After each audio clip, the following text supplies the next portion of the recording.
The war against the underground monsters had finally ended, and the labyrinths that once swallowed countless lives were left in ruin. Among the survivors who emerged from the dark tunnels were children born inside those twisted mazes, children known as dungeon babies. Raised on monster milk and sharpened by darkness, they carried power far beyond ordinary humans. But one boy was different. He didn't come from just any floor. He crawled out from the deepest, darkest level of the labyrinth, stronger than the others, yet strangely timid. When he grew up, he tried to live a quiet life above ground, working as a guide for explorers through the ruins. That all changed when a reckless expedition went wrong. Forced to reveal a glimpse of his true strength, he saved himself and the girl. Then, suddenly, the floor beneath them cracked open, and they fell into the depths of the underground. When he woke up, he stumbled upon something no other dungeon baby had ever claimed, a living dungeon labyrinth that chose him as its master. He inherited his own dungeon that he could access anytime through a portal, and now his task is to make this dungeon the strongest among the others and to conquer the whole underworld. Now he is no longer just an overpowered survivor of the underground. He is its new ruler, tasked with building, expanding, and defending a dungeon that is both his weapon and his home. He slides his hand over his wrist, and suddenly a system window pops up, known as Naga Labyrinth. There are a bunch of stats written on the window that go right over his head. So, he starts looking up all the terms and details online and finds out that this green system window is something similar to what you'd find in games. He starts to think that the Naga Labyrinth might be the same place where he got bitten by a snake. He even wonders if perhaps the abandoned labyrinth chose him as its new owner. As he takes a closer look, he notices a red circle suddenly appear next to the portal option, something that wasn't there a minute ago. Curious, he tries to press the circle, but his fingers just pass right through it. That's when reality starts to crack, and suddenly he's back in the dungeon he had crawled out of. There, he sees the same labyrinth emblem. Even though it looks similar, there's something different about this place, making him wonder if he's somewhere else entirely. He suddenly hears the sound of stone creaks, and he notices that the same snake from before has started to move. This time, our boy quickly takes his stance, knowing the snake is way too fast and he doesn't want to make the same mistake again. As soon as the snake lunges to bite, he yanks out the coat he's wearing, using it to block the snake's bite. He then wraps the snake with the coat and ties it to the emblem. Even though he's managed to deal with the snake for now, he's worried that the coat won't hold it for long, as it could easily rip through the cloth. He realizes he needs a weapon that can truly destroy it. Before he can think of anything else, he hears voices calling him out. The voice proclaims our boy as the liberator of 8,230 snakes, the inheritor of the dark depths, and the one who will sit on the Naga throne. The voice looks like it is coming from the snake, and it says he's too small and feeble to bear the weight of the crown, but since they don't have time to wait for someone else, it's just his luck that he's here for this crown. Of course, this all goes way over his head. He confusingly asks what the Naga throne even is, and asks the snake if it's the owner of this labyrinth. The snake doesn't bother responding to his questions, and just wishes him the best of luck as the new honorable king of the Naga. He is quite frustrated to realize that even though he hates labyrinths, he is now stuck as the owner of it, and all he did was enter one just once to earn some money for his sister's wedding. He even tries reasoning with the snake again, reminding it that he had promised his parents he would never set foot in a labyrinth, no matter what.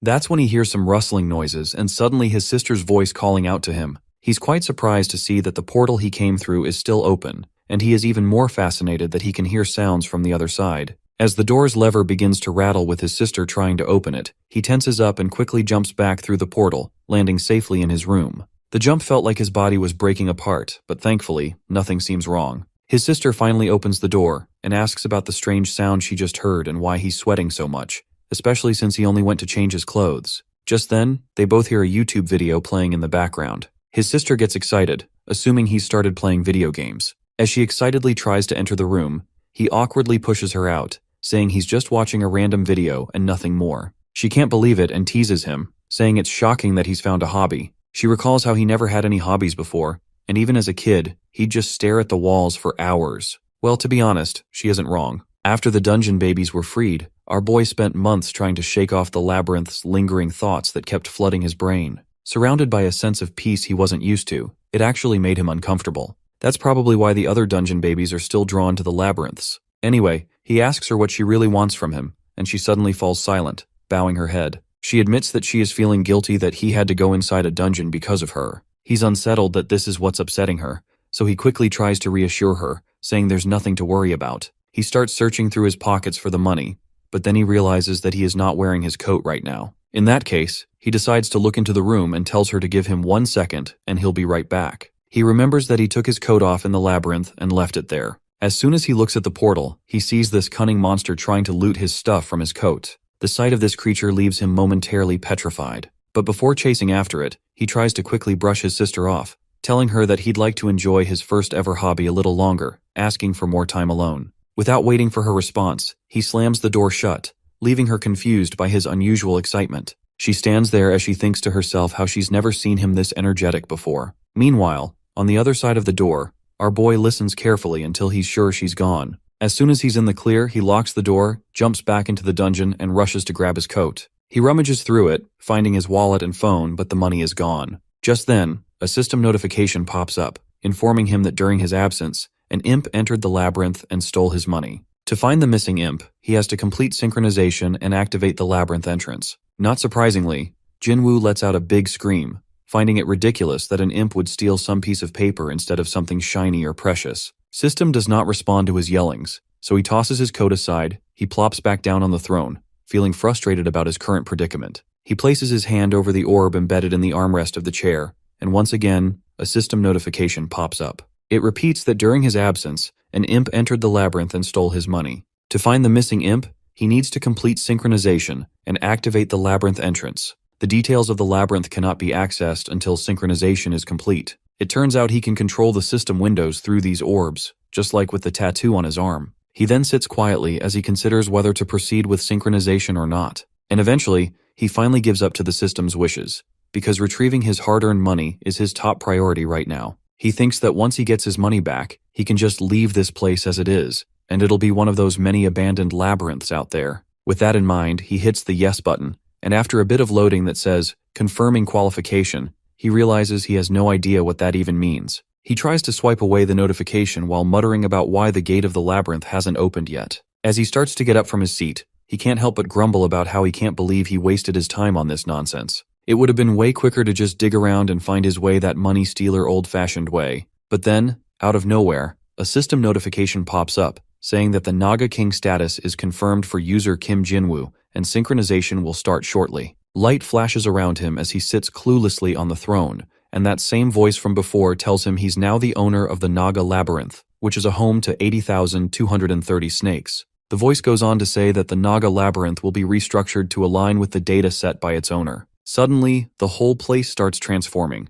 and when the synchronization wraps up, it's got a whole new look, and it's way better than the spooky vibe it had before. The system pops up with all the stats and details, but our boy realizes not much has changed besides some gate info being added. He shoves the window aside and glances at the gate, where he spots that same imp chilling nearby. He calls out to the little monster for his audacity of returning back to place. The imp quickly freezes in place. It looks around, trying to find the source of the voice, only to get grabbed by the throat by our boy. He doesn't hold back, and starts choking the shit out of this little critter, and then lands a solid punch to its face. He demands the creature hand over the money if it values its insignificant life. The little monster starts flailing, trying to let our guy know it doesn't have the cash anymore. Jinwoo cracks his fingers in frustration, gearing up to really mess this imp up, but the little guy suddenly starts rummaging through its pockets. It pulls out a stone and offers it up as compensation for the lost money. As soon as Jinwoo sees it, he recognizes the crimson stone as a down gem. Apparently, down gems are special jewels only found underground,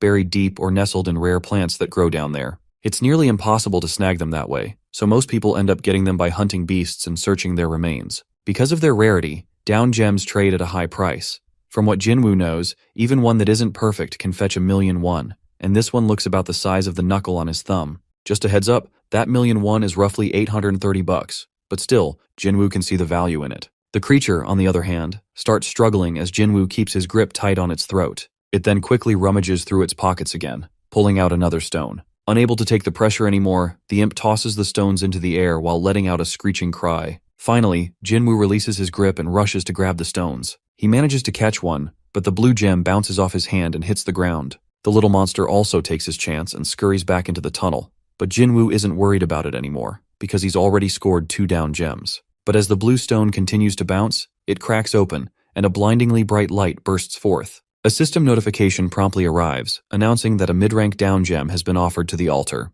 It explains that the durability of the damaged labyrinth will be restored, and upgrades will begin shortly. But Jinwoo, not wanting to lose his precious gem, rushes to grab it, only to find that the stone has already turned to dust in his hands. The system pops up, stating there are 24 hours remaining until the labyrinth's durability is restored and 72 hours until the labyrinth is upgraded. Jinwoo couldn't care less about any of that crap. He's just bummed that he literally lost enough cash to buy a car. Fast forward 3 days later, and thanks to Hyunji's new in-laws being super considerate, her wedding goes off without a hitch. After some negotiation, Jinwoo manages to sell the down gem he snagged from the imp to an appraiser for a good price of 18 million won. It's lower than he expected, but it'll do for a wedding gift. He can't let his dad know about this windfall, so he'll have to hand it to Hyunji in person. Still, he can't believe he made that much for just a rock. With only 24 seconds left until the labyrinth upgrade is complete, the notification reminds him of the pain of losing that stone. If it weren't for that mishap, he'd still have 36 million won.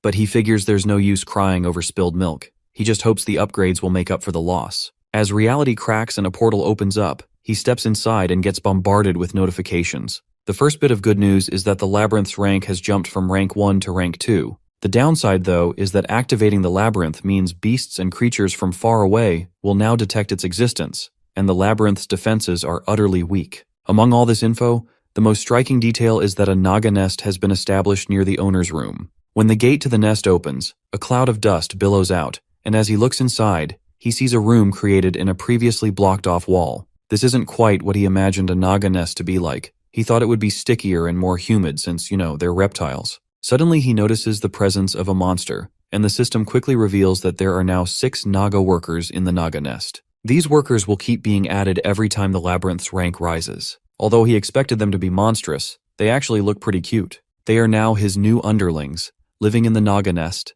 and waiting for orders from their owner. Speaking of orders, he reflects on his past as a worker himself and knows just what tasks to assign these little critters. He tells 3 of them to act as scouts and draw up a map of the area around the labyrinth. He instructs them to look for potential dangers and resources, advising them to avoid any and all conflicts and to act with survival as their top priority. Usually, this kind of work would require guards to accompany them, but he doesn't have the manpower for that right now. So he's counting on these little guys to get the job done right. He then commands the rest of the naga workers to dig through the opposite wall and create a storage space for them. Even though he assigns them this task, he isn't expecting much, because these naga workers have short, stubby bodies that seem far removed from strength or speed, and he's never seen anything underground look so much like prey. But he figures he has no other option but to rely on them for now. To his surprise, when he checks back later, he finds that 3 of these little critters have dug out another room in under an hour. Just as he's starting to feel a bit hopeful, the system announces that some of the naga workers sent out as scouts have returned.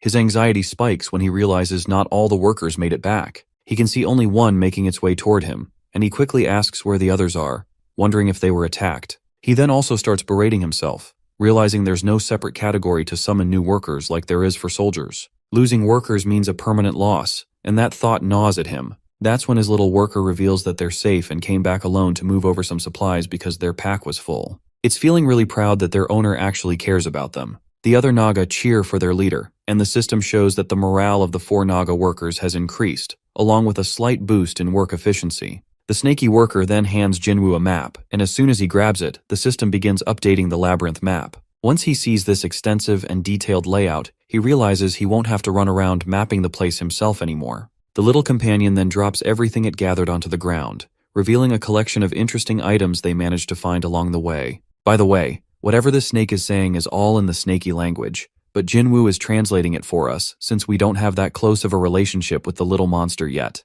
When he takes a look at the gathered items, he isn't sure if he should feel relieved. Most of these things seem to be from the Great Underground War, either outdated or too rusty. At least it tells him his palace hasn't had human contact for a while. Suddenly, something shiny catches his eye among the stuff. He quickly grabs the shiny stones and is absolutely blown away to find out they're down gems. He then exactly asks his snake friend if it saw more of these down there. The little creature nods, and Jinwoo doesn't waste a second telling it to bring every last one it finds, making sure to deliver the message to the others as well. With that command given, he starts heading out for the appraisal, but then he abruptly stops. What if the labyrinth gets attacked while he's gone? His little friends don't seem too keen on the idea of him leaving them behind either. He takes a moment to weigh his options, realizing he might need to find to bolster their defenses before heading out. He asks his snake friend if it's sure there are more gems down there, and the slithery creature responds positively. With that reassurance, Jinwoo decides to prioritize the labyrinth's defenses, figuring he can always rack up real-world cash later since there are plenty of gems down below. He tosses the shiny stones and offers them to the labyrinth. Once the gems are placed on the altar, a blinding light rises once again. As he watches the light, he reflects on how he tried to run away from dungeons all these years, and now he's stuck owning one himself. He has also started to understand why other dungeon babies are so fixated on labyrinths, and why they risk their lives for them. There's something captivating about this whole underground world, and it's beginning to feel like his destiny. After leaving that dark and dangerous underground world, Jinwoo felt an endless sense of discomfort with the bright, safe life he had above ground. Now he realizes it wasn't just about adjusting or getting used to something. He was simply bored. He points out how incredibly dull it's been up there. So, he finally explores this underground world, and vows to the king of the Naga that he will fulfill their wishes and bring honor to the Naga kingdom. So to become the sole protector of his turf, and as a proud owner, he wishes to summon some Naga soldiers. The system shows that he can only summon 1 rank Q Naga soldier and 2 Naga maids, and he currently has 4 down gem energy available. Also, he will have to bear the maintenance fee for the soldiers as well. He thinks it over and decides to summon the Naga soldier first, though he's not thrilled about the maintenance fees. It makes sense not to increase his expenses before stocking up on more down gems. In the end, he settles on summoning 1 Naga maid and 1 Naga soldier. As soon as Jinwoo makes the summons, a giant overgrown lizard materializes, his new Naga soldier. He quickly orders the massive creature to head to the gate and guard the workers and storage room. The giant snake complies without hesitation, and our boy could not help but to marvel that with these muscles, his guard can easily solo an entire 5th floor labyrinth. After summoning this jacked up lizard, Jinwoo finds himself down to just 2 down gem energy, and uses them to summon a Naga maid. When the summoning of the Naga maid begins, another notification flashes up, indicating that an extremely rare hero rank Naga maid is being summoned. Our boy has no clue what that means, but before he can ponder it further, the ground starts to rumble and crumble beneath him. A blinding light bursts forth, and when it clears, an absolutely beautiful Naga maid appears. Her name is Dominique, and she's unlike any normal Naga maid. She's a true and loyal advisor to her master. The maid quickly bows her head in respect, and Jinwoo can literally hear her voice in his head. She gets excited and requests him to give her a command to fulfill. Well, it looks like this one actually talks, and I'm relieved that we won't have to deal with the hissing of the other snakes anymore. He fills her in on the entire situation, and she quickly assesses that he's basically still in the tutorial stage, to which he sadly agrees. She then asks for permission to access the labyrinth map he has so far. As soon as he gives her the go-ahead, the system pops up, showing her the layout, including a mine and some plants laden with down gems nearby. Jinwoo is amazed that she can navigate the map so easily. Dominique then suggests they should explore all the areas in person before starting any work. She asks if it would be alright for them to begin their exploration. He responds positively, agreeing that it'll be good for him to see all the areas too. Their first stop is a stalactite cave near the labyrinth. The maid points out that the walls here are weak, making it possible to dig a tunnel to the mines and set up a mining station in the empty space beneath the stalactite cave.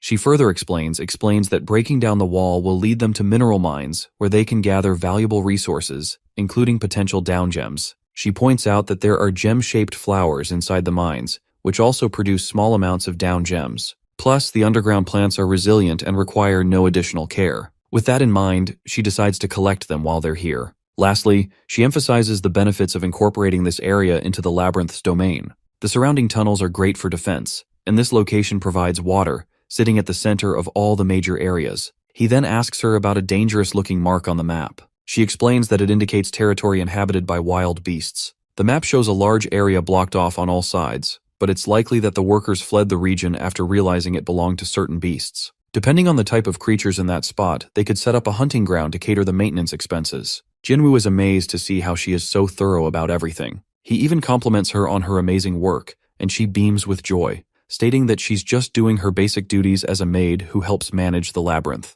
He reassures her there's no need to be humble about it. He explains that he never thought he'd be able to communicate with a Naga, let alone receive advice from one. Even though he lives above ground, he has no plans to neglect the labyrinth either, but he knows he'll be spending a lot of time away from here. She acknowledges and says she totally gets his concerns. She explains that since they don't have a labyrinth core yet, no one is going to attack them for now. But she warns him that they should always expect the unexpected down here. She recommends he beef up his armed forces and upgrade the labyrinth as soon as possible, which means they'll need to invest more down gems into it. He asks if she can't handle the summoning of soldiers by herself. She replies that extracting energy from down gems and summoning Naga is something only the labyrinth owner can do. Then he throws in one last question, asking what happens if he doesn't meet her standards. She explains that there might be some Naga that stray from the group or try to plot a rebellion, but beasts can't take over a labyrinth just because they can beat the owner. Only the one chosen by the labyrinth can really claim ownership, and no Naga would be foolish enough to throw away the glory that echoes through the underground.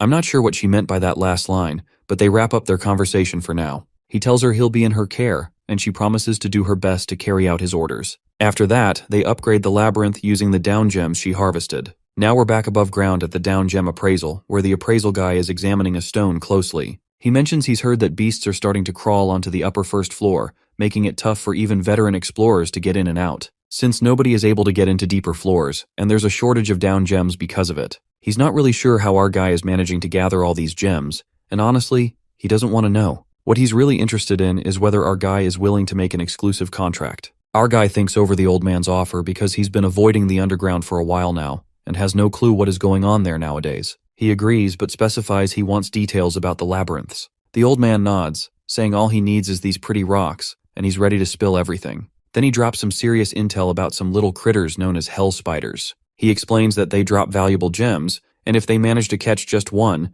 it could be a game changer for them. He mentions they're hanging out at the Paju gate right now, but our guy quickly passes on the job and begins walking away. The old man can't believe it, saying it's ridiculous to throw away such an amazing opportunity. He asks if this young man doesn't have family to take care of, reminding him how tough things have been financially for his family lately. That's when our guy spins around with godly speed and obliterates the old man sitting behind. He sternly asks this old coot if he has been investigating him and his family. The old coot tries to calm him down, saying keeping an eye on dungeon babies is part of his job, especially since not all of them are as decent as our guy. He explains that he can't really trust anyone, unlike our boy, who always brings in exceptionally high-quality down gems. Our guy quickly shoots back that he's always found his gems on his own and hasn't done anything shady to get them. The old man acknowledges this, saying he knows that much, but most of the folks who come in here have had it rough. A lot of their families are gone, and people with nothing to protect aren't easy to trust. If things go south, they only have themselves to look out for, and they'll do whatever it takes. But since our boy has a family to look after, things are different with him. That's when Jinwoo leans in closer to the old man, making it clear that if anything happens to his family, he'll show this old coot what happens when a dungeon baby snaps. As our boy starts to walk away, the old man promises him this won't happen again. Before leaving, Jinwoo tells him to just transfer the money for his down gem to his bank account, and with that, he's out the door. The old man is left there, reflecting on how this guy just shattered his table in half and didn't even mention compensation. But honestly, he's not too surprised. Dealing with dungeon babies, you learn to expect the unexpected. The scene then flashbacks to when our lad was younger. He watches in horror as humans are getting eaten alive by spiders. One of the dungeon babies, getting pierced by a monster, asks why they're being killed when they spent their whole lives digging mazes for these beasts. Suddenly, a giant spider hovers above Jinwoo, its sharp red eyes jolting him awake. His maid gets concerned to see him exhausted and out of breath, and quickly asks him if he is all right. The boy explains that he just had a bad dream and there's nothing to worry about, and it's all in the past. Still, his servants and maid look concerned for him.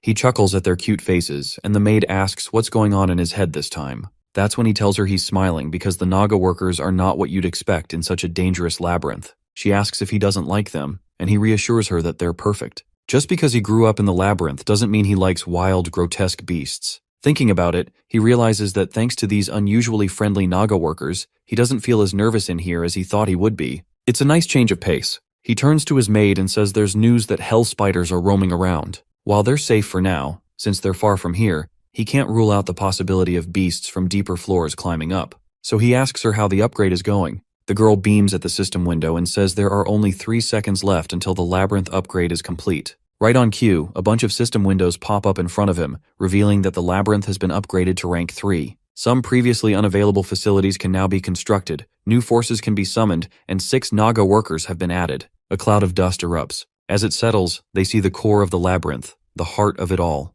If it gets destroyed, everything in this labyrinth will be lost. The maid explains that the labyrinth has a limit on how much power it can hold. This upgrade was designed to help support the labyrinth as its power grows. She mentions that it feels like an unnecessary weakness being out in the open, because destroying the core would mean the end for everything here. But the upside is that as long as the core remains intact, the labyrinth will survive, no matter how much damage it takes. Just then, another notification pops up, saying that with the labyrinth core activated, faraway beasts and creatures are now aware of its existence. Suddenly, a red window flashes, warning that a swarm of nearby hordes of rats is heading toward the labyrinth, with an estimated time of arrival in just 1 minute. After this bombshell news, the maid quickly tells him he needs to increase the number of guards, because 1 Naga soldier won't be enough. Without wasting a second, he instructs the system to summon more Naga. The system window promptly shows the entire list, and this time, he has plenty of options. including archers, warriors, mages, and priests. However, he notices that they all require a lot more down gem energy,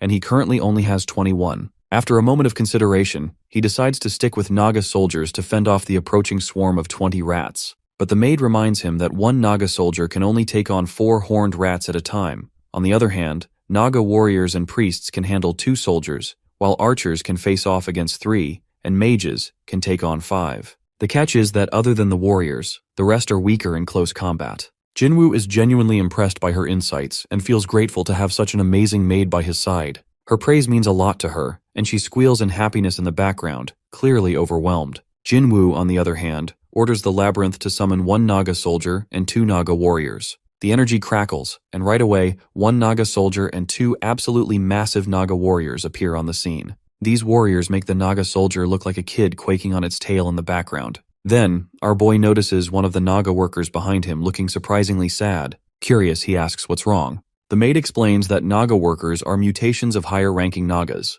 The stronger a Naga is, the more likely it is for weaker subspecies to be born. That little one has just come face-to-face with what it would have looked like if it had been born without any mutations. It finally makes sense to our boy that this Naga might follow orders, but often feels a lack of motivation. However, since it's stronger than the other workers, it never falls behind. She assures him that she'll take that little Naga aside later, but before she can finish, he tells her there's no need for that. He asks her to gather all the Naga workers and bring the new additions too. He reassures her that he's not going to make them dig. It'll be more like a field trip. He reminds her how much Nagas value honor, and since this is their labyrinth's first battle, it would be cruel to make them hide during such a glorious moment. He promises he'll do everything in his power to protect them. The little Naga still looks anxious and unsure of itself, so to boost their morale, Jinwoo picks up the pickaxe the worker Naga uses. He declares that this will be his proud weapon, and he's going to conquer this battle with it. The little one finally lights up with a glimmer of happiness, while Jinwoo decides it's time to show these rats just how big of a mistake they made by invading the turf of the snakes.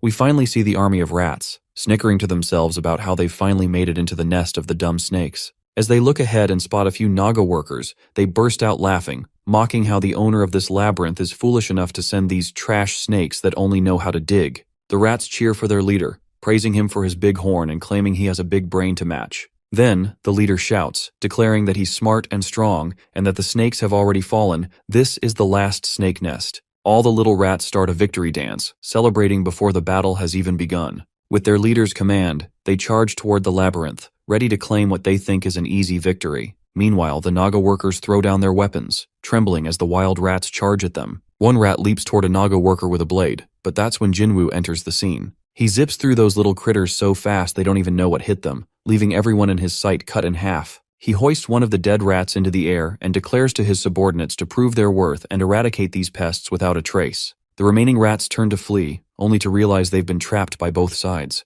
All those once happy rats, celebrating their supposed victory, are now crying in fear as one by one, they get demolished. The tables have turned, and it's clear this battle isn't going the way they thought. The leader of the rats, Trach, finds himself rooted in place, unable to move as chaos intensifies around him. His mind flashes back to the past, where he remembers being called by one of the dungeon babies. Trach is frustrated and states that he's going back to digging and doesn't have time for futile talks. The dungeon baby reminds him that if he only digs, what's the point of his existence? Trach replies that if he doesn't dig, he'll end up being eaten by his owners, who are big and strong. As a small and weak creature, he has no choice but to dig. The dungeon baby tries to provoke him, saying he's supposed to be the biggest and bravest of the rats. Trach simply retorts that he's not stupid.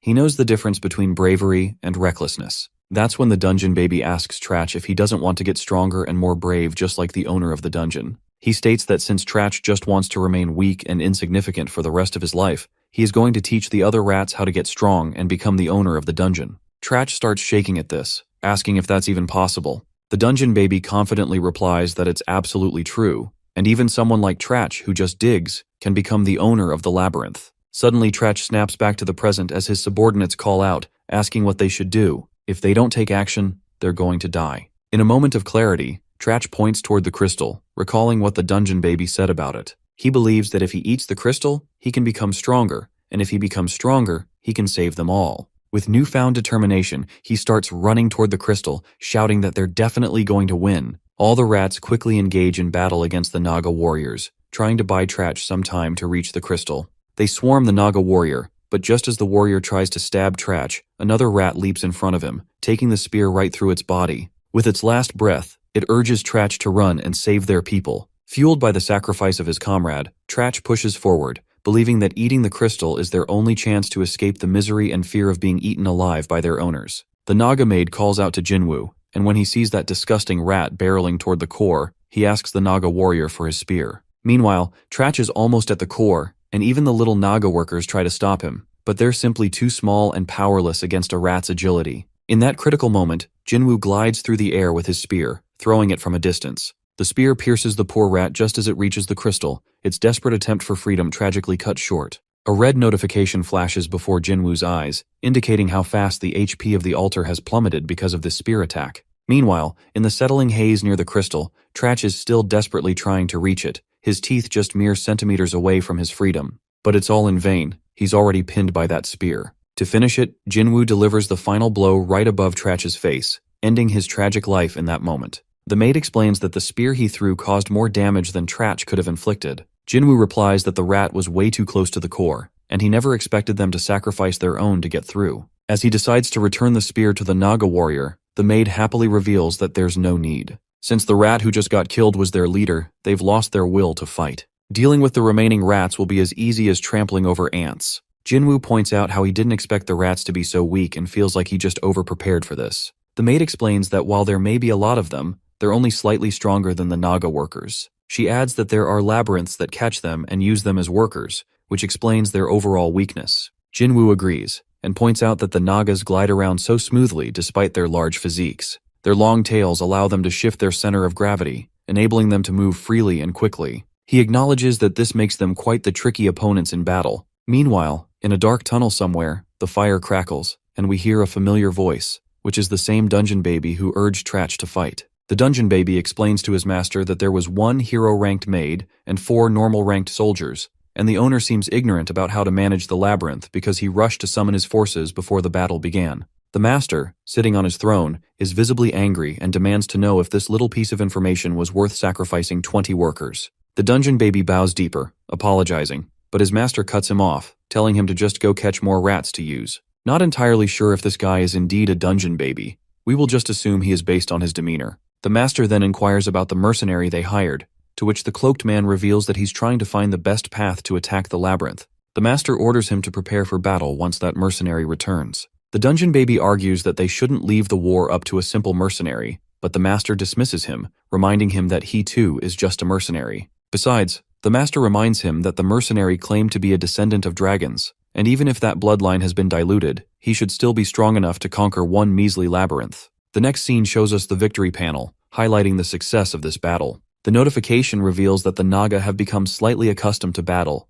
but the opponents were too weak for them to gain significant experience. The dungeon owner's charisma has increased slightly, and has also earned the title of Beginner Commander. The maid congratulates him on this achievement, but notices something is bothering him. Jinwoo explains that while they won, the rats were able to get to the owner's room far too easily. If the rat leader had been more focused on attacking the soldiers instead of the core, she or other Naga workers could have been hurt. Hearing this, the maid starts to weep, touched that their master cares more about their safety than the core itself. Jinwoo turns to his warriors and reminds them never to forget the joy of their first victory. He emphasizes that this is the underground, where only the strong survive and the weak perish. They don't have time to revel in their triumph over such lowly creatures, as their Naga labyrinth is still in its infancy. He declares that a new chapter in the history of the Naga has begun. They will fill their storage rooms with treasures, expand their territories, and rebuild their nest into a fortress. Together, they will create a new legacy with their own hands, and everyone will be remembered as legends. Days pass since the battle with the horned rats. The bodies and weapons of the defeated rats are moved to the storage room, where they are consumed by the Naga, helping to temporarily decrease the maintenance fees. 3 Naga workers are assigned to build an ingot station for the mines, while the rest are designated as guards. They move back and forth between the mines and the planting areas, diligently collecting down gems. Jinwoo, meanwhile, thinks about his next course of action and wonders whether he should send the knights to patrol the surrounding area and construct some hunting grounds for his snakes. But the problem is, he doesn't have enough gems to buy new soldiers. Finding no other choice, he collects the horns of the horned rats left behind by the Naga, who clearly didn't eat them, only the flesh, and goes to Bayek as expected. The appraiser appreciates the horns since they are hard to find, judging by the hiding capabilities of the horned rats. Jinwoo is curious whether these things are really worth anything. Baek replies that anything that comes from a dungeon is worth selling, as they can be used like deer antlers, but he still hopes for some down gems. Seeing the disappointment on Jinwoo's face, he observes that he must be facing a tough time if he didn't find any down gems.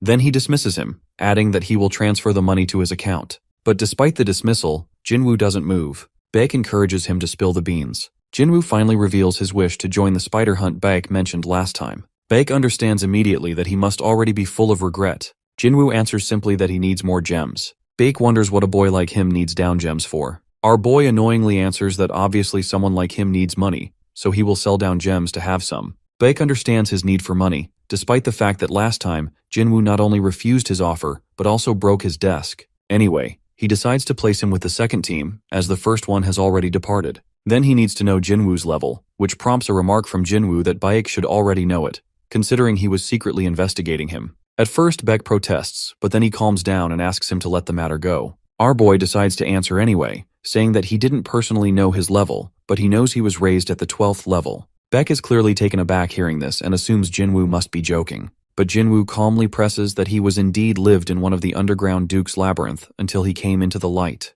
With a tense expression, Baek concludes that he must be super strong, because he's categorized as the highest level dungeon type in Korea. Unimpressed, our boy still doesn't understand why the level is so important to everyone. Baek asks if he even knows how to determine a dungeon baby's strength. Jinwoo reveals that he decided to stay away from dungeons ever since coming above ground. He admits that he doesn't even know how the level system works, whether it's something determined by people or by the underground itself. Baek now finally understands Jinwoo's need for information, so he decides to show him what he knows. He scribbles some cartoonish figures on the horn and explains that the level of a dungeon baby is basically determined by the level of the dungeon they were raised in. This means Jinwoo's level is 12, which is one of the rarest levels in the world. Besides him, babies raised in levels 1 to 3 are slightly stronger than average humans, which is why they usually become part of search parties. The next category is levels 4 to 6, which includes babies who typically serve in either search parties or attack units, as they possess the power of enhanced soldiers. The following category, levels 7 to 9, consists of those with the strength of beasts themselves.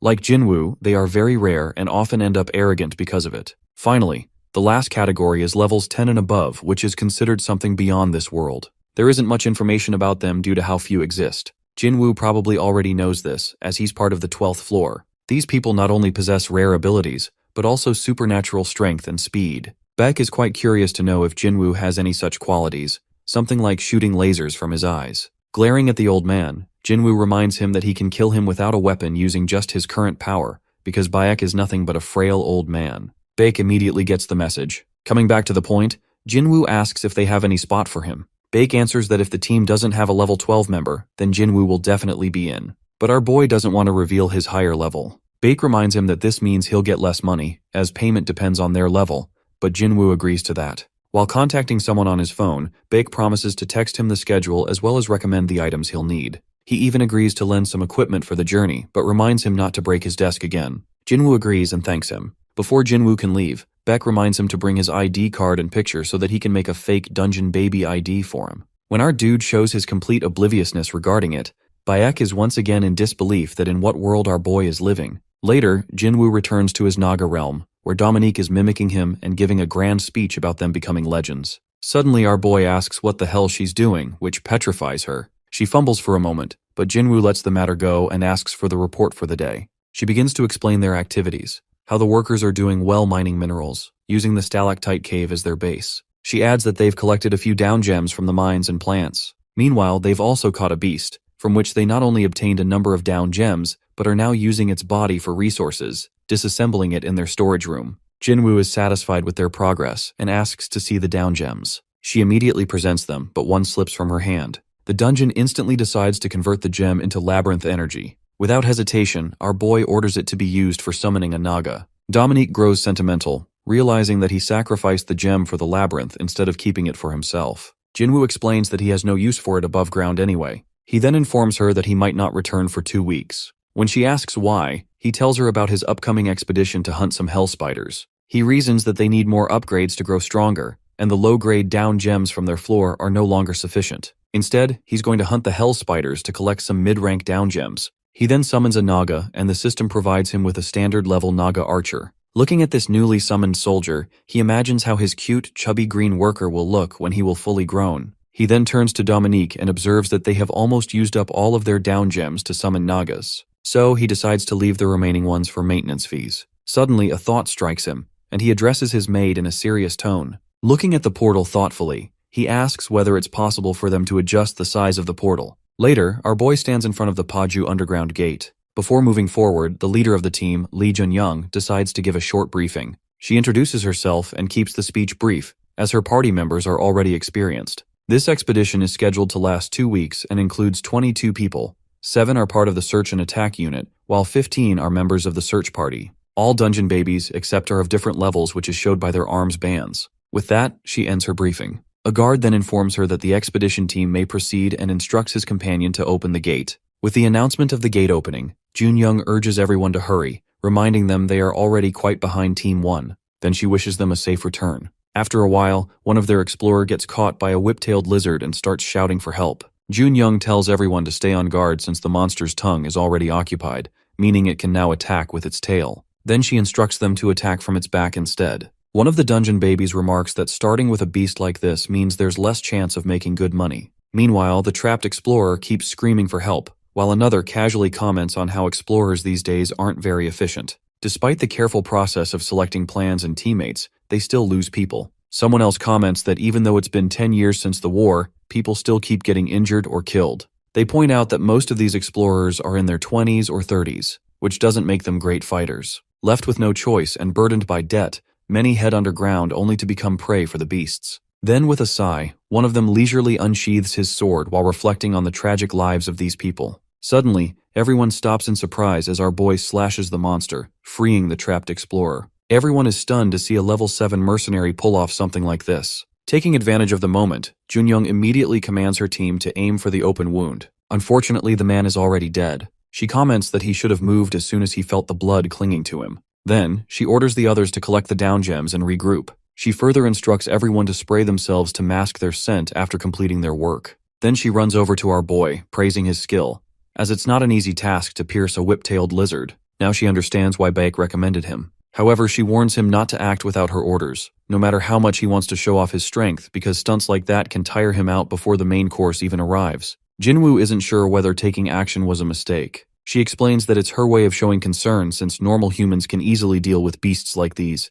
They need to conserve energy for the real battle ahead, which will be much harder to face. Jinwoo, despite her explanation, replies nonchalantly that he only moved because he was feeling stiff from the cold. Then, another subordinate informs her that they've completed the task. She asks how far they need to move to reach a safe point. He answers that they'll have to walk for another half an hour. Jinwoo expects this outcome, but he knows there's a significant difference between normal explorers and dungeon babies. Then, one of the explorers asks whether they're going to leave the corpse behind. She responds that they have no choice as they can't take it along, because it might attract more beasts. Meanwhile, Jinwoo silently observes the cruelty and the casual attitude they have toward the death of others. Still, he's certain that if the dead person had been a dungeon baby, the treatment would have been very different. Anyway, it's not his concern. After a week, they reach the entryway of the second floor. Jun-young asks for a report. The explorer explains that they came across 2 whip-tailed lizards. There were no casualties, just some minor injuries. Jun-young runs to the team, finding that several members have collected down gems.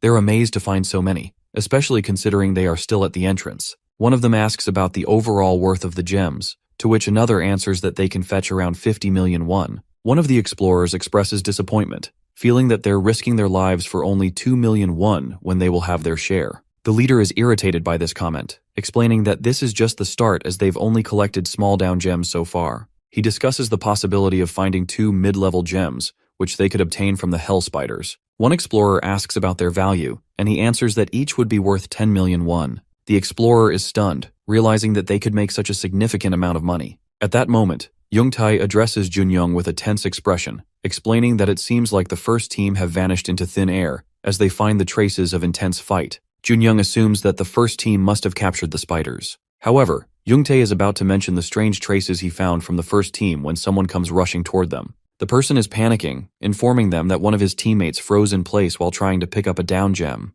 Everyone panics upon hearing this. Jun-young analyzes the situation quickly, realizing something after knowing that the down gem had fallen from above. She immediately orders everyone to prepare for battle. Then, she turns to Youngtae to prepare the flares. Afterwards, she immediately fires one. As soon as the light reaches the ceiling, they are shocked to see the first team bound by spider webs on the ceiling floor. Seeing their condition, Junyoung concludes why they found traces of the first team all around the area. By counting, she concludes that half of the team could be dead, as there are only 10 of them. To retreat for now, she orders the team to get out of here and regroup. At that moment, a spider approaches from behind her. She immediately activates her power and kills the spider while informing everyone that they can camouflage. She orders the dungeon babies to take the front battleground and tells everyone to take cover to protect themselves. The next moment, the flares begin to die down, and they need a light source to continue the battle. She orders another flare to be ready. But the next moment, she is protected by our boy, who quickly orders to ready the flare. As soon as another flare is lit, they see dozens of spiders above the explorers. Meanwhile, one of the dungeon baby faces the spider with bloodlust in his eyes. He leaps into the air and kills one of them.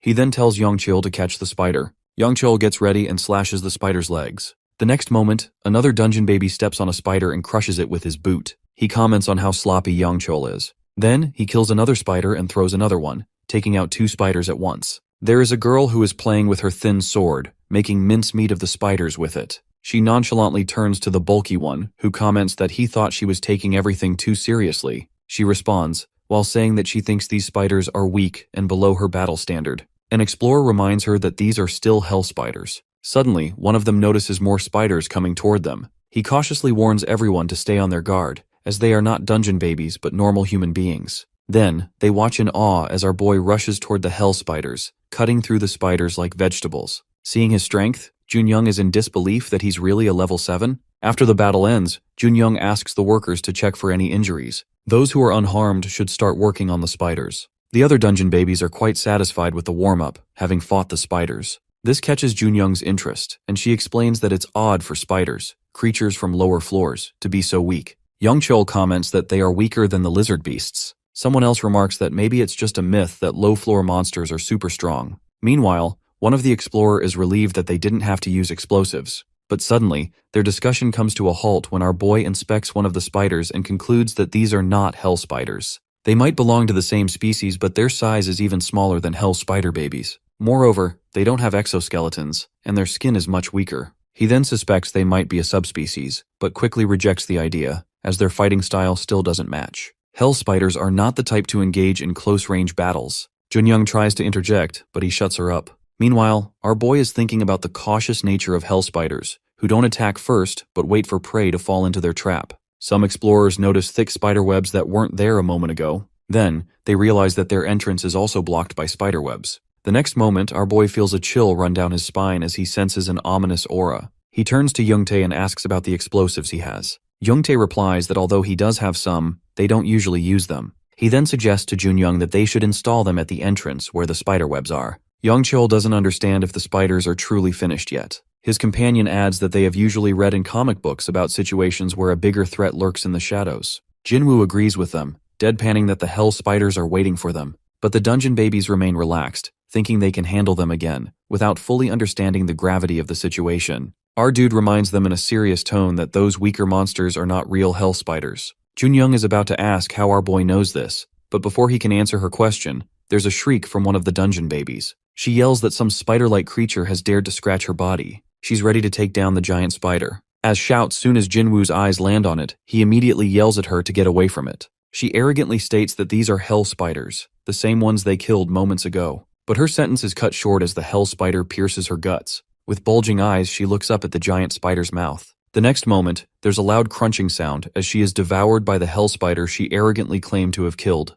The hell spiders, along with their queen, finally decide it's the right moment to reveal themselves. Junyoung is tense as she assesses the situation. She immediately gives the order for everyone to stop their work and huddle together. Then, she turns to Jinwoo and asks him to confirm whether these are real hell spiders. But she stops, seeing Jinwoo frozen in his place. At the same moment, an explorer falls in front of the hell spider, pleading with Jinwoo to save him. This scene stirs a memory of his own life back at the dungeon. When Junyoung addresses him again, he comes out of his trance and informs her that there are a total of 2 baby hell spiders, 1 adult, and numerous subspecies they've already fought recently. He suggests that they ask the explorers to explode the entrance with spiderwebs as soon as possible. He even worries about a cave-in because the webs of these spiders are quite tough to break through. Junyoung suspects aloud that he hasn't just seen the hell spiders, but has spent a long time observing them. Our boy doesn't deign to answer her. Then, the battle begins. The dungeon babies are ready to fight and wonder aloud where the dungeon babies from the first team are. Youngchul answers that it seems like they've been eaten.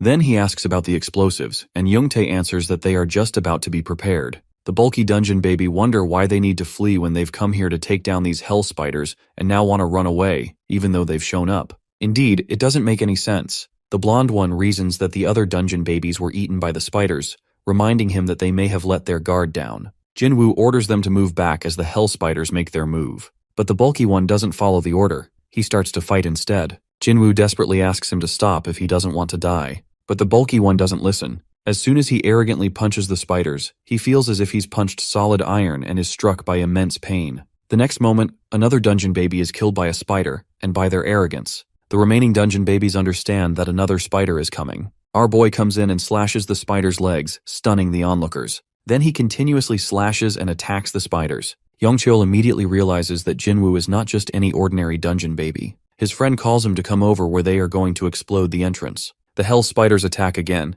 and Jinwoo leaps into the air to dodge. He's clearly tired, but his expression turns serious when he sees the double attack coming from two hell spiders. He understands that they have no time to hold back his abilities.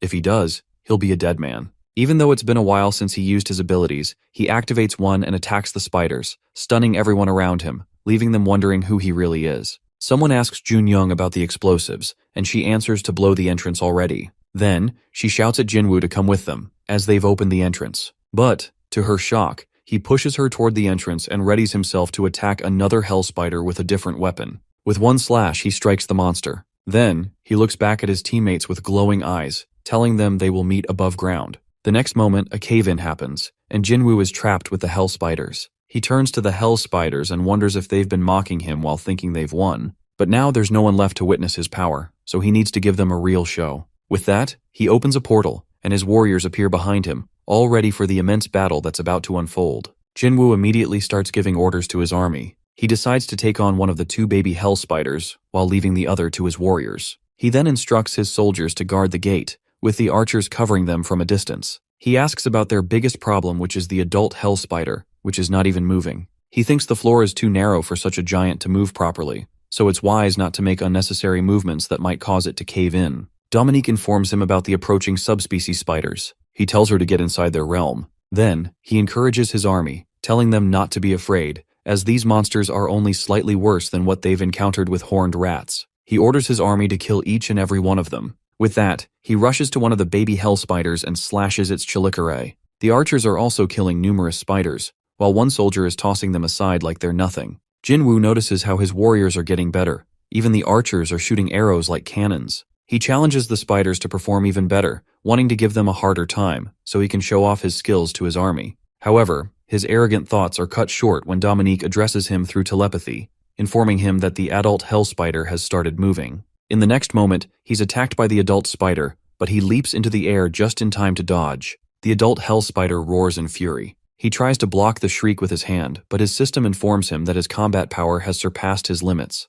setting the level to match the hell spiders due to his fear of them. He decides to check his Naga army. One of the soldiers is injured, while another is dead. Only the archer and Dominique are able to block the attack. Even so, he gets a warning that a Naga warrior has sustained a severe injury. The mother hell spider gathers aura around its mouth and shoots it in his direction. He dodges it, luckily, but addresses Dominique, who informs him that the gate is in danger because of the sheer number of subspecies spiders trying to get in. He's about to tell her to wait inside, but he's attacked again by the hell spider. In this moment, he realizes that the hell spider's purpose is to eliminate him, as it has turned its back to the gate. There's no use in him escaping to the gate, which could endanger his Nagas. Suddenly, he notices something shimmering near one of his Nagas, and decides to attack the hell spider again. This time, he successfully damages the baby hell spider, taking out 2 of its 4 eyes and slashing its jaw. He then gathers all of his aura into his hand and pushes it inside the baby hell spider. The next moment, he comments on how these hell spiders are stronger than he had expected because of the jewel he finds inside them.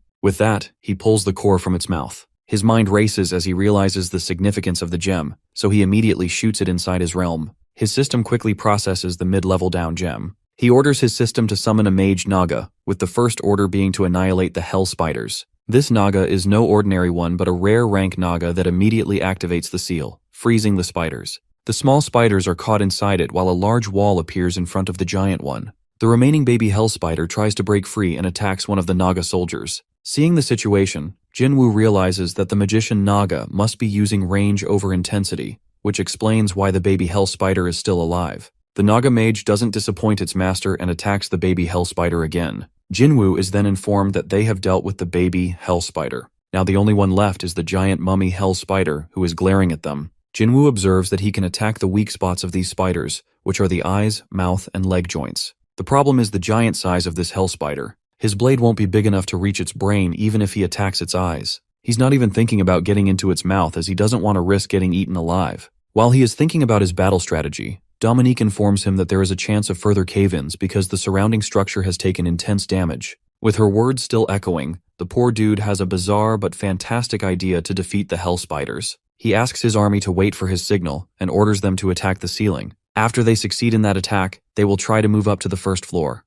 Dominique warns him that it's a dangerous gamble they're about to take, but he shouts back that they have no choice left, as their combined attack power is not enough to kill the adult hell spider. He then climbs up the cliff and calls out to the hell spider, asking if it can follow him. After getting a clear signal from the monster, he is saturated with bloodlust. With fire in his eyes, he declares his intent to take revenge for having been exploited for half of his life by these creatures. The hell spider should feel honored to be the first of its kind to face his wrath. Meanwhile, Dominique questions whether they can truly bury the hell spider alive. The archer adds that Jinwoo must have a plan. She doesn't agree that they can bury this giant thing alive, no matter how many times they attack the ceiling. Then she wonders aloud whether there's something important on the first floor. Her focus shifts back to the current situation that Jinwoo is fighting alone while she and her Naga companions are waiting idly, which makes them feel useless. She thinks about how Jinwoo told her they don't have enough power to defeat the hell spider. The entire Naga army begins to discuss how they shouldn't feel discouraged. Jinwoo's intention isn't to make them feel denied, but to make them wait because he prioritizes their safety over his own.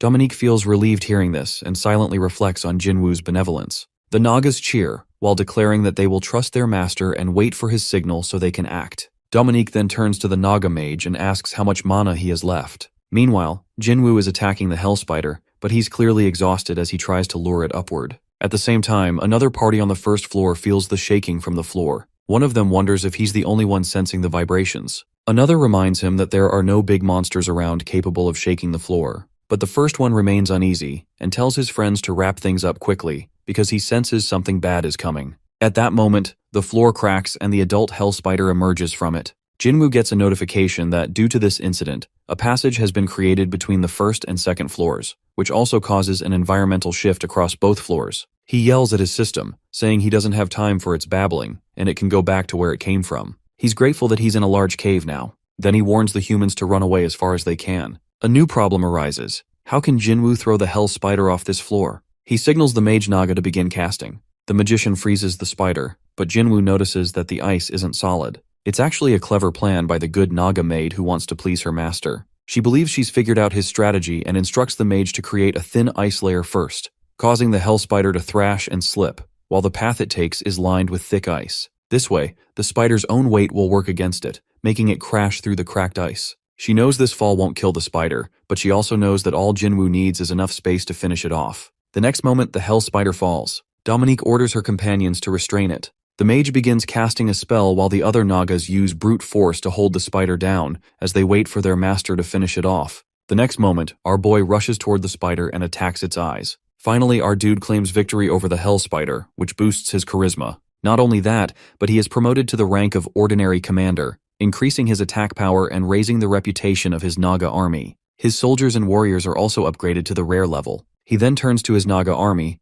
noting that one soldier's arm hasn't regenerated even after the upgrade. Curious, he asks Dominique why the magician Naga didn't level up. She explains that magicians usually need to put in more effort to level up. Not only that, but they also require access to research facilities. These facilities, along with others like a smithy, will become available once they upgrade their labyrinth. Checking his system, he concludes that they need at least 50 down gems to upgrade the labyrinth, but they currently lack 48 of them. He decides to check the battle rewards. The Nagas present him with numerous gems of different ranks. In total, they have 6 mid-rank Hell Spider down gems and 44 low-rank gems from subspecies. While holding one of the mid-rank down gems, he expresses sorrow over the companion they lost in battle, but at least these gems help compensate for the loss. Now with 62 down gems, he uses 50 of them to begin upgrading his labyrinth. The process will take 120 hours to complete. Then he tells his Nagas that he's going to take some low-level down gems above ground so that no one gets suspicious. Before heading off, he warns his army that their recent victory will likely attract other beasts and explorers. Because of that, they need to close the gate as soon as possible. He instructs them to collect as many spider corpses as they can and retreat into their home. Next, he orders the magician Naga to block all the exits with magic once he leaves. However, seeing the mage's condition, he turns to Dominique for translation. She explains that the mage can't perform the spell for now due to mana depletion. So, he turns to the Naga soldiers and instructs them to block the entrance with rocks instead. They agree and begin preparing. Dominique then asks if he's leaving now. He replies that he's heading to the first floor and will stay away from the labyrinth until the upgrade is complete. While checking their food supply, he concludes that the Nagas can survive for 5 days with the supplies. Suddenly, he notices Dominique fidgeting. Understanding her unease, he compliments how well she carried out the second half of his plan. He also praises everyone for their efforts and promises to reward them with whatever they desire once he returns. With that, he sets off while promising to meet them again after 5 days. 5 days later, our boy is inside the expedition team's tent at the Paju Gate. When the remaining dungeon babies enter the tent, they look at him with stunned and tense expressions, like he's some kind of otherworldly creature. Our boy comments on how late they are for showing up. Jun Young shouts at him, reminding him that it was supposed to be a 2-week expedition, and they completed it in just 5 days. It's him who's faster than them. Anyway, that's not the real issue. Despite her irritation, he innocently offers her food, which only makes her more irritated. Still, she decides to take a seat after the long journey and asks what happened to him. He answers vaguely that he just got lucky and managed to escape. She doesn't buy it, reminding him that he was the one who said they couldn't outrun those monstrous giant hell spiders. He coolly responds again that he's just super lucky, which prompts a remark from Jun Young that he's sly and shameless, which he doesn't even bother to deny. Then she decides to let the matter go and asks if he wants anything from her, because regardless of everything, he saved them. But he brushes off her offer, saying that since they all grew up in the dungeon, being safe is enough for him. She reminds him, however, that they don't live underground anymore, and by the rules of the outside world, she's indebted to him. He decides to test her and tells her he wants her to do something for him. When she eagerly asks what it is, he pushes his dish toward her, asking her to put it away. With that, he opens the tent flap and casually tells her he's going home to get some rest. Anyway, he's already claimed the expedition loot, and besides, he doesn't think she has anything to offer him, since she's about to face failure on the expedition front. Jun Young calls out, asking him to meet her later so they can talk about the lower floors, but he simply shrugs, feigning ignorance about the matter. Finally, he's back at the down gem appraisal shop. Beck is thrilled to see 12 down gems, which makes him truly believe Jinwoo is from the 12th floor. He offers 400 million won, including a bonus, after deducting damage to the equipment. Jinwoo's expression turns thoughtful upon hearing this. Baek assumes he doesn't like the offer and reminds him that he's even adding a bonus, but Jinwoo is actually thinking about something else entirely. Out of nowhere, he asks Beck if it's possible to help him find a house in a quiet place for around 300 million won. Beck clearly doesn't like the request because he's not a realtor, after all. Our dude subtly warns him that he can take his business elsewhere. The old cunning merchant gets the hint and decides to make an exception for our boy as he agrees to give it a try. Then Jinwoo decides to throw another request at the poor old man. He asks him to call his father and tells him that he's employed there. The poor man, having no choice, listens to the yelling of Jinwoo's foster father and tries to reason with him while saying that his boy doesn't go underground but works at his shop, which deals with materials from the dungeon. While he listens to the father shouting, Jinwoo nonchalantly opens the door and reminds the old man that this is the necessary way for him to go underground without any nagging from his father. Baek clearly isn't pleased because as much as he wants to, he can't do much about Jinwoo. After a few days, Jinwoo is finally back at his labyrinth. He's finally free from the obstacles that had been keeping him from this realm. Earlier, he had to close his bedroom door to hide the portal, but now he's living in a separate home to avoid being caught. Besides, he's been dealing with the constant nagging of his father, who's furious about him disappearing for 20 days without notice. To calm things down, Jinwoo told them he's been working at the appraisal shop, which helps reduce their suspicions about him going underground. Dominique notices him looking exhausted. She guesses it's because he's been busy these days, thinking about all the work he's done. He asks about the upgrade of the labyrinth, and she confirms it's been completed, but he doesn't notice any visible difference. Dominique agrees, but adds that now he has more options for armed forces and facilities. The exterior will only change once they reach level 5. While he's checking the quantity of down gems, his maid informs him that a guest is waiting for him. He follows her down area as she explains that all labyrinths are getting these guests because they kind of travel different floors. When he enters, our boy doesn't find a tourist but a black market merchant imp who greets him so humbly that it's almost like he's lying on the floor. Jinwoo looks at him intently and immediately understands his intention. This poor imp is trying to replace Mr. Beck in the underground, but with bad luck on his side. His first question is how this person knows about this place. The black merchant chooses flattery, declaring that his deed of slaying the hell spider earned him a reputation which helped him learn about the Naga. Dominique, being a good maid, immediately informs him telepathically that he is lying. These kinds of merchants keep a close eye on things underground. It seems like he's in charge of the area where their labyrinth is located. Besides, she also warns him not to take these merchants lightly just because of their appearance. The imp then praises Dominique, but Jinwoo doesn't buy the flattery and asks the merchant's real purpose for being here. The black merchant finally reveals that he wants to form a long-term business contract with him. After a while, Jinwoo corners his maid and asks if they have a choice to get rid of this black merchant. But she warns him against it because these merchants are dangerous and might spread rumors about them. So they have no choice but to be polite and play along. Jinwoo comments on how annoying they can be, but Dominique reminds him that they can also make use of these black merchants since they usually sell useful items. Finally, our boy decides to shop for a while and asks her to bring the down gems. Then she telepathically asks him to purchase the recommended items from the black merchant first, if he wants to make a deal with him. Then Jinwoo informs the black merchant to show him the recommended item, which quite pleases the merchant. After a long, flattering babble, he finally reveals a rare item which is a parasite that costs a high-ranking down gem, something he thinks our boy can't possibly have. Still, Jinwoo decides to see it. He looks closely at the jar, then glances at Dominique for approval. She nods, and he shows the merchant some down gems to estimate its worth and how many he needs to buy this parasite. The black merchant tells him he needs 5 of them. Our boy finally purchases it, even though it's all his savings. After a while, he is informed that the black merchant has a tradition. When dealing with a new customer, they show their most valuable item first. Dominique confirms this and encourages him to use it. Jinwoo finds it annoying to think about putting this parasite inside his body, but he has no choice. It's not like he can keep it as a pet. Then he finally releases the parasite, which is eager to become part of his body. He does this because he fully trusts Dominique, whose advice has never let him down before. As the parasite absorbs into his body, he comments on how he is becoming less human day by day, though he thinks he wasn't fully human to begin with. His system notifies him that the parasite is now assimilating with his body. Ignoring the notification, he decides to focus on the labyrinth. He asks Dominique for some help, which brightens her face. Meanwhile, he's informed that the labyrinth has leveled up. He can now unlock new facilities and increase his armed forces. He's also granted 6 more level 1 Naga workers. Additionally, creatures without homes will start visiting his realm. Looking out the window, he thinks about how his realm's durability and capacity have increased. He wonders if he's rushing the upgrade. Dominique agrees, but adds that most labyrinths focus on their armed forces and facilities before ranking up. In his case, he's already done most of the groundwork, allowing fast progress. Now the question is whether the owners of other labyrinths are weak. Dominique answers that most owners don't get directly involved in anything, as far as she understands. Then he decides to construct facilities while checking the facility list. He has several options like a livestock farm, training center, bar, smithy, and so on. There's even a temple option where his Naga can worship his picture, with an annoyingly expression on. Before deciding anything, he asks his system to bring up a big labyrinth map. He points to a particular area and asks Dominique to get intel on which creatures live there, especially the archers and warriors, so he can gather more forces. While looking at the map, he plans to build a livestock farm and a bar in the Naga nest. Other facilities are more expensive and require more down gems. For now, he decides to focus on expanding his army. He orders his workers to bring all their low-rank gems.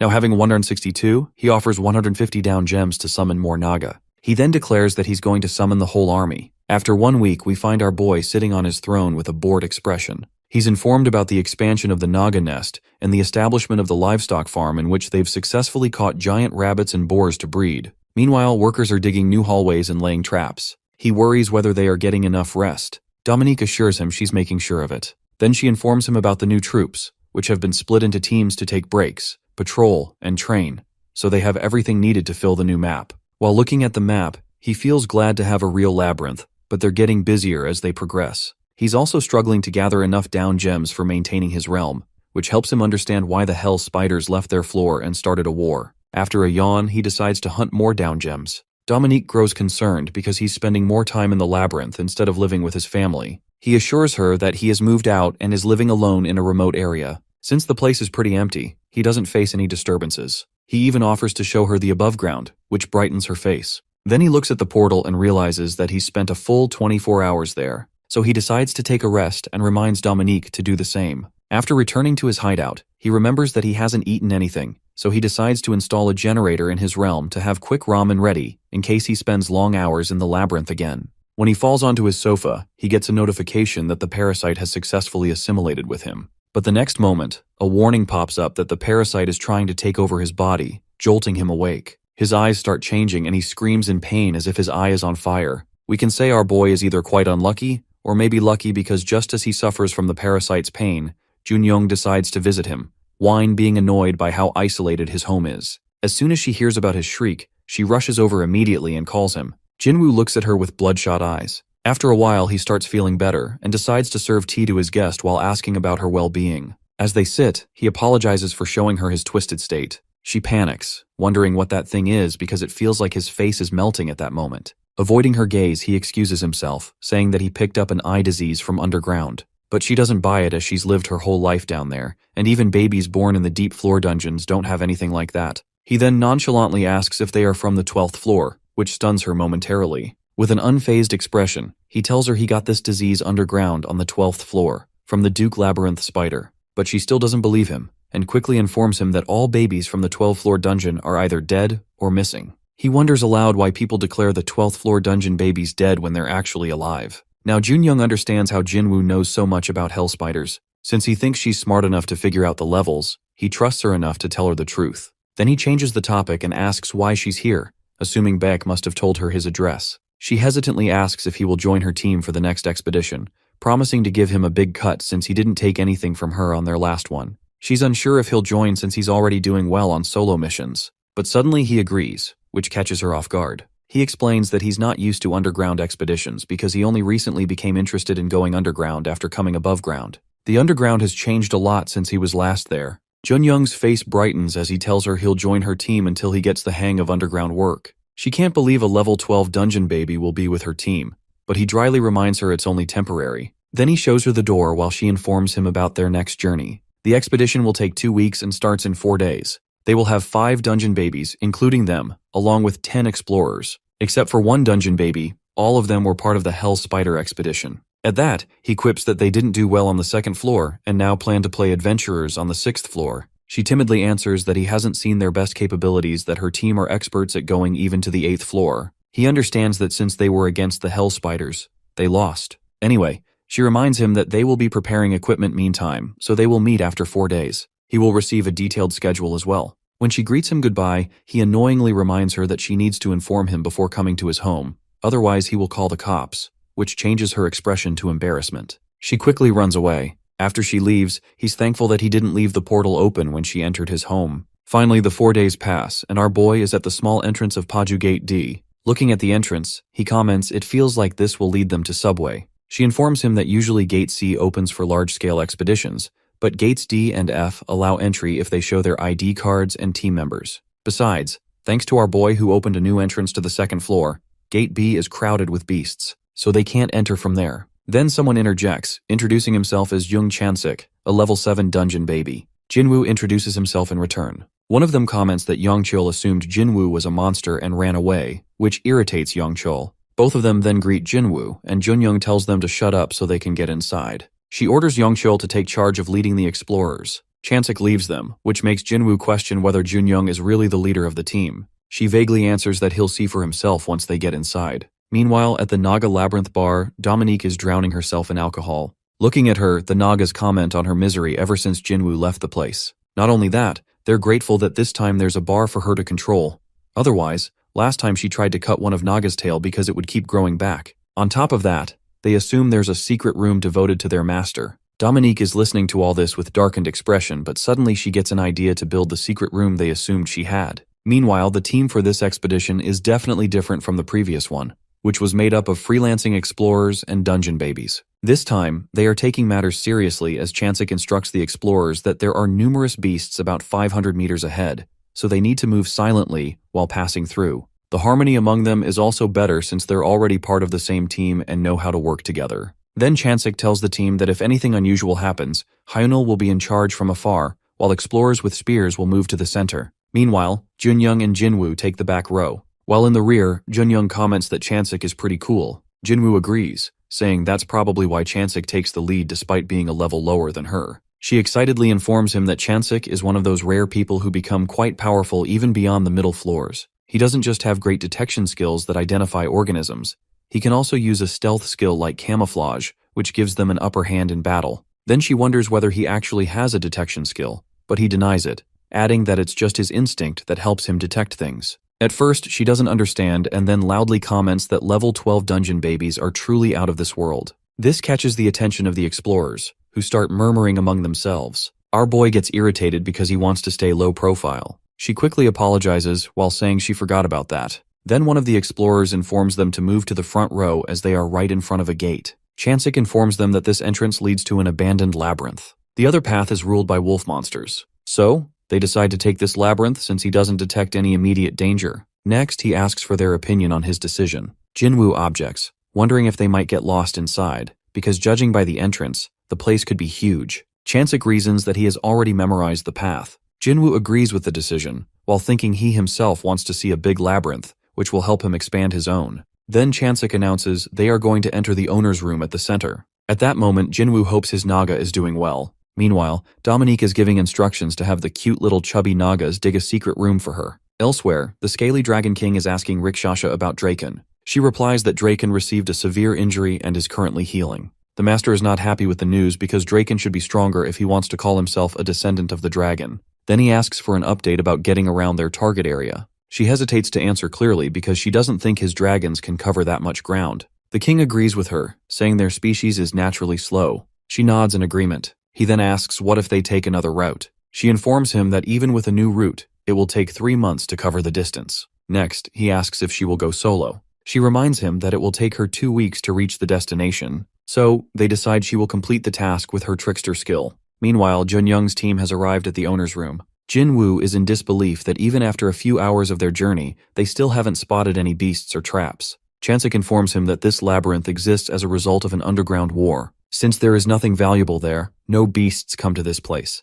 Even the army wanted to make this place a resting area for the 3rd floor. At that moment, Jinwoo asks if there really is a map of this place. Chansik confirms it, explaining that the Labyrinth shopping mall has maps for the upper floors, and usually the army provides maps for the middle ones. Our boy has already guessed this much and decides to pick up the map next time. Then Chansik orders them to rest here. He instructs Yongho and Heejun to check the motion sensors around the entrance, while the remaining members set up camp. He tells everyone to hurry up so they can rest early. Jinwoo is grumpy about not having a task for a few days. Junyoung explains that it's because he's their best member and needs to stay in his best shape for the battle. Then, jokingly, she assigns him the task of checking the throne where the owner sits and gives orders, in a disbelief tone. He dryly thinks to himself that he can't tell her that he's someone who does the same. Just then, our off-duty guy's parasite skill activates, and he feels a sharp pain. Junyoung immediately notices and asks if he's alright. He assures her the pain is manageable but asks no one to come near him in case they got scared of their life. She offers to help him as she runs away to the other side. Meanwhile, he is wondering if she had glimpsed a thin window of his system. Then he opens his eye and notices that he no longer feels pain. Besides, his parasite eye was deactivated for a while since he's gaining control over his parasite. His thoughts are interrupted when he suddenly sees a red spot which looks like a thin light inside the altar. He only opens his healthy eye and realizes that he can't see that red dot without opening the parasite-possessed eye. He moves toward the altar, realizing this parasite must have given him a detection skill. He takes out the red object, which looks more like a rock than a shining gem. His system solves the mystery by informing him that he has found an abandoned labyrinth fragment, which can be used for some special purpose. However, our boy isn't happy to find this instead of a down gem, which would be more useful to him. Then his system informs him that his parasite's detection skill has expanded, as now he can see dozens of shiny objects all over the dungeon. He's taken aback when he realizes all of these are down gems. Meanwhile, at the Naga Labyrinth bar, Dominique is still drowning in her misery, while 2 Nagas are questioned by one about why they have their tools out,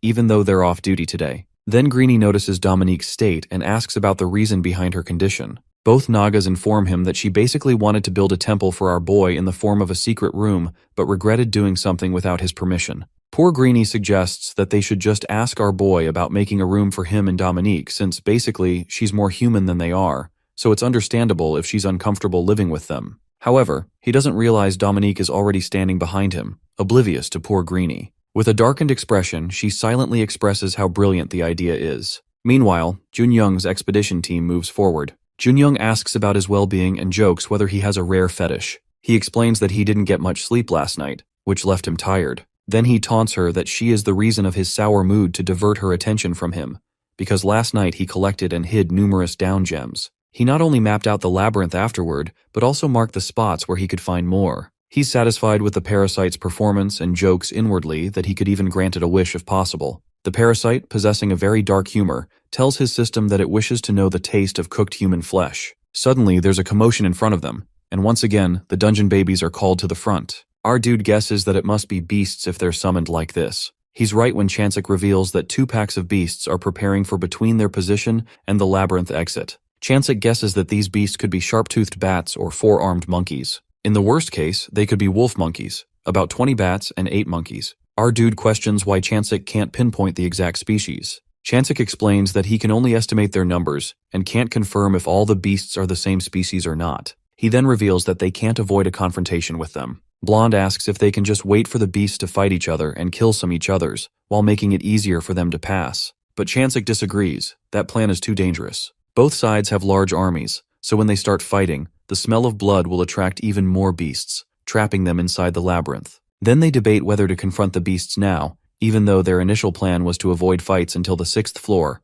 or just wait for the packs to tear each other apart first. Chansik warns them to understand the gravity of the situation. They are about to face 28 mid-rank 3rd-floor beasts that could be involved in a territorial dispute. However, Junyoung is overconfident, ready to rely on our dude when it comes to defeating these beasts. Chansik starts sweating, realizing how lightly she is taking the situation. Jinwoo interjects as they move forward, saying it will do them no good to wait forever. It's better to face the problem head-on, which Chansik agrees with. While loosening his collar and drawing his weapon in a cool stance, he agrees to take on half of the beasts. The team stands at the battlefield where the beasts have already begun fighting. Chansik misreads their numbers because they are total 30, which makes the adventurer think he might die today. Our dude jumps in front of him, declaring that he's not going to die today. The next moment, he leaps into the air, sword in hand, ready to battle the beasts. One by one, he slashes, cuts, and beats them down like they're nothing more than practice dummies. Chansik grows nervous watching Jinwoo fight with such ease. It must be because he's a lower-floor dungeon baby. Basically, how a dungeon baby fights depends on several factors,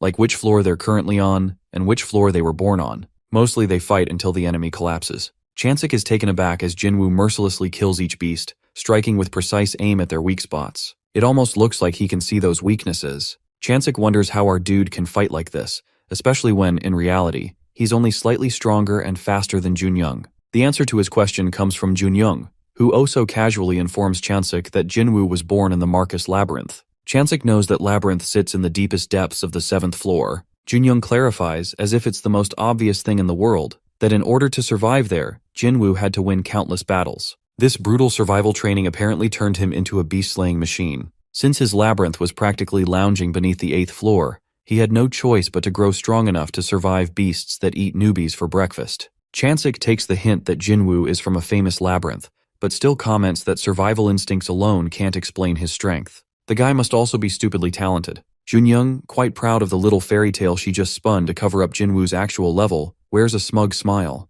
Then both of them decide, since Jinwoo's out there basically doing all the work, they should probably contribute a little themselves. With his spear raised, Chansik steps up, ready to fight. Meanwhile, Jinwoo already has parasite vision activated, making the world around him move in slow motion and his body feel feather-light. As he slices through beasts like he's prepping ingredients for a stir-fry, he briefly wonders if he's using his full power. But no, he quickly dismisses the thought. He's being cautious, keeping himself at Junyoung's level, even though it feels like he's going all out. His system feels like it should answer him and notifies him that the parasite inside his body activates the innate abilities within his body. This skill helps him not only increase his potential, but also strengthen his weakness detection skill. With this skill, he can even see through the ribcage of the monkey monster. At that moment, stopping his thoughts, he is merely looking at his system screen in order to know more about this parasite. He really feels like the parasite is more worth than what he paid for, if not for the fact that it once tried to take over his body. He decides to research more on its capabilities later. At that moment, he is informed that the parasite is adapting and liking him,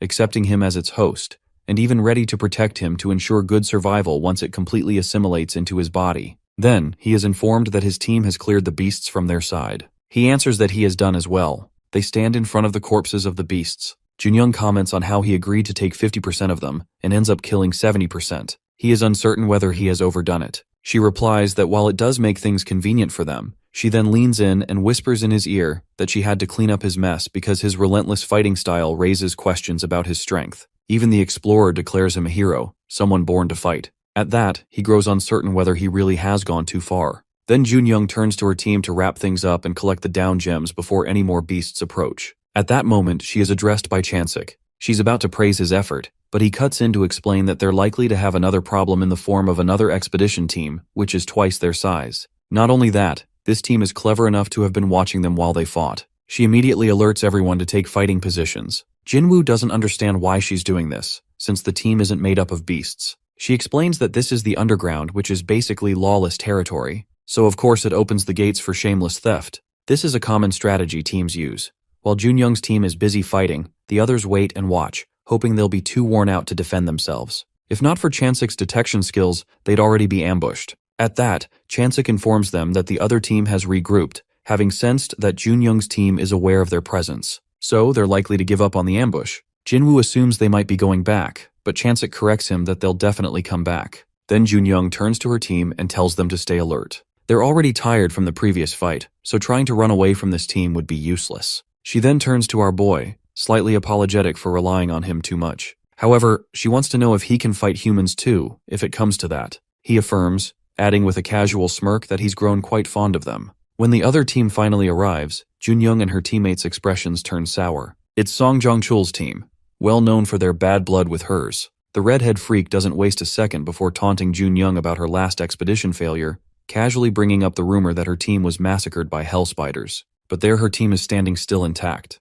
Oh, and of course, she conveniently has the bodies of those monsters to spare. Annoyed by his non-stop babbling, she tells him to get the hell out of there. But being the professional nuisance he is, Song insists that he's just passing through and needs to search for valuables, because apparently, Junyoung is on his way. Watching this little circus unfold, our boy raises an eyebrow, clearly curious about this obnoxious redhead. Chansik explains that this person belongs to the Expedition Association, which has government backing. That's the reason this arrogant fool thinks he gets to decide who can or can't enter the labyrinth. Jinwoo doesn't believe the government would allow such thieves down here, but Chansik reveals that, judging by the popularity of the association, there are very few teams that aren't part of it, which also makes the association ridiculously rich. That's why these teams act so cocky, like they own the entire underground. Jinwoo really dislikes them. At that moment, he activates his detection skill, which helps him see the enemy's abilities. To his surprise, Song is slightly stronger than Junyoung. Everyone else is either level 7 or below. While assessing them, Jinwoo also notices the experienced explorer flash an evil smile.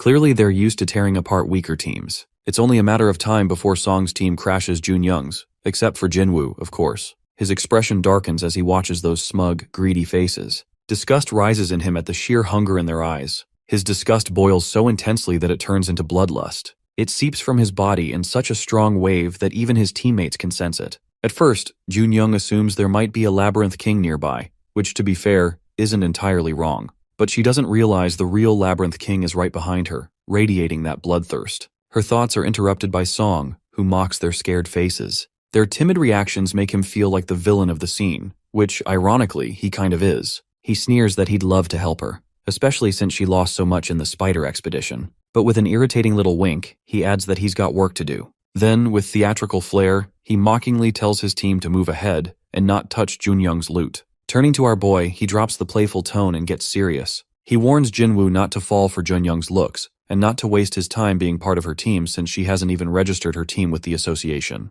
He's already detected Jinwoo's strength and offers him a place on his association-backed team. Our dude dryly retorts that he's not interested. Not that Song bothers to hear the full answer. With a smirk, he bids them goodbye, leaving a final little promise hanging in the air that he'll be seeing Junyoung on a deeper floor. Junyoung is visibly angry at Song's audacity. Chansik tries to calm her and Jinwoo down, reminding them that at least they've resolved this without bloodshed. When they look at Jinwoo strangely, he blinks in confusion and asks if something happened. Chansik urges him not to hide anything from them, pointing out that they definitely sensed bloodlust coming from him. Jinwoo brushes it off with a lazy excuse, saying it's just his hot-headedness acting up. The rest of the team doesn't feel anything though, so they stay quiet. Chansik explains that bloodlust is something only certain higher dungeon babies can sense. If everyone could feel it, the entire place would be in constant chaos. Meanwhile, Jinwoo turns to Junyoung and casually asks about her connection to Song. She reveals that they were both born and raised in the same labyrinth, and that Song was actually a good leader back then. But once he went above ground, He probably caught a bad case of normal human greed and got addicted to money. She is also taken back how he changed. Then she turns to her team and tells them to wrap things up so they can gather the loot from the beasts they've defeated. Chansik agrees with a nod, clearly glad to be focusing on something less dramatic. Jinwoo reminds her about their initial plan to head to the 6th floor. She explains that because of Song's team, they've become a major obstacle because they already tried to ambush them. Besides, Song's team is big enough to attract all the beasts. Usually she would go ahead with her team alone, but thanks to Jinwoo, they already have enough material. Just then, she's informed that her team has finished their work. She asks everyone to gather and wrap things up. After an uneventful week at the bottom of the dungeon, it's a relief that everyone is alive this time. Junyoung is thankful they got out before Song could do any more damage. Meanwhile, Jinwoo wants to research the association and about Song. As he says goodbye to Junyoung, he turns to his main source, Baek, who knows coincidentally Song well. Baek reveals that because of his skills, Song has become a kind of pseudo-leader of the association. Baek agrees that the association's control over the dungeon's entrances and exits has helped decrease explorer casualties.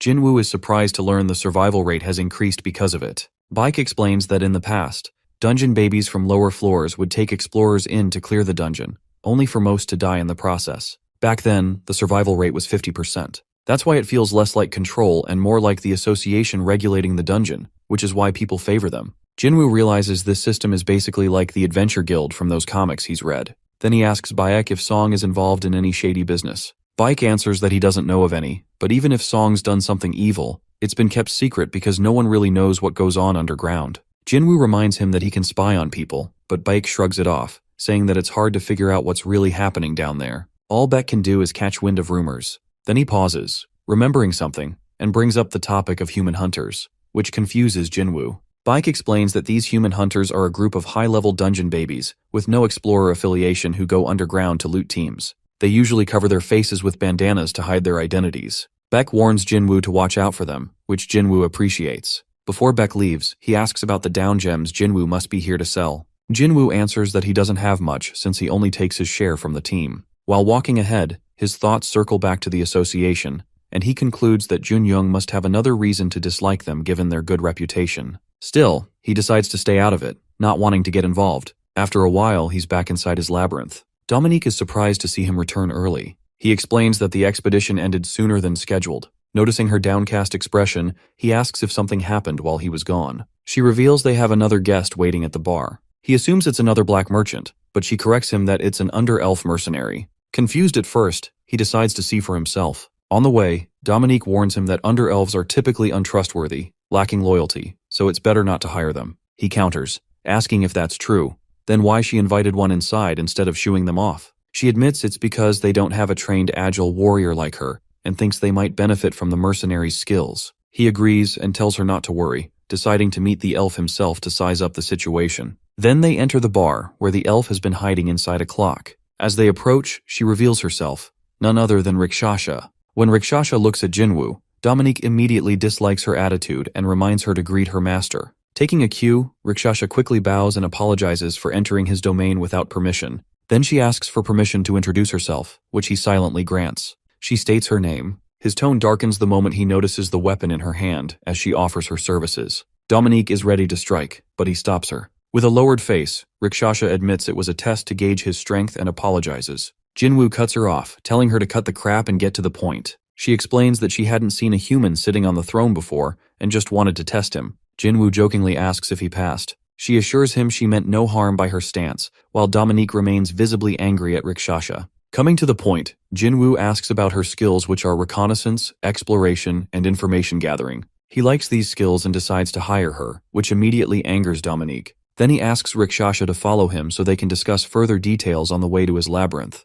Before moving ahead, Rikshasha flashes a smug smirk, clearly to rile up the fuming Dominique. While observing the Naga labyrinth, unbeknownst to everyone else, Rikshasha takes in everything around her. She concludes the labyrinth is managed very amateurishly as there are no traps, and the core is completely exposed for anyone to see. Not only that, the workers seem completely unalert. All of this makes her wonder if Jinwoo really knows what it means to be the owner of this labyrinth. Then she notices the Nagas playing and points them out to Jinwoo. He reveals that they're off-duty, which stuns her. She grows even more confused when he explains that he ensures his workers get enough food and rest, which makes them more efficient. He relates to their situation because he was once used to being a digger himself. At that, she concludes that his mindset is weak, but that his labyrinth is overall worthless. Jinwoo then asks about the trainer to Dominique and whether there's training today. She replies that it's a magician this time. Meanwhile, Rikshasha decides to go along with the plan. After a while, Jinwoo starts getting a headache thinking about the state of his labyrinth as development is slow, and he doesn't have many down gems to upgrade it.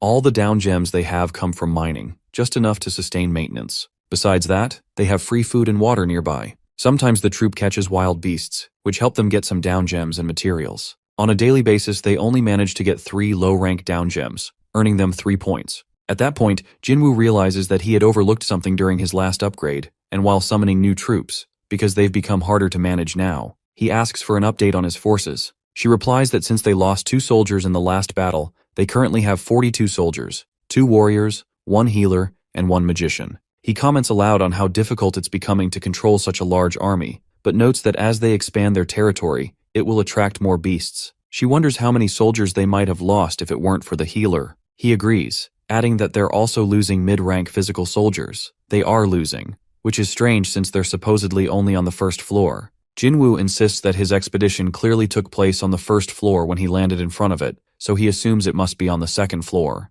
Dominique guesses the labyrinth must have swallowed him up somehow, but explains that when he received ownership, the labyrinth returned to the first floor. She says it often works like that. Jinwoo then seriously recalls the ancient items he encountered, and the fact that there were no humans at that time. He just assumed that he was in an isolated part of the floor. Finally, he asks Dominique which floor their labyrinth really is on. Unfortunately, she admits she doesn't know because she has never left the place. Now this is a real problem, but it's not like he can do much about it. Even the lower floor can be a safe haven as well. It doesn't surprise him if the labyrinth is on the lower floor. Deciding to take help from Rikshasha, he asks about her and her location. Dominique informs him that she's at the bar after her patrol shift, but she doesn't like him asking about Rikshasha. The elf deems her rude. Getting up, he realizes how ridiculous it is that he doesn't know about their labyrinth floor, whining internally and hoping she must know it, as she sees the outside of it. Afterwards, they stand in front of Rikshasha, who greets him while questioning his presence there. Dominique, ever the eager one, immediately quips that they can't tolerate someone like her in the owner's room.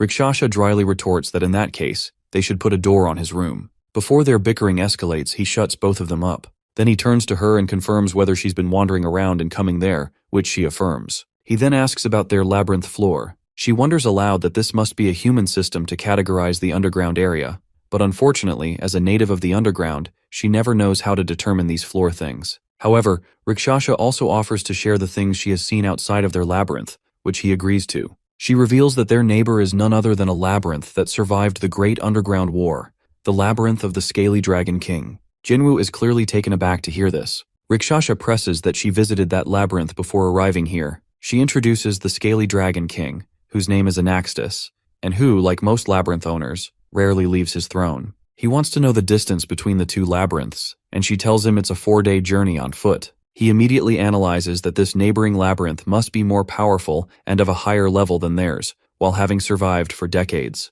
In that case, there's a chance their 2 labyrinths could eventually merge if an imbalance occurs on their floor. He knows this from his experience as a digger, since the route he often digs through is used as battlegrounds by various beasts, which he frequently witnesses firsthand. Then Rikshasha drops the bomb that the Scaly Dragon King knows about the Naga Labyrinth's existence. He wants to know if that's true. She explains by revealing the existence of another labyrinth owner called the Blonde Panther, whose labyrinth lies between the 2. The current Scaly Dragon King tried to take over the Blonde Panther's territory but failed. This means they want to conquer that territory in order to reach the Naga Labyrinth. She adds that Jinwoo still has time because scaly dragons are usually slow creatures. Jinwoo is glad to hear that, as this gives him enough time to prepare. Then he casually comments on how she knows so much about the Scaly Dragon King. She replies that it's because she was once hired by them as well, which immediately raises Dominique's suspicion that she might be a spy. She denies the accusation, while adding that she simply worked for those who hired her, because that's her job as a mercenary. Now, however, her loyalty belongs to the Naga Labyrinth.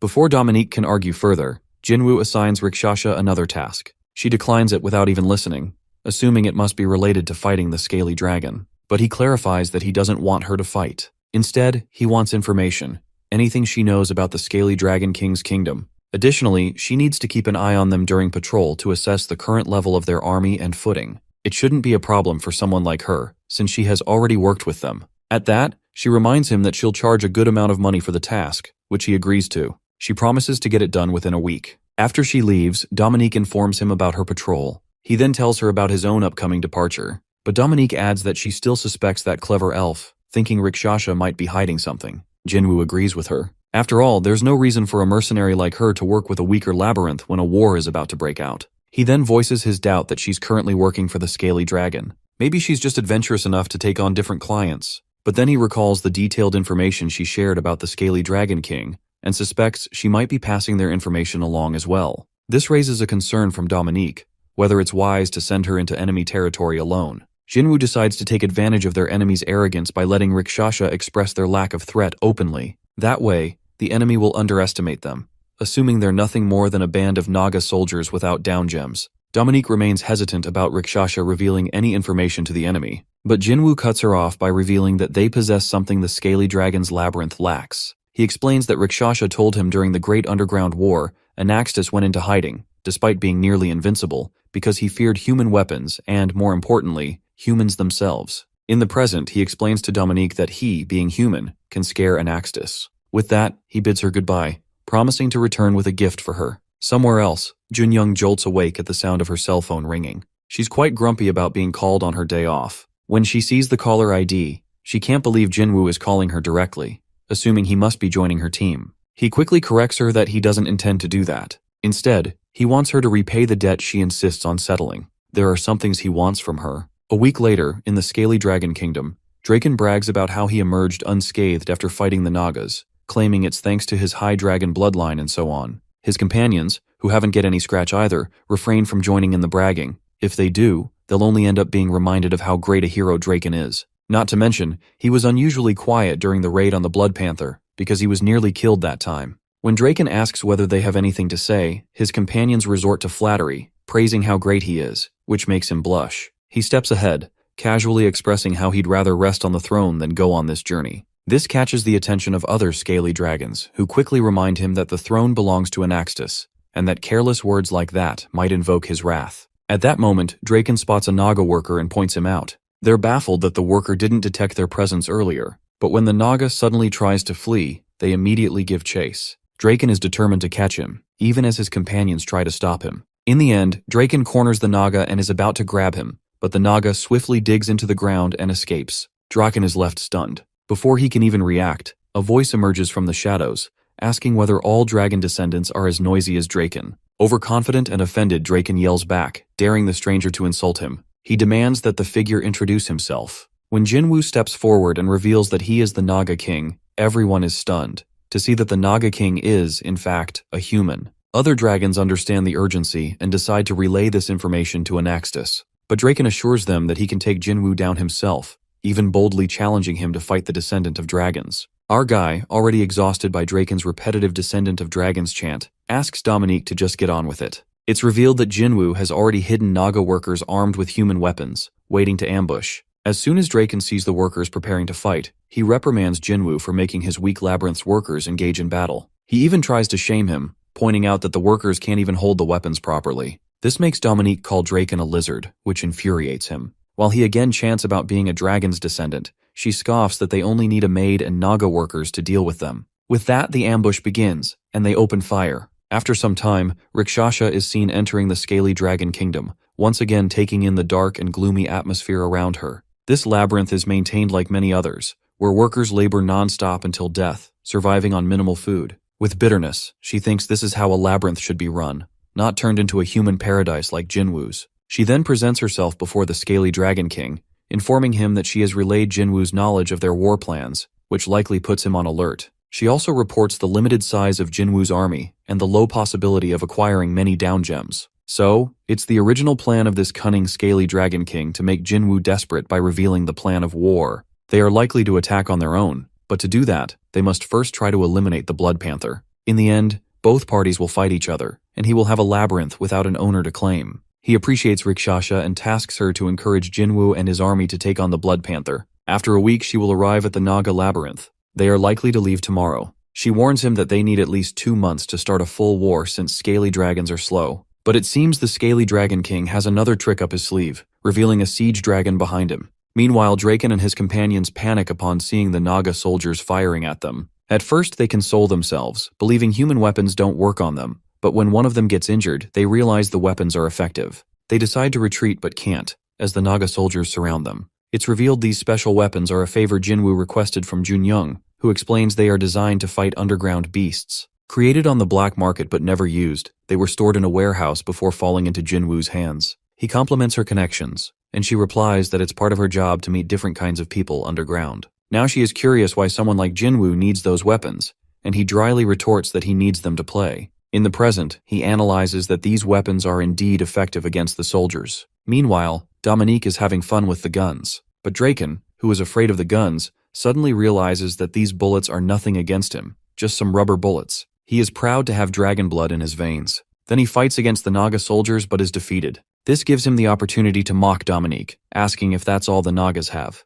Before he can fire at her, Jinwoo stops him, saying he's going to deal with Draken. Before Draken can finish his sentence, Jinwoo is already on him. They engage in a battle for a while until Draken pushes him away. Everyone is stunned by that. But Jinwoo rises from the dust while analyzing Draken's strength. Draken has super-level strength as well as the power of a hell spider, but his fighting skills suck. Jinwoo assumes Draken must be trying to manipulate him, so he activates his parasite but doesn't find a single weakness in Draken. Suddenly, he spots a red spot on Draken's back, but when he tries to touch it, he's thrown aside. Draken wonders if he has killed Jinwoo, but Jinwoo's voice comes from the dust, admitting that Draken is indeed a descendant of the dragon, and that his weakness is also like a dragon's. Draken shouts comically that he doesn't have a weakness, but Jinwoo reveals that he has a weak spot between his shoulder blades, and that's where he's going to strike next. As soon as Draken hears this, his expression and posture turn serious. As Draken's expression turns serious, Jinwoo gets ready for battle. He can feel the ground shaking and the air vibrating around him, signaling that Draken is truly getting serious. Jinwoo knows he's never even scratched Draken before, so he has to attack his weakness in one powerful strike using all the strength he has. With that, he rushes past Draken, while the so-called descendant of dragons stands like a brick wall. Behind Draken, Jinwoo can clearly see the weak spot. He doesn't understand why this dragon has left his weakness so exposed, which makes him think it might be a trap. But he doesn't have much time to waste and aims straight for the weakness. Meanwhile, Draken sweats profusely but doesn't move from his place. He's struck by the words of the scaly Dragon King, who called Jinwoo a fool with a weak labyrinth. Now Draken knows his own weakness, and he's fidgety, fearing he might die today after being hurt by Jinwoo's attack. He is hell outta nervous about what's going to happen to him at the hands of our dude. Then he decides to retreat, pretending to spare Jinwoo's life in front of everyone so he won't be called a coward. But Draken's eyes widen as he sees Jinwoo disappear right in front of him. The next moment, Jinwoo slashes his chest and blood oozes from the wound. He panics because it's the first time someone has ever made him bleed. Draken's vision turns red while all he can see is blood, and all he can think about is death. Suddenly he senses Jinwoo's presence behind him, but just as Jinwoo is about to strike his weak spot, he drops to the ground, trembling profusely. Whining and shivering at the sight of death in front of him, he pleads with our boy to spare his life, saying he's just a hired mercenary doing what he's told. Before Jinwoo can do anything, he gets informed by Dominique about them dealing with the scaly dragon soldiers. But now, what should they do with Draken, who's asking to be spared while his dragon body could be useful to them? Jinwoo casually wonders aloud how he might kill the dragon or open up his body. Hearing this, Draken panics and pledges his loyalty to Jinwoo in desperation. Jinwoo is annoyed by his antics because someone who betrays his master to save his own life can easily betray him in the future too. But Draken is too desperate that he swears on his dragon ancestor to pledge his loyalty. As soon as the words leave his mouth, a flash of light engulfs him. Jinwoo is confused at the sight, and Dominique explains that it's a seal bound by dragon vows. Dragons, though arrogant, are also honorable creatures. If Draken breaks this vow, he'll likely suffer a painful death. But she's a little surprised that Draken doesn't have wings like a typical dragon, which makes him appear more like a subspecies. Jinwoo then turns to Draken and asks about the vow. Draken confirms everything, adding that this is the price dragons pay for their pride and arrogance. Jinwoo decides to accept Draken, thinking he might be useful in the future. Some days pass since the confrontation with the scaly dragon soldiers. Jinwoo is preparing for the battle against the scaly dragon king in a bizarre way. He has basically made Draken his guinea pig, experimenting on him because their body types are similar. But Draken informs him that the scaly dragon king has a much thicker body than him and no known weaknesses at all. Then he is ready to target Draken with another weapon. But Draken reminds him that even though his thick skin won't be penetrated, it will still hurt. Unfazed by his pleas, Jinwoo is ready to strike while warning him that if he avoids the attack, it will count as an act of betrayal. Then he hits Draken, while reminding him that it's better to be in pain than be dead meat. At that moment, Rikshasha enters the labyrinth and recognizes Draken, When asked about their connection, she explains that they know each other but don't interact regularly since they have different roles, and Draken might not even remember her. Getting straight to the point, Jinwoo asks for an update regarding the Scaly Dragon King's troops. She replies that the bad guys are preparing their forces for war and our boy likely has 1 month. Besides, she doesn't think Jinwoo can prepare a troop capable of standing against the Scaly Dragon army. He understands this after all, those beasts have survived for a decade. Then Rakshasa suggests they take down the Blood Panther first. Defeating it will likely earn them high-ranking down gems needed to stand a chance against the Scaly Dragons. But the problem is, no one has ever managed to defeat it. So Rakshasa suggests they spend a week preparing and collecting down gems. However, there's a downside that it's a do-or-die situation. Either they win or they lose the labyrinth. Dominique also agrees with her, regardless of the risk involved in the plan. He finally agrees to go through with it. For this purpose, he first needs a detailed map, so he tasks Rakshasa with creating one. She agrees to map out the area starting from the Blood Panther's territory. He then dismisses her. As he moves ahead, Dominique asks about his next course of action, assuming he's planning to get more human weapons. He declines, saying that human weapons are basically useless against monsters.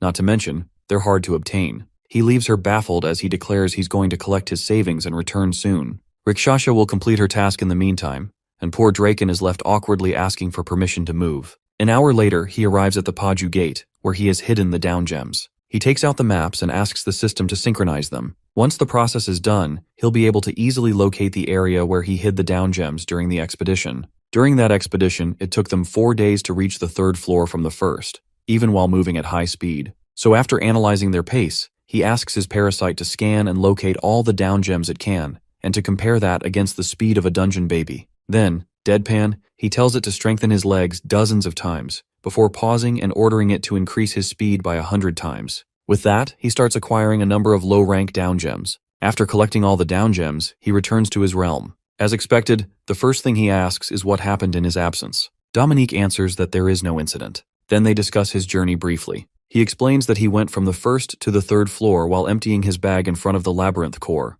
Dominique is stunned to see so many down gems. He explains that he finds them because of the parasite, but looking at the number of low-rank down gems, around 435, they are still not enough for them to prepare an army for war. On top of that, judging by the thick skin of the Draken, even hundreds of their 1st and 2nd rank soldiers can't win against such a scaly dragon. He then decides to update the labyrinth first, a process that takes a month while assuming they even have a month to prepare. However, Dominique reminds him that Rakshasa might be lying, but it is a risk he needs to take. He uses 100 gems to upgrade his labyrinth. Afterwards, he plans to summon level 5 Naga soldiers for the army, and sets aside some down gems in case he needs to summon more later. Suddenly, his eyes catch the option for rank 4 Naga troops, offering strong and patient mid-level Naga gatekeepers who defend the gate and won't open it without his permission. He slightly changes his plan and summons the gatekeepers. Meanwhile, Rakshasa steps toward the Naga labyrinth, her mind reeling with the Scaly Dragon King's plan. He is going to dig a tunnel under the Blood Panther labyrinth in order to reach it. It will take him a week, and once he arrives, the war will break out. She doesn't think the Nagas have enough force to win this war. But suddenly, her thoughts are interrupted as she is abruptly stopped by the Naga gatekeeper, who roars at her. At that moment, Jinwoo allows her in and introduces her to the gatekeeper for future reference. She then hands him the map while noticing the expansion of his army. He explains that he had some down gems tucked away for this purpose. She analyzes the situation and realizes they now have a chance to win against the Blood Panther with this expanded force. But he reveals that only he and the boys behind him are going to fight the Blood Panther, while the remaining soldiers are assigned to protect the labyrinth in his absence. She is taken aback by this revelation. Even though Jinwoo reveals that they are not only the elite force of his army but have been fighting the battle before, she doesn't believe that they have a chance to win against the Blood Panther. He adds that he will join the fight, but she doesn't trust their strength, convinced they will be annihilated. Having had enough of her distrust, Jinwoo commands her to shut up while saying that she is underestimating them. With no choice, she decides to follow his order, silently thinking how foolish it is to believe in their troops. Then he asks if she has had enough rest, saying he will show them the path to the Blood Panther. Since she already rested on the way, she agrees. Meanwhile, she thinks about how she was trying to avoid getting involved in the war by using the excuse of needing to go out from the labyrinth for making maps. But in the end, she knows she has to go with them no matter what. After a while, they arrive at the Blood Panther territory. She informs them that while Blood Panthers might not be good at defense, they are skilled at ambushes and surprise attacks, so they should prepare for one. Jinwoo notices her fear. She admits it, adding that she doesn't want to be killed. Blood Panthers have been the strongest in the territory for decades. She brings them into the labyrinth, but she doesn't believe she can survive it herself. Suddenly, she senses an ominous aura behind her and thinks there might be a creature lurking. The next moment, she freezes as our guy threatens her not to move back if she wants to stay alive, because she's about to be interrogated. Rakshasha acts indifferent about the matter. Jinwoo voices his doubts to her displeasure, explaining how he manages his labyrinth in a humane way while giving rest, holidays, and good treatment to his workers. She thinks that must be a weak plan and doubts his army's strength based on it. But he's also someone born and raised underground, so he knows the system of these dungeons well. His sole purpose is to eliminate enemies and protect his own. However, he's still unsure whether she's a friend or foe. She replies that she's just a hired mercenary. But our guy already knows she's working with the Scaly Dragon King and still gives her a chance to explain herself. She casually admits that he knows she worked with the Scaly Dragon King too, and if she were double-crossing him, there'd be no reason to tell him. Besides, she also spies for him. Yet Jinwoo doubts she's feeding them false information. She gets angry at the accusations and firmly denies ever doing such a thing. As he activates her parasite, which she can't see, he admits that she never fed him false information, which only makes him more curious about her true motives for double-crossing both sides of the war. She protests, saying he has no proof for his claims. Instead of answering, he asks if she knows about parasites. She says that she's heard of them, but never seen one in person. Our guy then reveals that he has one, and that he's left a fragment of his parasite inside her body, which petrifies her.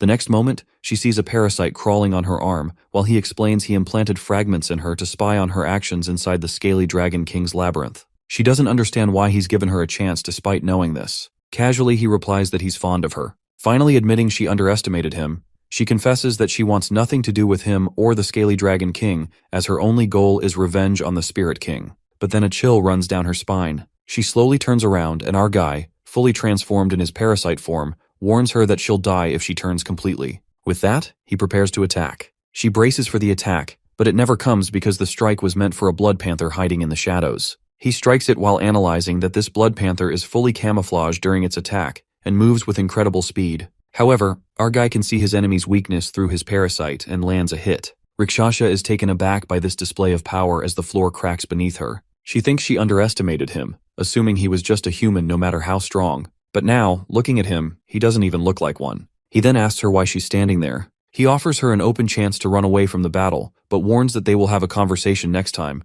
and darkly deadpanning that next time, he won't give her a chance to open her mouth. Looking at him, she realizes that he's a monster born and raised underground. After the battle finishes with this blood panther, she asks if he can still see the blood panther. He admits, wondering if it's recovering since it has stopped moving. While he thinks about how useful the parasite is and how to use it to its full potential, he also recognizes its downsides. It's draining his energy too quickly. After a few seconds, he won't have enough energy to continue, so it's better to finish this battle quickly. His thoughts are interrupted by Rakshasha, who warns him about another blood panther. This one bites his mage. Without wasting time, he rushes to it but finds yet another one. He curses under his breath because it's like fighting hell spiders. He prays inwardly for the parasite to hold longer so he can defeat both. Rakshasha draws her sword, declaring she will help him, but he refuses her aid. Even when she protests, he asks her to weigh her options while he faces them alone, making it clear he won't accept her help. In the end, he warns her not to underestimate him or his army. Later, the Naga healer treats the mage's injury. Another warrior asks about the mage's condition. The healer replies that the healing is in progress, but the mage has only a minimal chance of survival without it. The warrior warns the healer to protect the mage because Jinwoo has a soft spot for him. They need to keep him alive until Jinwoo arrives. Suddenly, a Naga warrior is attacked and he fights back. He battles a blood panther for a while, but the blood panther gains the upper hand after injuring him. The next moment, he slams him against a wall. Despite his wounds, the warrior glances at his comrades fighting a giant blood panther, and clearly losing. One soldier is eaten by the beast, blood spurting over him. Witnessing this, the warrior remembers the day he was born as the first Naga warrior, and the honor of fighting on the front lines. He rises with determination, recalling the vow to fight for his king until they achieve the glory Jinwoo promised. He doesn't fear death as he charges at the blood panther, determined never to back down against the formidable enemy. Then, he clamps the blood panther's jaws shut, realizing how wrong he was at the beginning. He is thrown back again, but he attacks the blood panther once more. The blood panther roars and tries to get him,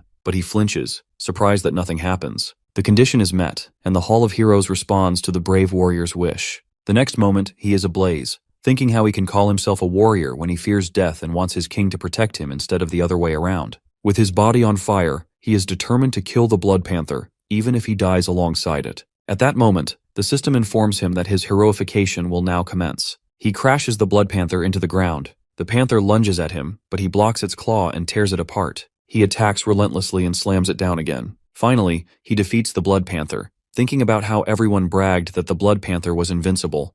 But they are wrong. Rakshasa is shocked to see the Naga warrior undergoing heroification and wonders if this was all part of our dude's plan all along. Maybe that's why he brought so few soldiers with him. But then she quickly rejects that thought. She knows the purpose of heroification is that a beast can only rise in rank after experiencing a certain realization or incident that acts as a catalyst for the process. No one can predict it in advance, not even the hero himself. Yet, she recalls his words about not underestimating his troops and realizes that he never stops surprising her. At that moment, Jinwoo is also informed about his warrior undergoing heroification, but he doesn't fully understand what it means. Whatever it is, he's ready to unleash his full power. Meanwhile, the Naga warrior prepares to attack the Blood Panther to protect his comrades. The next moment, the Blood Panther disappears. He taunts the Panther to come at him with full force. Meanwhile, Rakshasa analyzes the situation, recognizing that this is the typical Blood Panther fighting style, as they hide and use surprise attacks as their leverage. The Naga warrior grows frustrated watching this,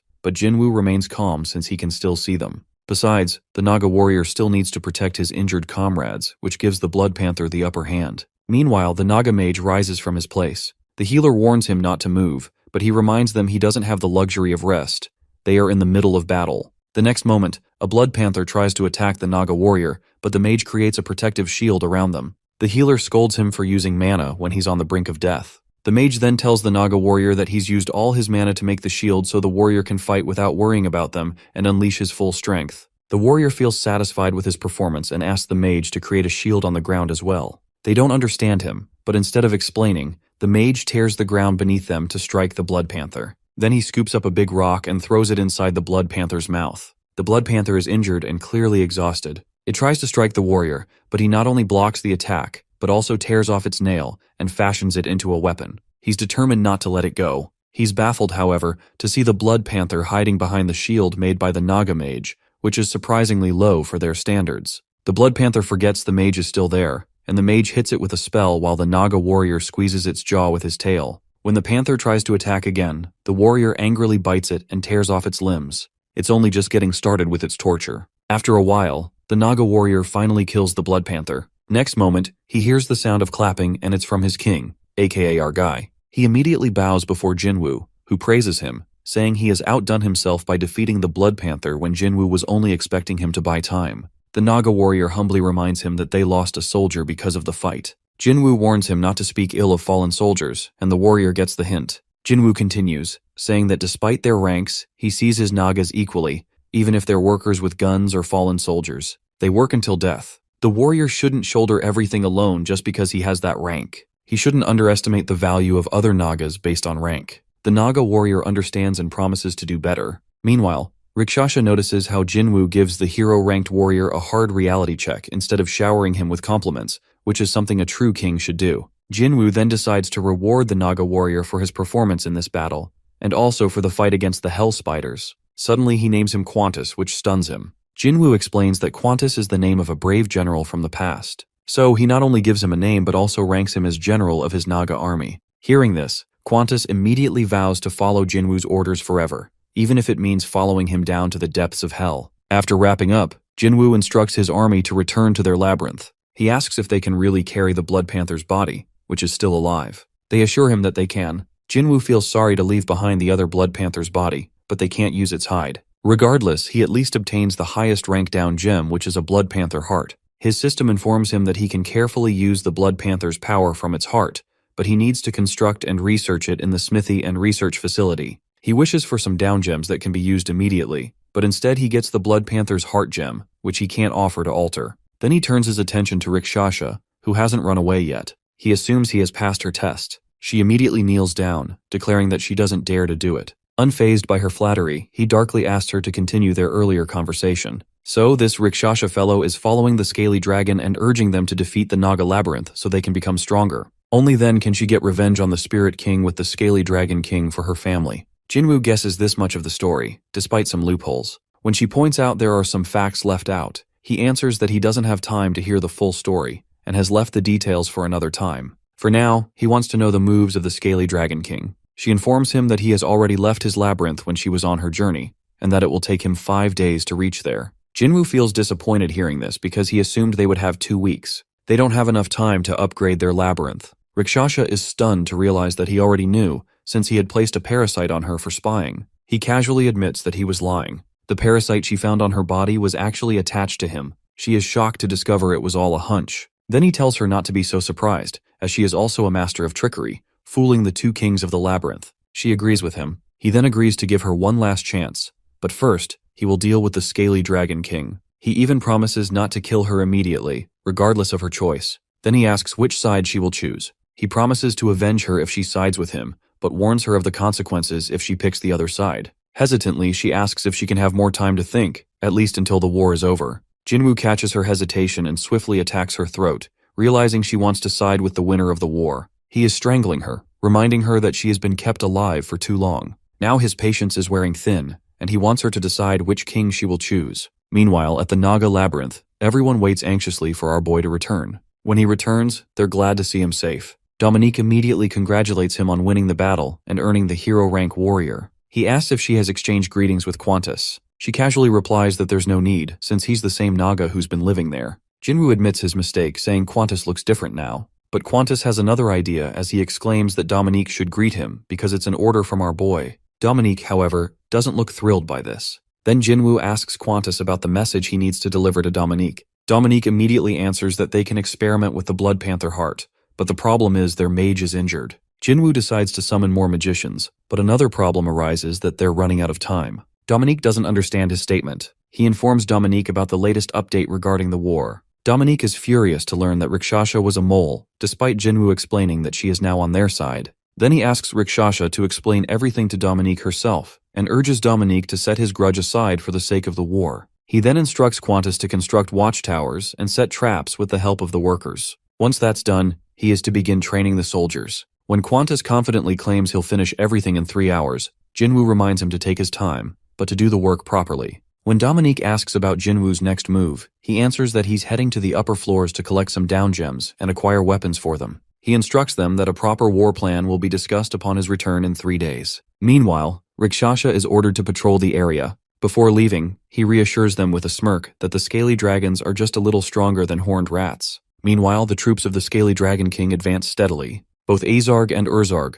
warriors of hero rank, are summoned by Anaxtus, who orders them to lead their units forward. They are instructed to complete their mission before he arrives at the destination. The day of the war finally arrives. At the front lines of the Naga labyrinth, the invasion is already underway. Dominique informs our boy that everyone is in position, and the final briefing is about to begin. He urges her to go. She informs him that they have 90 Naga soldiers and 10 warriors, excluding Qantas. Their forces also include 6 archers, 4 healers, 5 magicians, and 2 gatekeepers to defend the labyrinth. Everyone is ready for battle. On the other side, the enemy vanguard consists of 121 scaly dragons, which comprises 100 soldiers, 18 warriors, and 2 mid-sized scaly dragons who appear to act as gatekeepers. Their commanding leader seems to be of hero rank. He then points out that scaly dragons are close-range fighters. Dominique agrees, stating that this is a well-known characteristic of their kind. He recalls his earlier conversation with Rakshasha, who informed him that scaly dragons possess exceptional defensive abilities and strength strong enough to overpower their opponents. However, due to their sheer mass, they suffer from a major drawback. They're slow and lack any proficiency in long-range combat. Jinwoo understands they are the impulsive type, always ready to charge into battle, even when unprovoked. Rakshasha had warned him, though, that they've recently found a way to compensate for this weakness. Jinwoo is brought back to the present by Dominique's voice, who has spotted the enemy vanguard. He quickly checks the labyrinth's upgrade status. There are still 2 hours left until completion. Rakshasha's prediction was dead on. The enemy has arrived right on time. Without wasting a second, he orders everyone to take their positions and prepare the first line of defense. Then something clicks in his mind regarding hero rank soldiers. He calls out to Draken, who by now looks rather disgruntled with Jinwoo's treatment. Understandably so. He hasn't exactly been thrilled about being used as a glorified target dummy for this long. He then orders Draken to go and fight the hero rank warrior, because it's time for him to prove that he truly is a descendant of dragons. As soon as Draken steps in front of his former allies, they immediately recognize him. They had heard he was dead. The hero rank scaly dragons are furious that he switched sides after witnessing defeat and begging for mercy. Draken reminds them not to address him so casually as they are no longer comrades, but they mock him instead, calling him nothing more than a boastful fool who kept claiming to be a descendant of dragons. In their eyes, the ancient legends of dragons are a joke, as Draken himself is the living proof of how weak dragons must have been. Draken warns Azarg not to speak ill of dragons, but Azarg mocks him again, saying dragons are extinct. Besides, scaly dragons are also distant relatives of the dragons, so Draken is nothing but a yellow lizard in their eyes. They laugh, asking whether he's here to surrender like a coward or actually has the spine to fight. Meanwhile, they begin analyzing the enemy formation. The Naga soldiers don't look particularly strong to them. However, the magicians stationed in the rear catch their attention that they seem to be preparing something. The scaly dragons decide to keep a close eye on them. They then order their troops to advance in order to crush the Naga forces. Urzarg instructs his companion to go deal with the magicians, while he personally takes on Draken. Declaring that he will grant Draken a painless death, he charges forward. However, Urzarg is caught off guard when his weapon fails to pierce Draken's thick skin. He tries several more times, but nothing works. Meanwhile, Jinwoo observes that Draken has improved since he's even letting his enemy attack him from behind. Dominique, watching the fight, is uncertain whether Draken can truly defeat his opponent. But Jinwoo explains that Draken has an intense fear of death. Because of this, he possesses excellent survival instincts. He's not blindly taking blows as he's carefully analyzing his enemy's fighting pattern. In fact, he's deliberately showing his back to test whether the enemy knows his weakness or not. Everything Draken is doing right now is part of a calculated effort to survive. Dominique admits that Draken really is strong. Jinwoo adds that he saw it in his movements the moment Draken surrendered to him.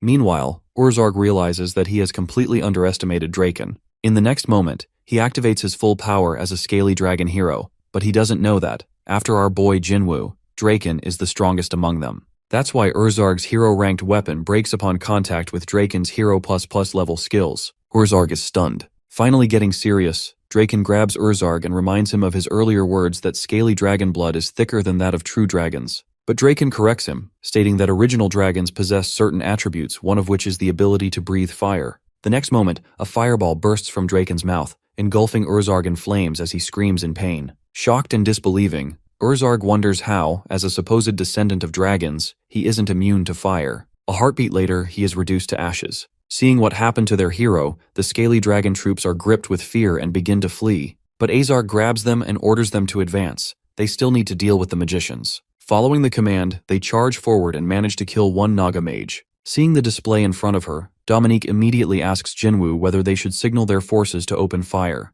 But our boy doesn't agree with her, as they can't afford to waste arrows for now. He believes in his mage Naga to handle the defense. His belief proves right, as the magicians are ready with their ice magic the moment the scaly dragons are thrown at them. Many of the creatures die when cracked ice pierces through their bodies. Some manage to land on the ground, but in the next moment, he sees a gatekeeper grab one and hurl it into the air. Azarg and his minions growl in frustration. Seeing this, Jinwoo comes up with a new strategy and asks Dominique to order the gatekeepers to throw the scaly dragons toward the mid-scale soldiers. It's his trap, to lure them in. Then he asks for an update. She informs him that they've secured the middle, thanks to Draken. However, the enemy army panics after witnessing their commander's death and begins to split on both sides. The problem is Jinwoo's smaller force, which might give the scaly dragons an upper hand. So she suggests opening the trap now, but he believes it's not the right time. They need to lure the bigger soldiers into it first. He then turns to Qantas and asks him to handle the left flank while Draken takes care of the right. They must ensure the enemy force doesn't break through their lines of defense. At that moment, a very exhausted Rikshasha addresses Jinwoo desperately. As soon as he turns to her, she immediately informs him that they are about to face the main force, which is led by the scaly dragon king. The next moment, they hear the loud rumbling of the ground, which is a clear signal that the main force has arrived. Jinwoo and the others see the scaly dragon king, known as the immovable king, Anaxtis. The main enemy force numbers around 300 troops. Out of these, 150 are regular soldiers, while the rest are high-ranking fighters. They also have over 30 mid-sized catapulting scaly dragons. Overall, Jinwoo is clearly outnumbered, especially when it comes to elite soldiers. Dominique points out Anaxtis, who signals his force to move forward. The soldiers blow their whistles to announce the start of the battle, and the enemy begins to advance. Jinwoo stays alert, realizing that the main forces have launched the war. He orders his troops to focus on the flying dragons first, but tells the archers to hold their fire for now. Dominique warns him that they won't be able to defend for long once the main force pushes forward. He asks her to be patient because they need the enemy army to get as close as possible in order to execute their plan. Dominique then updates him on their side of the battle, saying that the magicians are about to run out of mana. Judging by how intensely they're defending, they won't hold much longer. She urges him to act soon. He starts to object, but suddenly stops and tells Dominique to send the magicians underground. Dominique telepathically orders the magicians to stop using their defensive spells and join the fight. As per his order, the magicians target the scaly dragon soldiers advancing forward. Suddenly, the enemies notice ice forming around their feet. In the next moment, a large number of soldiers become stuck in the ice. Qantas immediately orders his troops to attack the trapped soldiers. Seeing this, Rakshasa comments that the area where the soldiers are standing is actually a dirt-covered cliff. If they're paying attention, they can easily avoid falling into the trap. Jinwoo analyzes the situation. It seems the Scaly Dragon King doesn't have updated intel on his enemy. The force he sent has been completely annihilated by Jinwoo's army, except for her and Draken, who are now on Jinwoo's side. With both survivors switched over, the Dragon King is left completely in the dark. Jinwoo then asks about their losses so far.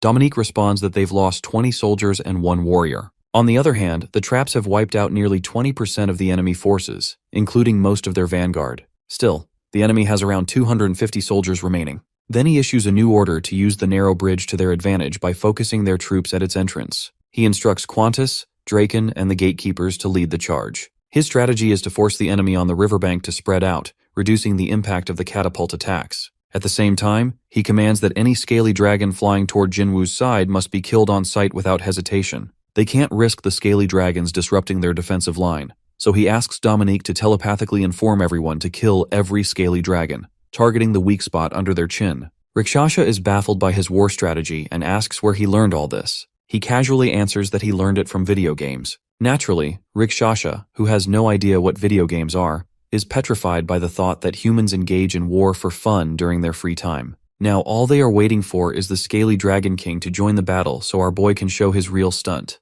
Jinwoo hopes this happens before the main force reaches the second line of defense. Meanwhile, something is bothering Rakshasa. She feels something is off. When Jinwoo turns to her, she explains that she hasn't seen any champion scaly dragons or siege rank scaly dragons yet. The next moment, there's an explosion. As the dust settles, they see a large dragon breaching the right wall. Jinwoo is stunned to see the massive dragon and asks about it. Rakshasa explains that it's a siege rank scaly dragon. Our boy is clearly tense, because siege rank scaly dragons are massive in size, comparable to hell spiders. If they advance any further, there's a serious risk of severe damage. The next moment, he's informed that a new scaly dragon troop is approaching from a different path. This unit consists mostly of elite fighters, led by a hero rank warrior. Not only that, the fighters are closing in from the rear while the siege dragon is approaching head-on. Trying to stay calm, Jinwoo orders his forces to retreat to the second line of defense and commands the archers to cover the retreat. He then instructs Qantas and the gatekeepers to block the enemy from the right side. Dominique points out that Qantas might not be able to handle it alone,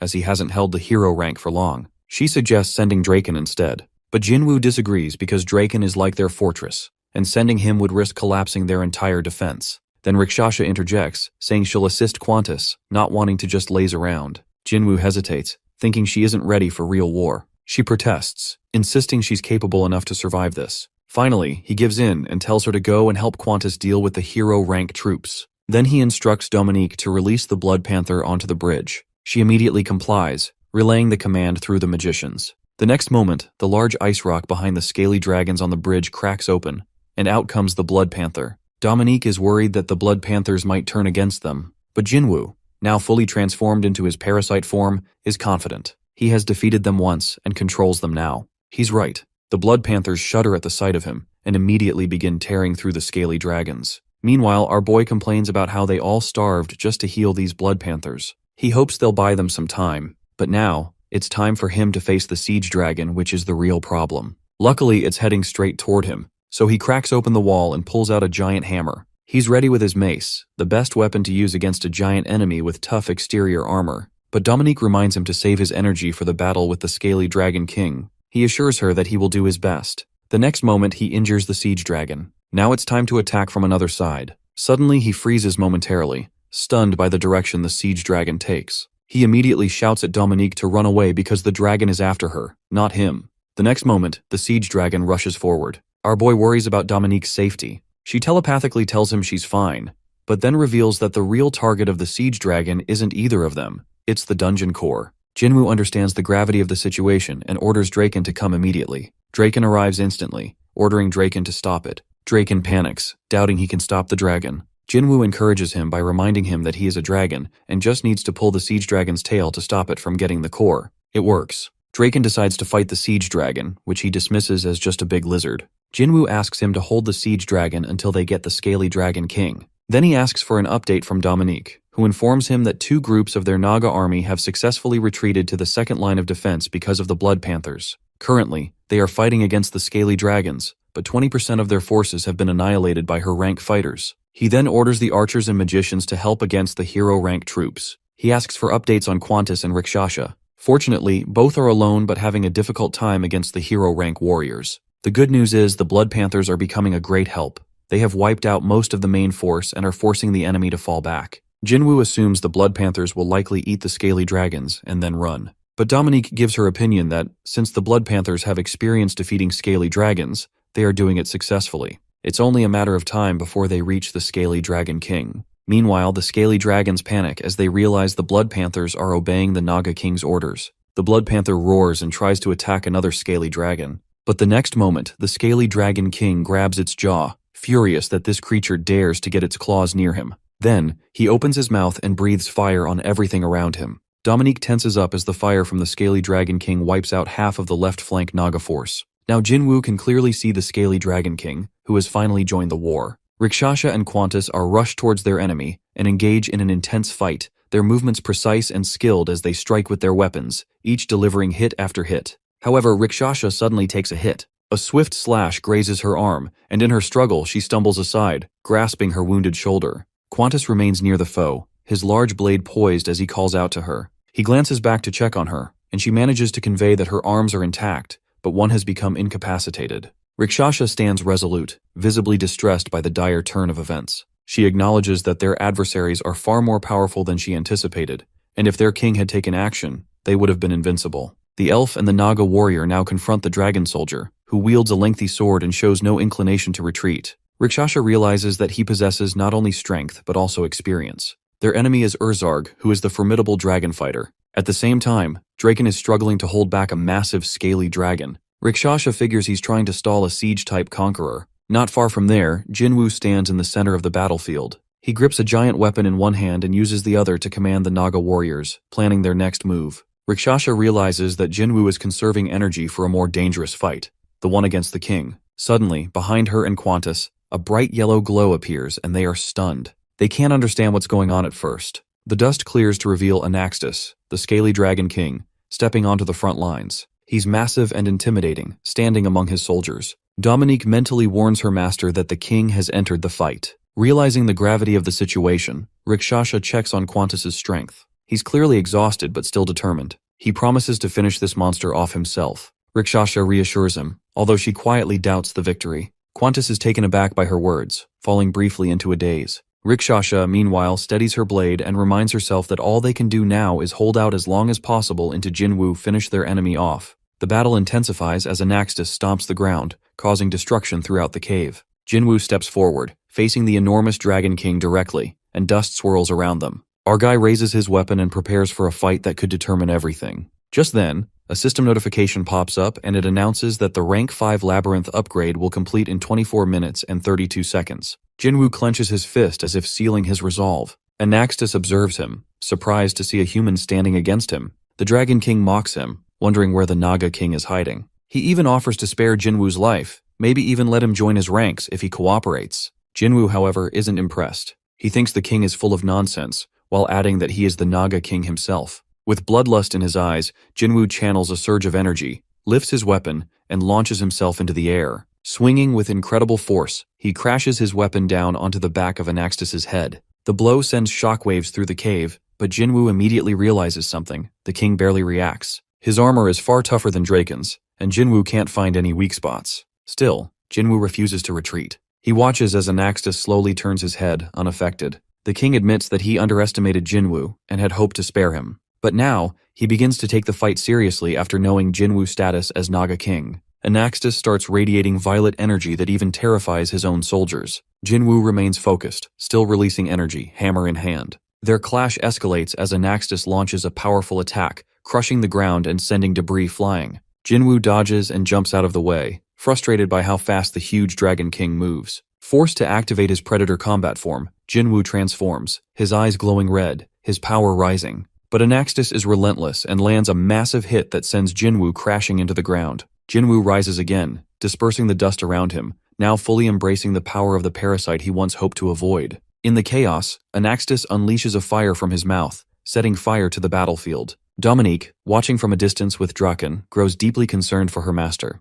Draken struggles to hold the scaly dragon back, admitting through gritted teeth that scaly dragon may indeed have dragon blood strong enough for breath attacks. Dominique is frustrated he only mentions this now. At that, she thinks about what Jinwoo told her earlier about using gun and wonders whether he is going to use it. Back in the fight, Jinwoo splits into two shadows, each wielding a hammer. One of the shadows appears behind Anaxtis, landing another heavy blow to the back of the Dragon King's head. Anaxtis flinches and lashes out, but Jinwoo dodges once again. Now unleashing waves of tentacles from his hands, Jinwoo continues to strike. He binds Anaxtis in place and lands another crushing hit. Although Anaxtis tries to fight back, Jinwoo is faster and more strategic. He is determined that he can definitely win this battle, as after fighting this much, he gets a hang of Dragon King's move with the help of his parasite. While hitting him again, he aims to hit his weakness in order to break his armor. At that, he keeps hitting the same weak point, exploiting the king's huge size and slow reactions. But Jinwoo is also cautious about his enemy breathing fire. But Anaxtis suddenly erupts with powerful violet energy,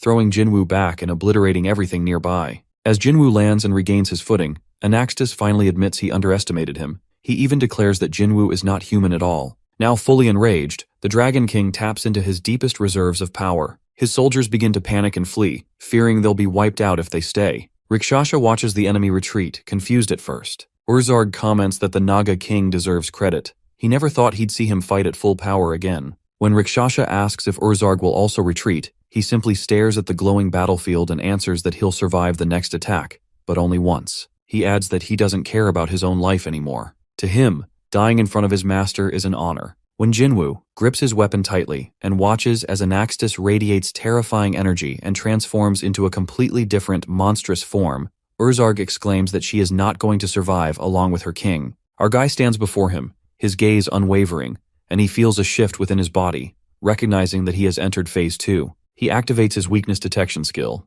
Anaxtis leans in slightly, and our guy observes vulnerabilities throughout his opponent's physique. It appears that Anaxtis has traded defense for strength. His blows may pack a heavier punch, but he has left himself vulnerable. In an instant, Anaxtis disappears, leaving behind a cloud of dust and a ring of scattered stones where he once stood. Jinwoo remains motionless, aware that he must wait for the perfect opportunity to attack. However, the system's red glow becomes more pronounced, signaling a dire threat. Jinwoo is caught off guard until he is thrown to the next wall. The impact cracks the stone, sending fragments crashing down. Jinwoo lies embedded in the rubble, gripping his arm, clearly in pain, dust swirling around him. Anaxtis wastes no time, lunging forward again with sharp yellow claws, ready to strike. Jinwoo barely dodges, leaping to the side. He retaliates with a swift, sharp kick aimed at Anaxtis's face. Though Anaxtis doesn't move, his fury is obvious. Yellow energy, like lightning, sparks around him. Moments later, he breaths a fire straight at our guy. Terrified, Jinwoo uses his tentacles to push himself aside just in time.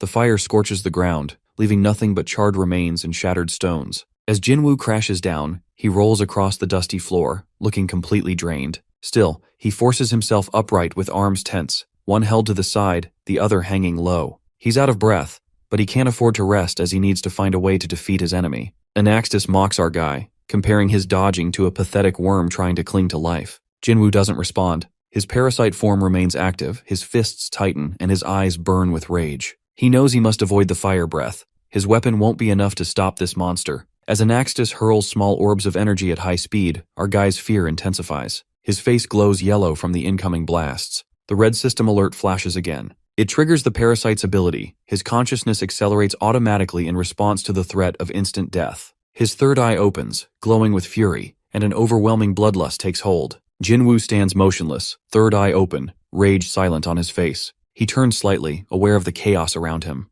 Dust chokes the air. He stares at the battlefield, yellow energy lighting up the space. At this moment, time seems to freeze. Everything slows, and the dragon warriors move as if underwater. Even his own body feels sluggish. He realizes only his mind has sped up, allowing him to process everything faster, like a cheat code in a game. A system message confirms this, that his parasite can now absorb massive amounts of health. Jinwoo senses the parasite's life draining, and knows this power is dangerous. He suddenly dashes toward a dragon warrior, focused on dodging. Time catches up again. Yellow orbs slam into the ground, wiping out warriors and shattering stone, the air thick with smoke and bodies. Anaxtis stays rooted, faint yellow light pulsing from him. Right in front of him, the dust stirs and wooden spears shoot out fast. He knocks them away with his massive claw. In the middle of the cave, Jinwoo holds more spears with his tentacles, spreading his arms wide. Anaxtis roars and charges, yellow blades extended. Jinwoo stands still, dodging only at the last second. He flips aside, planting his spears downward. He plans to end this before the parasite fades. Spears fly again but do little damage. Anaxtis swipes at Jinwoo with clawed hands, mocking him for being naive. The system flashes, consciousness accelerating again. Bloodlust pours from him. A tentacle snatches up a massive warhammer. Rage consumes him as he rushes along Anaxtis's leg, warhammer in hand. He delivers several heavy blows to the legs and jumps back. Anaxtis screams in pain, turning sharply. Jinwoo's third eye remains fixed, calm and cold. He's attacking from everywhere. The system notifies once more that acceleration is active. Anaxtis swings again, but Jinwoo leaps back and counters with a fierce strike of his hammer. He thinks briefly of the tail. Anaxtis flinches, turning slowly. Rakshasa watches in disbelief, while Qantas continues fighting in the distance. Dominique stands frozen, whispering in disbelief about the Dragon King kneeling. Jinwoo stands tall before his opponent, warhammer in hand. Anaxtis kneels, bowing after the strikes. Jinwoo smirks, hammer resting on his shoulder. He comments that this kneeling pose suits his enemy better as he might understand his true self now. Anaxtis lowers his glowing yellow horns. Jinwoo mocks him, calling him a pathetic lizard.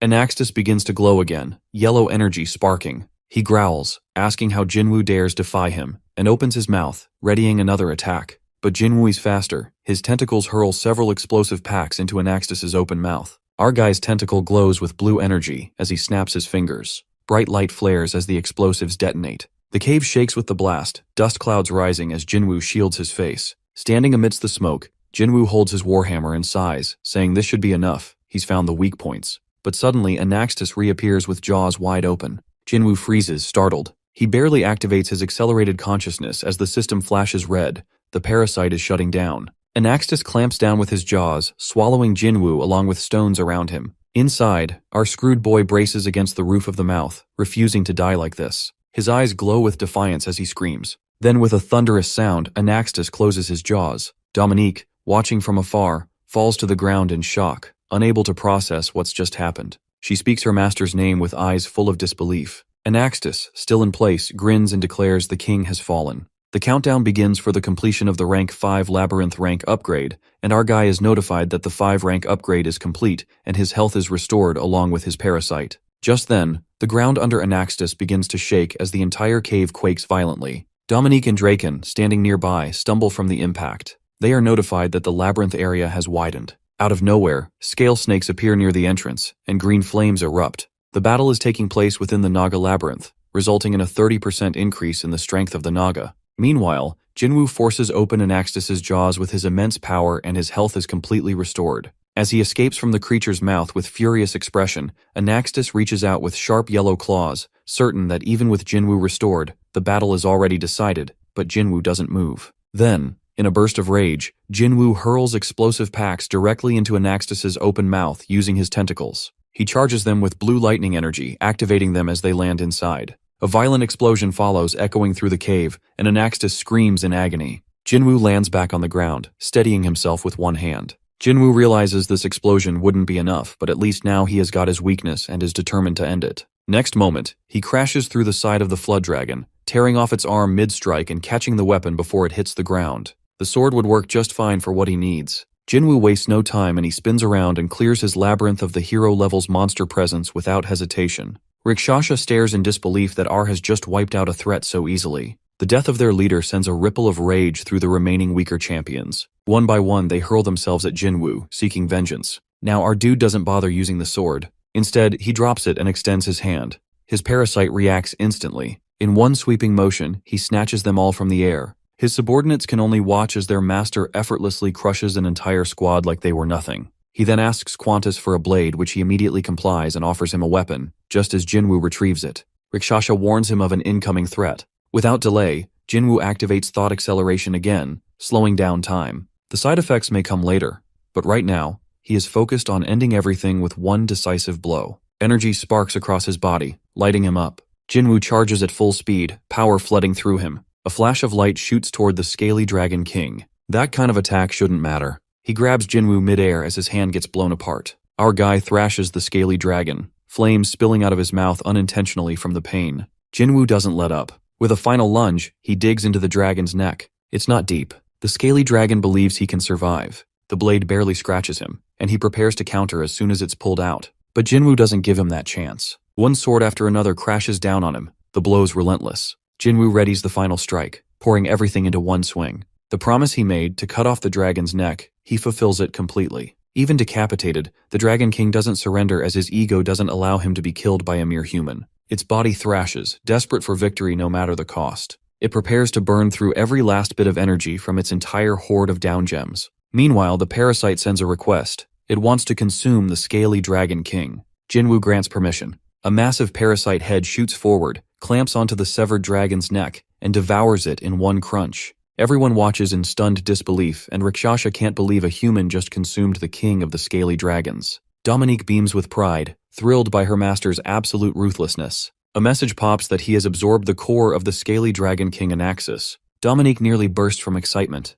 The parasite pulses with new strength, and before Jinwoo can react, it wraps around him, forming a thick, protective armor. A new ability reveals itself that is hardened, and it grants the defense of a scaly dragon. The owner of the scaly dragon labyrinth, Anaxis, is now dead. Without him, the summoned dragons begin to vanish. Tiny worker Nagas rush to protect the core, but their efforts are in vain. The powerful beings that once dominated the battlefield crumble one by one. The siege beast vanishes, flinging the little workers off its back. Jinwoo doesn't hesitate. He burns through all his remaining down gems energy and summons the Naga fighters. He sends them forward with cold precision. He wants no survivors. His fury is merciless, and his Naga warriors follow suit, determined to make every enemy suffer in the most painful way possible. Our guy then looks at the window that shows Jinwoo has defeated the scaly dragon labyrinth. Now, his influence is starting to stretch across the underground lands. The red notice confirms it clearly.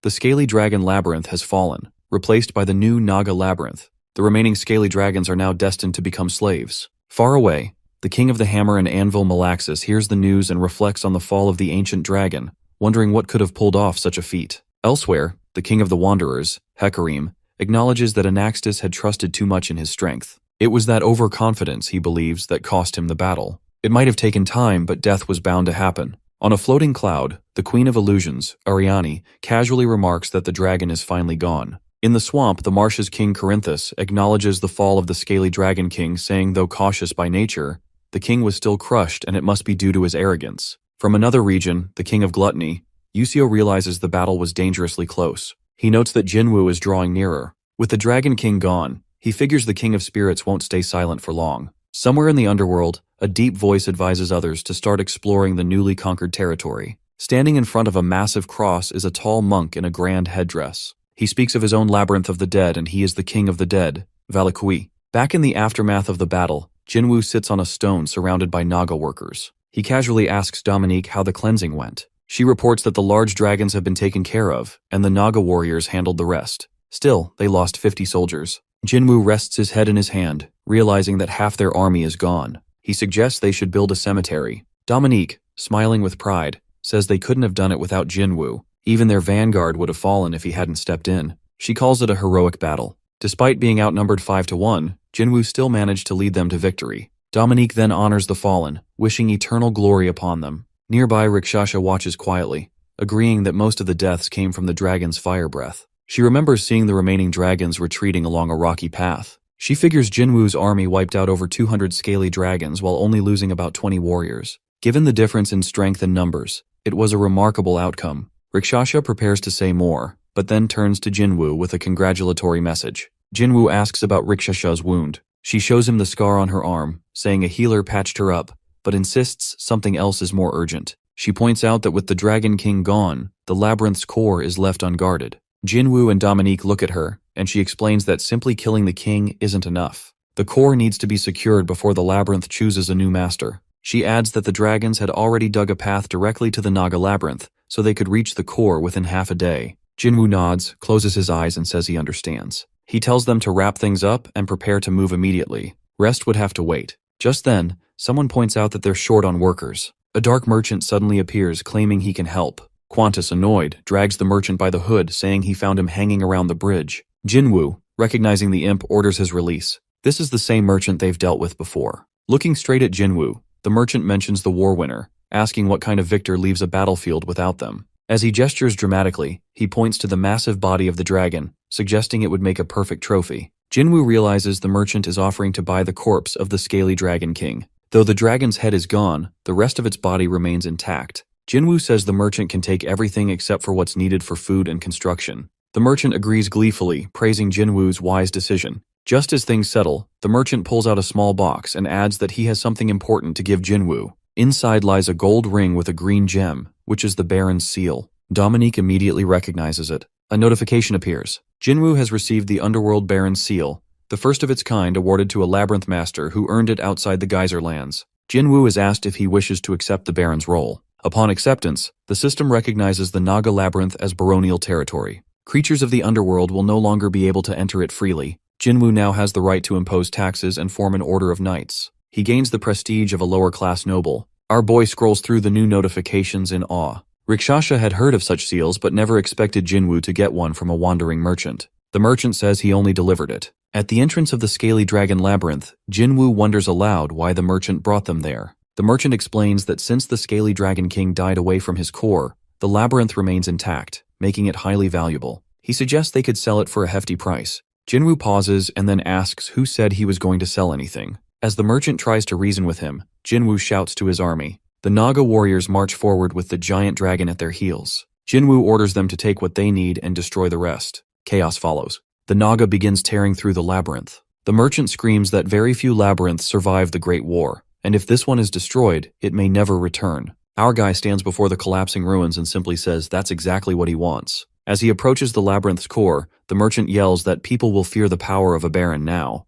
Jinwoo doesn't care. The notification shows that the core has a 7th rank and holds 5,400 energy points, more than enough. Apparently, even Anaxtis didn't consider that he might lose. Jinwoo grabs the glowing orb with both hands and decides to take everything. The merchant watches in horror. Jinwoo confirms he wants to deactivate and dismantle the core. Moments later, the notification announces that the Scaly Dragon Labyrinth is now deactivated. With one hand, Jinwoo tosses the now dim orb into the air and watches it fall. He doesn't want another labyrinth to grow from this place again. The merchant collapses in grief, saying decades of growth vanished in an instant. Jinwoo's assistant supports him as Jinwoo casually tells the merchant not to worry. He's got something else in mind. He points to the gear worn by his soldiers, offering to sell the Scaly Dragon equipment before the Nagas wreck it. The merchant sighs, frustrated and angry. Just as Jinwoo turns, someone calls out to him. It's Rikshasha again. She reveals that horned rats had been working inside the labyrinth, and she found them still hiding among the ruins. Behind her, a group of small, frightened creatures with horns stare at Jinwoo, trembling with their eyes down. Rikshasha notes that more are likely hiding, and she wonders what they should do next. Our guy looks at them in confusion, and then instantly realizes that this find is going to be helpful. Rikshasha calls the rats and tells them that the man beside her is none other than the master of the Naga Labyrinth, the same man who once defeated the Scaly Dragon King. His strength had earned him the title of Baron, along with noble status. She explains that if these little rats want to survive, they better recognize the Baron's power and bow to it. Jinwoo glances down at his ring, and his power as Baron's authority has just been activated, and the horned rats are now overpowered by Baron Kim Jinwoo. Every creature bows, lying flat on the ground before Jinwoo, who raises one hand and holds the core of the labyrinth in the other. He tells the rats that after defeating the king of the scaly dragons, he explored the labyrinth for war treasures. But now he only wants those who can prove they're useful. The rest, he says, would be destroyed. Without warning, Jinwoo grabs one of the rats by its collar, and other rats grow uneasy. He mutters that they've spent years working in this mighty labyrinth, yet they don't even seem strong enough to hold a tool. Most of them look malnutritioned, and the others show signs of sickness. He questions how they managed to work at all in such poor condition. Still holding the rat, Jinwoo states that if they went on an expedition like this, they'd only spread disease. The rats panic, whispering among themselves that this might be their end.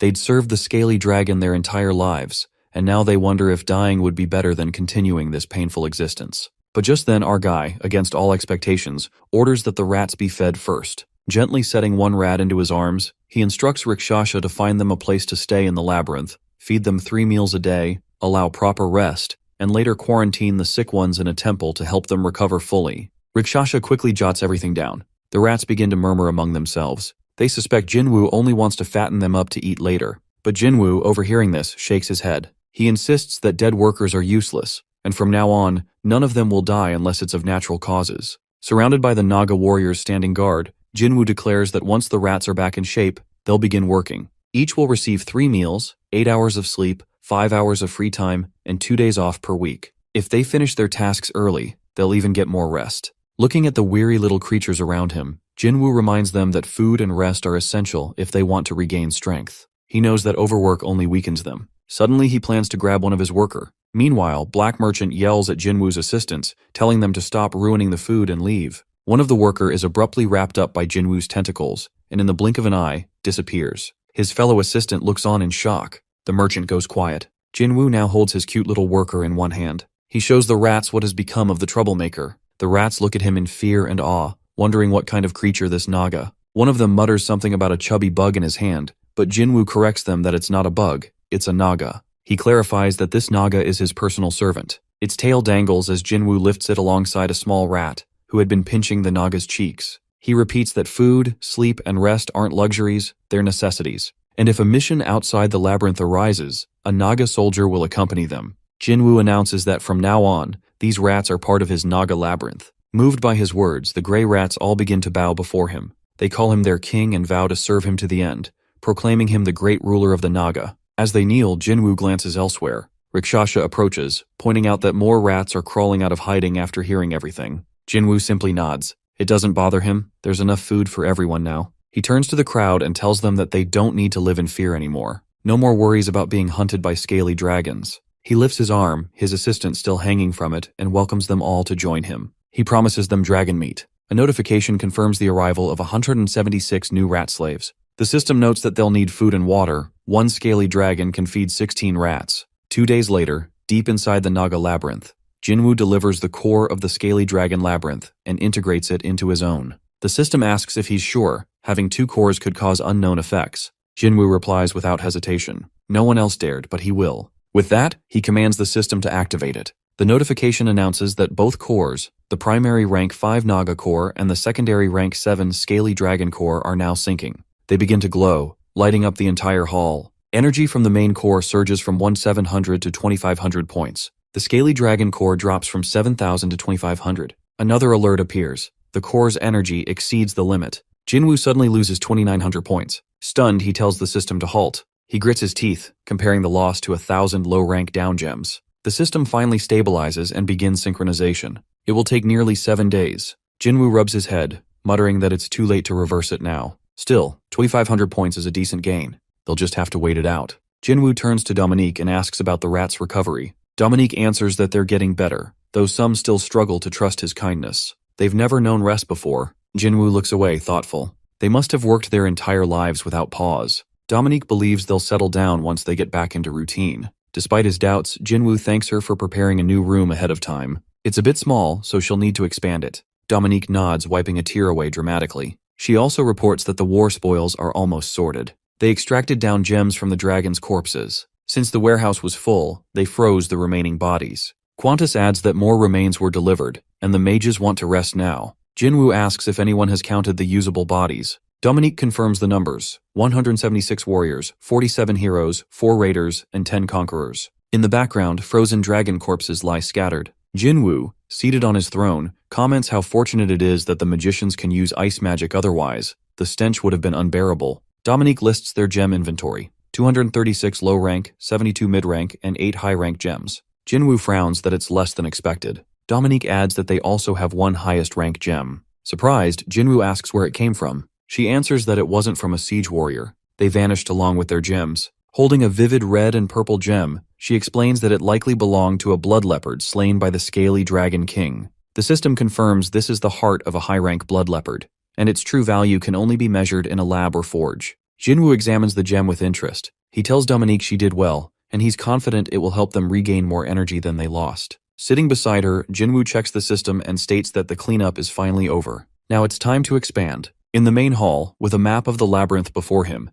he notes that their territory has grown to include the bridge. Thanks to the battle, they've gained some space. He marks new boundaries where gates must be built. Notifications flash the total cost: minus 80 gems for gates and 40 for walls. Looking over the map again, he decides to move the barracks, farms, and training area to the left side of the lake. He plans more changes like adding a lab, a temple, a forge, and even a bar. Our guy then points at an empty space on the map, explaining that this area will be used to build homes for the rats and Naga. Just as he's about to continue, Dominique cuts in with a suggestion. She asks why he doesn't create a personal rest area for himself near the main hall. Jinwoo tilts his head, unsure if it's necessary. but Dominique insists that he may be the lord of this place, but even he needs a space to breathe. Then she swears it's criminal for someone as amazing as him to have just one throne. Embarrassed, Jinwoo raises a hand and says he'll do as she recommends. Dominique lifts her hand to her face, hesitating for a moment like she's about to say something else. Then, still facing away, she blurts out that Qantas has made a request. As a reward for helping kill the spiders, he asks that every Naga of heroic rank and above be given their own private room. Jinwoo eyes her curiously, noticing how quickly she's speaking. Rubbing his chin, he admits it's unexpected. He thought Qantas would be the type to ask for new weapons instead. But before he can say more, Dominique jumps back in, explaining that personal rooms will boost morale even more than weapons. Looking through the system interface, Jinwoo nods slowly. It all makes sense. He murmurs to himself that he'll have to thank Qantas later for the smart idea. Dominique, full of energy, excitedly suggests that perhaps a girl should deliver Jinwoo's thanks, instead of Jinwoo doing it personally. She hints that Qantas might appreciate that more. Jinwoo, resting his cheek on his hand, chuckles and agrees. It's fine by him.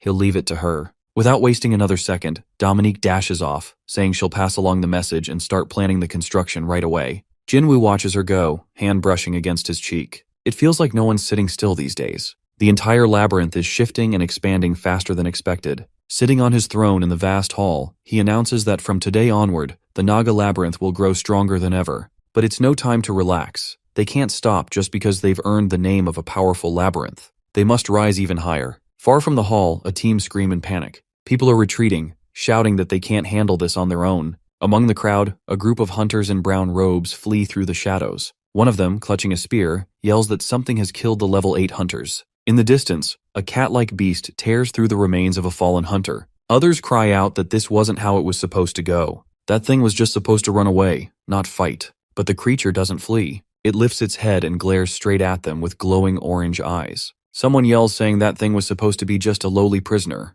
Jinwoo eventually shows up to Baek's shop where he gets to know that Appraiser needs his help to get down to 7th floor. He immediately starts asking questions about the 7th underground level. Baek sits at his desk holding his head, surrounded by a scattering of colorful down gems, but he is not satisfied with them. Baek seems to be hinting at something, wanting Jinwoo to head down there and grab more of down gems. But Jinwoo reminds Baek that he already brought back a whole bag of down gems and argues that there's no guarantee those weren't from the 7th level or even deeper. He doesn't see why he should go again. Baek leans back, rubbing his forehead, clearly overwhelmed. He pleads, hoping Jinwoo will help him out. He explains that he just needs something to report, something to prove that someone was sent down by him. His client won't stop bothering him. The 7th level, he says, marks the beginning of the lower depths. It's not a place he'd send just anyone, no matter how much he likes money. Jinwoo sighs, holding up the gem-filled bag. He reminds Baek that he's already risked enough. But Baek shifts the topic. He starts talking about something else, something he hadn't mentioned before because he figured Jinwoo was in a similar situation.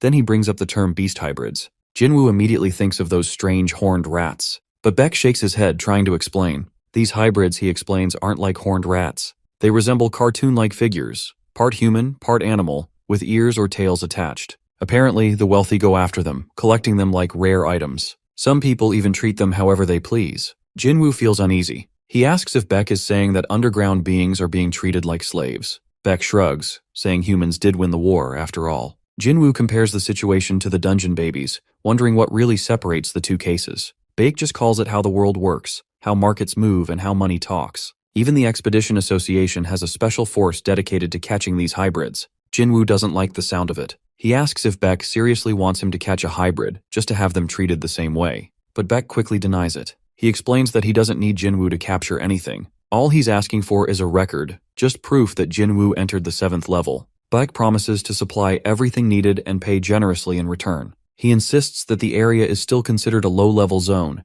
and that he doesn't want to send just anyone to their death. With a tired expression, Jinwoo agrees. As long as he only has to reach the 7th level, he's fine with it. Baek lets out a relieved breath and thanks him, saying now all he has to do is convince the client that the mission didn't result in any captures. He adds that Jinwoo has 2 months. Then our boy asks whether Baek knows anything about Labyrinth of Scaly Dragon King. Baek asks for clarification, wondering if Jinwoo means the Labyrinth, the 9th level one tied to Anaxtis the Coward. Our dude finally gets his answer. Then he heads off and makes his way back to Dominique. She greets him as soon as he arrives. Jinwoo casually asks if anything happened while he was gone. Dominique answers as usually that nothing significant occurred, but she does have a few items to report. Jinwoo nods and tells her to go on. As rats work in the background, Dominique explains that most have started working and seem satisfied so far. Jinwoo is relieved to hear that. She mentions that they're still less efficient than the Naga workers, about 40% less actually. Jinwoo wonders if it's due to exhaustion, but Dominique says Rakshasha believes it's simply due to racial traits. Horned rats are used to digging narrow spaces, not large tunnels. Jinwoo ponders whether he needs to consider this further. Dominique adds that in 3 days, the Bloody Panther's heart will be fully processed in both the laboratory and the smithy. Jinwoo repeats the time frame, then says he'll probably leave the labyrinth for a bit around then. He's got a task to handle. Dominique seems surprised and asks where he's going. Jinwoo casually answers that he's agreed to help someone again. Dominique looks down, understanding. Jinwoo has to maintain life above ground after all. But she says it still makes her sad. He's rarely around. Jinwoo scratches the back of his neck, smiling shyly, saying even he feels a little guilty, but he tells her not to worry. Looking toward her, Jinwoo says he doesn't have much up there. His family's there, sure, but he admits he was born underground. That's probably why he feels more at home in the Naga labyrinth than anywhere else, which brightens her face. Jinwoo folds his arms and looks away, mentioning he gets important information from above too. He reveals that it's valuable by human standards, though he's not sure she'll understand. Still, he tells her something important, that the Naga labyrinth is located on the 9th level of the underground. Dominique blinks, trying to understand what that means. She visualizes in her mind when he explains that it might mean they won't have to deal with rival groups exploring the labyrinth. Most would never survive the journey. Jinwoo adds, saying that if the deep-level beasts don't act up, they should be fine. He tells Dominique to keep talking while they walk. He wants to check on the construction. She agrees, and they move ahead. As they walk, Jinwoo comments that people consider the king of scaly dragons a coward, probably because he avoided battles with humans during the war. Dominique suggests the rumors about him fearing human weapons might be true. Jinwoo recalls that several bombs had gone off near the dragon's throat, but didn't harm him. Maybe it was just a rumor. 3 days later, the heart of the Bloody Panther rests on red pillows. Dominique announces that it's ready. One half refined in the lab, the other processed in the smithy. Jinwoo praises the work and picks up a large polished stone, saying he'll test the lab-processed one first. The stone emits information that it's a high-ranking deep blood panther gem with camouflage abilities. Jinwoo stares at it, realizing it retains the skill to hide itself. He has no idea how to use it and doubts he should eat it. Suddenly, a stat screen opens. The parasite in his body is requesting the highest-ranked down gem. Jinwoo glances at Dominique and says the parasite mentioned something similar during the Anaxtis fight. She nods that her theory was right. She explains that high-ranked gems might be crucial for the parasite's development. That's probably why it's drawn to down gems. Jinwoo looks frustrated, saying this complicates everything. Gems like these help the labyrinth grow stronger, and now the parasite wants them too. Dominique says they're lucky. Most parasites are far worse, feeding on blood, life force. Jinwoo raises an eyebrow and asks if she made him drink it knowing all this. She glances away, reminding him they had no choice. Jinwoo silently agrees without the parasite. They'd never have defeated the scaly dragons. The labyrinth would have fallen. He opens his palm and lets the parasite take the Bloody Panther's heart. The stat screen updates. The parasite has gained a new ability, camouflage. Now Jinwoo can't be detected without special skills. Then more updates appear. The parasite has hit its growth limit and is entering hibernation to evolve. It'll be dormant for a week. Dominique congratulates Jinwoo with a nod. He looks at his hand, acknowledging that the parasite is asleep now. Next, he picks up the fragment processed in the forge. It's another Blood Panther gem, one that can be fused into equipment to grant a skill. Jinwoo thinks it's great, but doubts he'll use it soon. His weapons break too often. He pats the assistant who helped create it, and says he wants to save it for something special, not just any blade. Turning around, Jinwoo waves at everyone and says they're done here. It's time to get to work. He estimates about 2 days, then he'll check the synchronization with the Dragon Core. Dominique asks if he'll be okay without the parasite. Jinwoo says it's helped before, but his strength doesn't come from that alone. As he walks away, Dominique reminds him that he even beat the Hell Spider without it. Jinwoo waves back, saying he'll manage, unless he runs into another Anaxtis. Meanwhile, after several days, deep within the 7th level of the dungeon, a group of researchers stumbles upon a disturbing scene near the entrance. Dozens of corpses stand or lie around, their bodies stiff,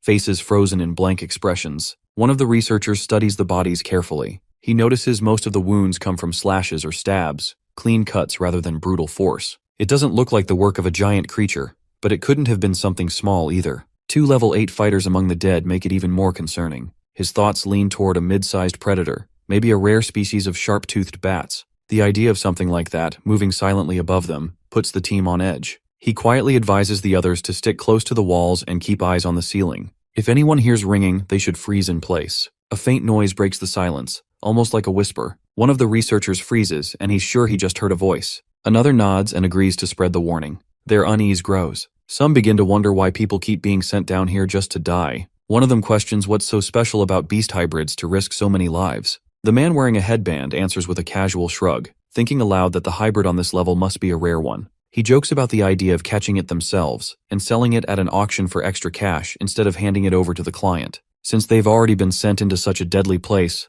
they might as well profit from it. Another laughs quietly, saying there will be fewer people to share the reward with anyway. Just then, a swish sound cuts through the air. The researcher with the headband tenses immediately. He warns the others to stay sharp, or they might end up just like the corpses around them. He urges the team to keep moving. He wonders that something isn't adding up. He's seen monster attacks before, but this is different. Usually underground beasts don't leave bodies behind. They kill to eat, not to waste. They never fight unless they're hungry or defending their territory. But here, only human bodies remain, untouched, weapons still in place, bags full. Not a single beast corpse is among them. Our guy examines the corpses and understands that this doesn't look like a territorial clash. It doesn't even feel like a regular hunt. If it was a defensive reaction, the creature must have been incredibly strong to take out so many without breaking a sweat, and it might still be nearby. Just then, our guy senses something coming towards him. Just then, the beast lunges at him, but he manages to evade the swift attack. He raises his sword just in time to parry the next strike, then steps back as he senses an impending follow-up assault.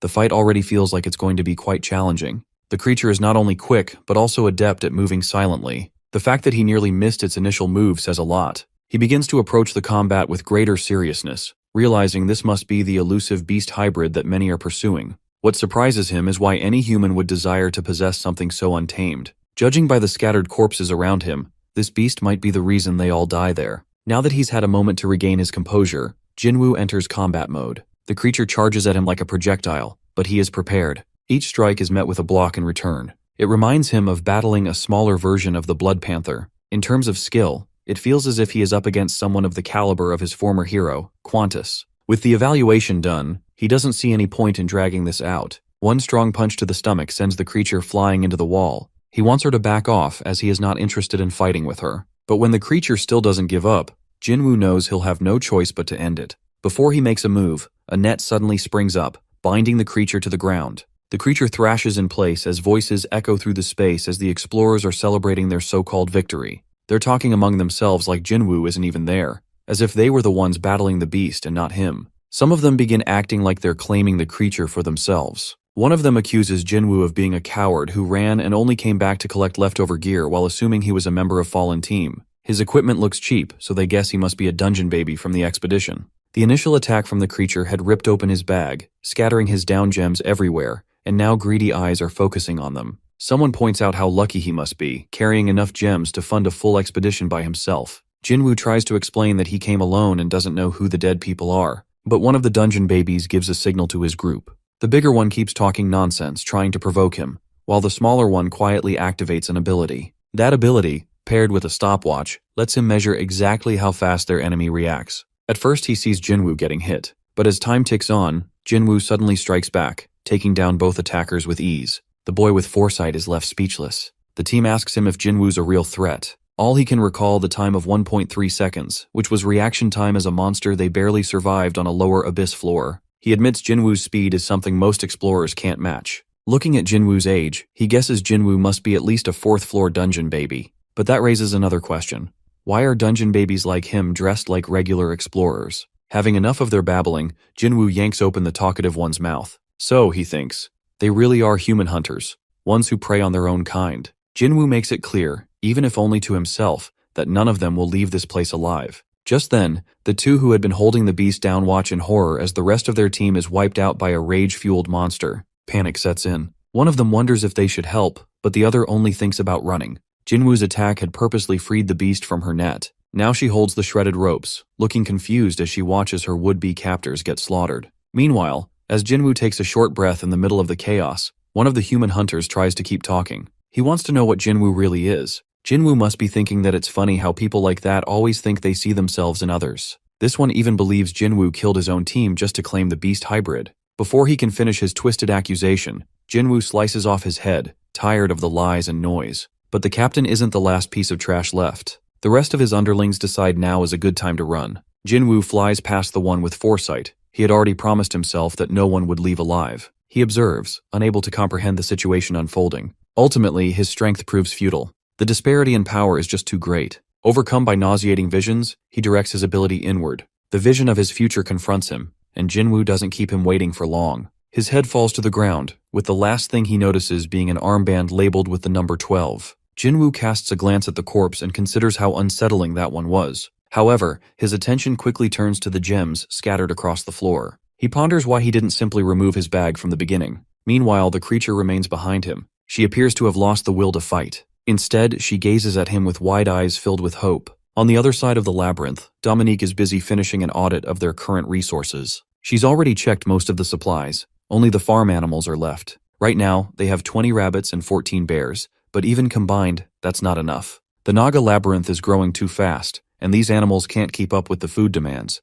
especially since they're still in the early generation of development. Thankfully, there's still a decent stock of scaly dragon meat, which has kept everyone going, but Dominique knows it won't last much longer. Qantas doesn't seem worried. He's convinced the Nagas can survive on down gem energy alone, leaving actual food for the horned rats. But Draken doubts him. He has a feeling Qantas doesn't plan to share. Worse, he's concerned that relying on gem energy could weaken the Naga army in the long run. Still, Qantas remains unbothered. Ever since the labyrinth gained noble status, no one has dared to attack. But they still need more hunting grounds. Just then, Rikshasha steps in with news. Dominique asks about her patrol, and Rikshasha shares that several wild beasts have migrated into nearby areas, especially where the Blood Panther and Scaly Dragon labyrinths once stood. This gives them a few more months of food security. Dominique feels relieved, but her mind soon returns to another priority, which is the wall construction. She hears familiar sounds echoing through the halls and instinctively turns. Her master is back. She rushes through the corridors, passing two workers who are deep in conversation.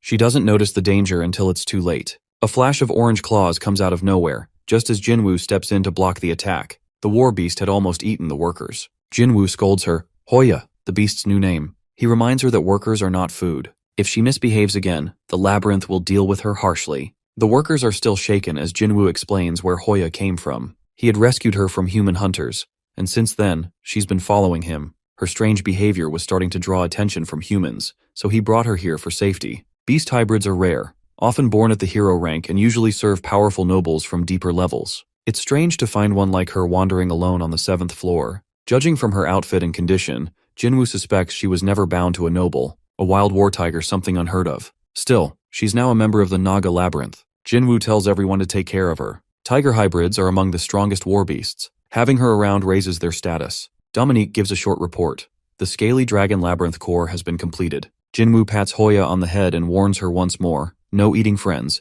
before heading back out. Above ground, Jinwoo collects his pay from Bayek and goes to visit his parents. It's been too long. Meanwhile, back in the labyrinth, Hoya is living up to her reputation. She scratches what she shouldn't, breaks what can be broken, and chews anything that looks interesting. She wears everyone out. 2 weeks passes like this. Jinwoo returns and immediately senses something's off. Still, it looks like the team has adapted. Even Draken seems to be doing something useful. Dominique clarifies, only the others adapted, not the little beast. Without wasting time, they focus on the new core. The Naga core and the Scaly Dragon subcore have fused, creating a stronger, more versatile core. Now they can summon new troop types. The basic ones include a Naga champion, rank 5, 25 energy, a Naga long-range scout, 20 energy, and a Naga sorcerer, 35 energy, who can control darkness to support allies and weaken enemies. But the real game changer is the Naga cavalry, rank 6, 140 energy, mounted on fast scaly dragons and perfect for breaking enemy lines.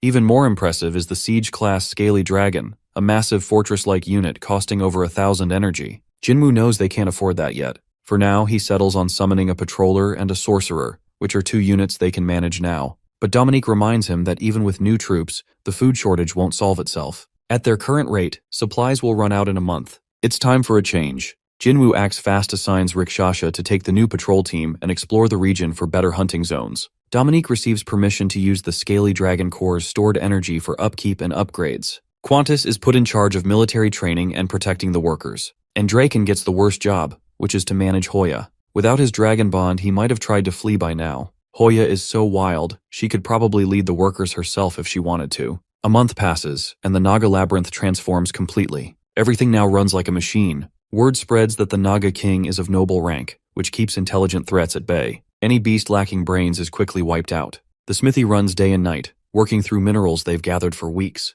With more training and research, the team doesn't need Jinwoo to babysit anymore. Roles are clear. Jinwoo remains the labyrinth's master. Dominique manages the workers as secretary. Qantas leads the army, with Draken as his right hand. Rikshasha gathers intelligence. Hoya is now the labyrinth's unofficial mascot. Rikshasha even forms a horned rat patrol unit. These rats dig out tunnel networks that stretch across the territory, ready to report any intruder movements instantly. One day they get an early warning that a small army is approaching, 30 troops, led by 2 commanders, both at hero rank plus. Dominique knows that reaching such a level on the 9th floor means they're elite. Even though the group is small, Jinwoo wants to avoid damage. He orders the army to defend instead of attack. He plans to lead the defense personally. The entire command team gathers at the northern gate. Dust rises in the distance as the enemy force crosses the bridge. Their honor flags flutter in the wind. The soldiers march straight up to the Naga leaders. They're envoys of Malaxis, the king of hammer and anvils. One of the commanders, tall and rough-looking, introduces himself as Mulak, and the other as Bulak. They demand to speak to the Naga Labyrinth's master, refusing to acknowledge any human. With arrogance, Mulak steps forward and warns them, anyone who values their life should step aside while he himself looks like a puny little creature in front of our guy. Jinwoo looks annoyed at the sight before him. The 2 monsters quickly realize their mistake, and before long, their heads are lowered to the ground in remorse. Jinwoo makes it clear that he doesn't consider himself their master, and doesn't require their reverence. They explain that they've come to pay their respects to the first Baron on the 9th floor, and they hadn't meant any offense. Their assumption that the leader of the Naga must also be a Naga had led to the misunderstanding, and they were sorry for the disrespect they have done. They go on about their regret, but Jinwoo urges them to move on. It's obvious they didn't cross into his territory just for pleasantries. Their master Malaxis apparently wishes to establish a friendly relationship with the Naga king, and their elite forces are merely here to honor his rise and nobility. Along with their words, they present a gift that was a chest filled with down gems, equivalent to 500 points of energy.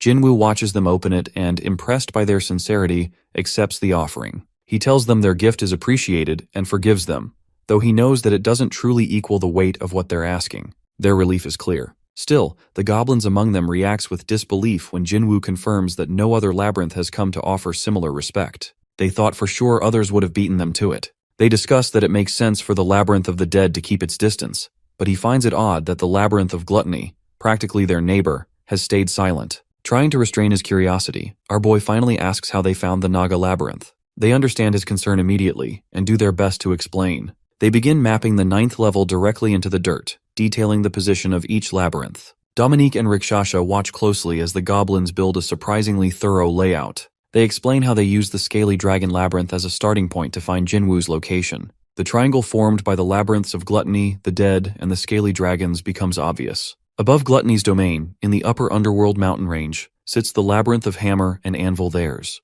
They point out the remaining labyrinths as well, helping Jinwoo piece together the entire power structure of the 9th level. It becomes clear that all the labyrinths keep each other in a delicate balance, preventing any one of them from attacking without leaving their own base vulnerable. The 3 main labyrinths, Scaly Dragons, the Dead, and Gluttony, are the keystones of this system. But Jinwoo sees that his presence as a new noble has disrupted that balance. War feels inevitable. The goblins confirm that many weaker labyrinths will soon approach him, not out of admiration, but because they fear the collapse of the balance and want to align early. Jinwoo appreciates their honesty. They argue there's no point in lying, that he'd learn the truth eventually, and deception would only harm future relations. Jinwoo wonders if the 2 remaining powerhouse labyrinths can maintain the balance alone, but the goblins don't think so. Gluttony, they say, has no real interest in power structures. That king only cares about expanding himself, sitting on his throne while growing endlessly in strength. They add that the king of Gluttony never leaves his labyrinth because his gluttony can't be fed elsewhere. Jinwoo asks if he wouldn't starve then, and they assure him,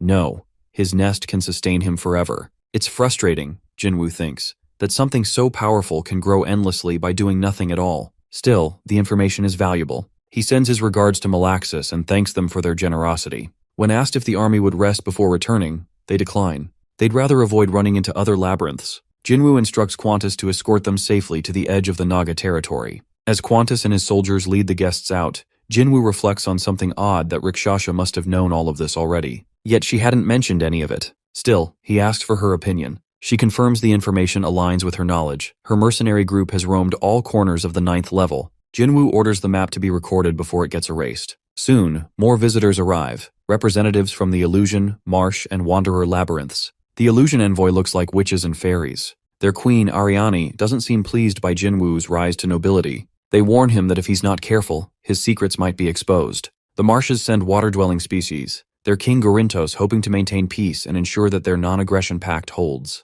The Wanderers send Hecarim, who is aggressive and clearly uninterested in diplomacy. Of all the groups, only the Hammer and Anvil Labyrinth had brought a gift, which says enough to Jinwoo. These centaurs clearly were arrogant. As the goblins had guessed, the Labyrinth of the Dead sends no word, and Gluttony remains silent. But Jinwoo senses something. His parasite skill activates. His right eye glows red, locking onto an unfamiliar presence, a lump of flesh clinging to the ceiling. His parasite arm lashes out, seizing the intruder. Dominique calls it the rudest guest so far. Jinwoo tightens his grip. He realizes the King of Gluttony has been watching through this creature. Dominique clarifies that Gluttony doesn't think for himself. He sees and hears everything through his vessels. Jinwoo regrets his rash reaction. He might have just started a war. Dominique, on the other hand, is thrilled. She reveals something she hadn't had the chance to share. Gluttony's labyrinth has a critical weakness, Ice Master. That changes everything. Jinwoo chooses war. He speaks directly through the slime, sending a message to the King of Gluttony. They know his location, they know his weakness, and in 2 weeks, the Naga army will march to freeze his entire labyrinth. Gluttony is stunned that why would this madman declare war so suddenly. Our guy confirms that if an apology is to be made, it must be in person, before 2 weeks are out. Meanwhile, Jinwoo's horned rat workers are thriving, growing stronger by the day. 1 week later, our guy sits calmly on his throne, giving Gluttony the time he promised. Dominique arrives and informs him that the King of Gluttony has arrived. Jinwoo steps down from his throne, telling her to stay back. He addresses Useo saying that he has entered his domain without permission, then he clearly hasn't come to apologize. He must have come to die. Dominique has no idea that he has entered. Turns out the King of Gluttony seems to have launched a sudden invasion on their labyrinth. But Jinwoo is ready for this. He's already set up a counterattack and summoned his magicians. Ice puppets rise from the ground prepared to fight. Jinwoo finds out that this creature clearly lacks any trace of self-respect. The trap is already in place. From the moment the King of Gluttony stepped into the tunnel, he had been surrounded. The plan is simple. Freeze the corridor until there's nothing left but solid ice. Jinwoo expects silence from the enemy, but something feels off. The Slime King isn't acting afraid, not even after seeing ice. Instead of fear, Jinwoo senses a strange excitement from the creature, like it's getting ready to launch an attack. For a brief moment, Jinwoo questions everything like letting him to Owner Room and the judgment of Dominique. But then he decides not to let it happen and reinforces his blades, and his magicians do the same. His parasite ability, Hardening, activates, ready to fight. In his mind, slimes are still just slimes, no matter how many there are. If they had paid their respects like everyone else, things wouldn't have come to this. Suddenly the King of Gluttony moves. He bursts from the corridor at high speed. Jinwoo signals everyone to attack without holding back. But then something strange happens. The slime compresses into a humanoid form and lands with a wet splat. In a shocking turn, it throws itself to the ground in a deep bow. It seems to be apologizing. The force of that bow is so intense it cancels out all the ice attacks around it. Jinwoo watches with surprise and curiosity. The Slime King calls himself Useo, is led to the Naga Owner Room. He's extremely polite and introduces himself properly. He says he's here only to apologize for his earlier behavior. But Jinwoo's mages don't trust him and launch ice spells in warning. Useo seems genuinely confused, thinking the Naga maid had invited him. When he realizes he's trapped, he tries to leave but finds the exit blocked. So he returns and calmly explains his situation, still pleading for understanding. Jinwoo doesn't soften. His claws are ready to tear the slime apart. But Useo seems more confused than afraid. Apparently he's been isolated for so long he forgot he needed vocal cords to speak. He isn't being rude, he just can't communicate properly. He seems genuinely heartbroken that everything he does is being misunderstood. Dominique and Jinwoo silently observe as the little slime humbles himself. Useo begins to panic, wondering if he's forgotten how to speak entirely. But he's sure that can't be it. He spies on other labyrinths often and understands language just fine. Then a thought comes to him. There's no way he could forget his mother tongue. Jinwoo, noticing the confusion, urges him to speak English, something they can all understand. The misunderstanding clears a little.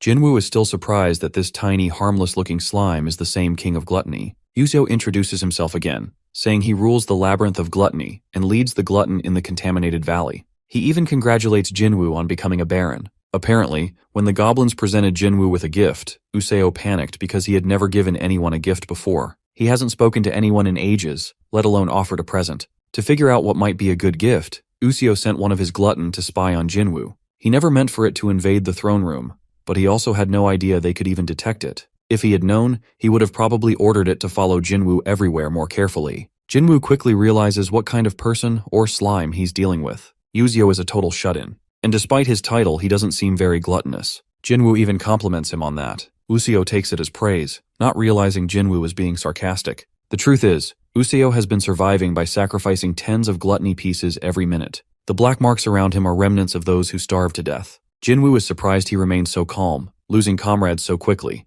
But Useo insists they aren't truly conscious, so he doesn't feel like he's losing anyone important. He plans to be the last one to die anyway. With over 1 million glutton, he figures he has a month left to live. Jinwoo considers freezing them all instantly, but knows it wouldn't actually kill Useo right away. The slime might look small, but his mass is enormous. Even kneeling down cracked the floor. Banging his head earlier had dispersed all their magic. Jinwoo knows he's dealing with serious power, even if Useo doesn't. Useo believes his job is done and prepares to leave. He came to apologize. That should be enough. But Jinwoo doesn't accept apologies so easily. Useo claims someone told him the Naga Labyrinth is where he needed to go to say sorry. Jinwoo doesn't deny it but reminds him, just because he came doesn't mean he'll be forgiven. Still, there might be another way. As a noble of the Underworld, Jinwoo makes an offer. Become his servant, his first knight. In return, he'll forgive Useo. The slime starts to panic. How could someone like him be offered such an important role? They barely know each other. But Jinwoo isn't concerned. He trusts Useo's combat abilities. A contract will bind them both.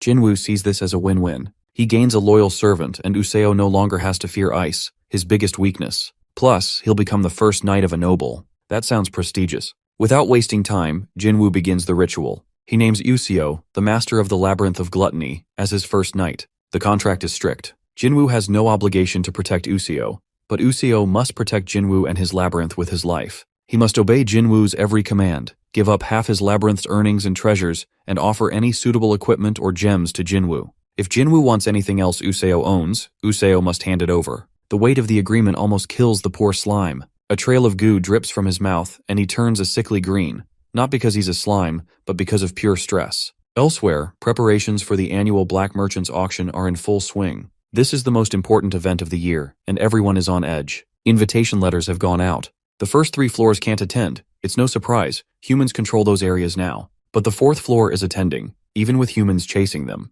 One of the merchants confirms there's a greenhorn interested in the auction. At first, no one understood the fuss. New labyrinth owners always show interest. But then it's revealed, this greenhorn is human. A human has been accepted into a labyrinth again. Everyone hopes this attempt goes better than the last. Talk shifts to the humans on the 9th floor referring to our boy. It's less dangerous than the 8th, but new labyrinths on that floor often don't survive long. In response, Jinwoo's merchant pulls out a golden VIP ticket, something reserved for nobles. Others are shocked. He's not even in the abyss. But the merchant just smiles. His human has been appointed a baron. There's no need to worry about his safety. He's strong enough to take care of himself. With special prizes planned and the appearance of the first human noble, everyone agrees that this year's event is going to be interesting. Jinwoo gets his hands on the VIP ticket from his black merchant, which opens the door to a special event, the annual festival hosted by the merchant himself. Usually these merchants deal with door-to-door, everyday stuff.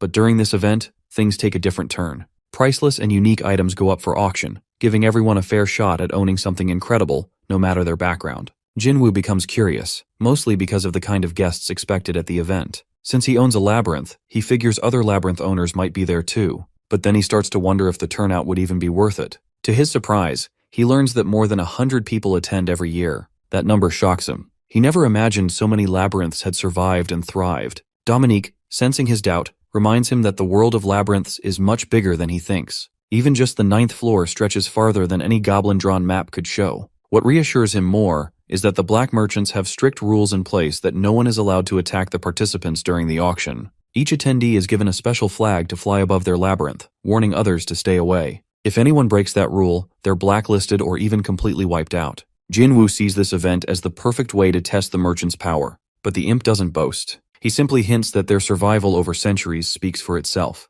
Meanwhile, Useo finally gets a chance to talk, and he admits that the auction venue played a major role in his survival during his early years. He used it as a safe zone when threats were everywhere. The black merchant remembers those times, long before the Great War, and finally realizes who Useo is. Now that Imp sees clearly and he's stunned that he stands in front of him. Even more shocking is the sight of Useo's labyrinth portal sitting inside another's throne room. That's something unheard of. Jinwoo calmly explains that Useo signed a contract to become his subordinate. Because of that, their labyrinths became connected by a portal, making them neighbors in every sense. The black merchant is taken aback. This kind of alliance on the same floor is clever and risky. There's no rule against it, but the power balance has definitely shifted. The 9th floor now has a new powerhouse. Jinwoo doesn't seem too concerned. He says people will assume the alliance is meant to keep the Valicious in check, who runs the Labyrinth of the Dead. What surprises Imp even more is how well Jinwoo understands the political setup of the 9th floor. He barely has time to catch his breath from all the surprises. First the war with the scaly dragons,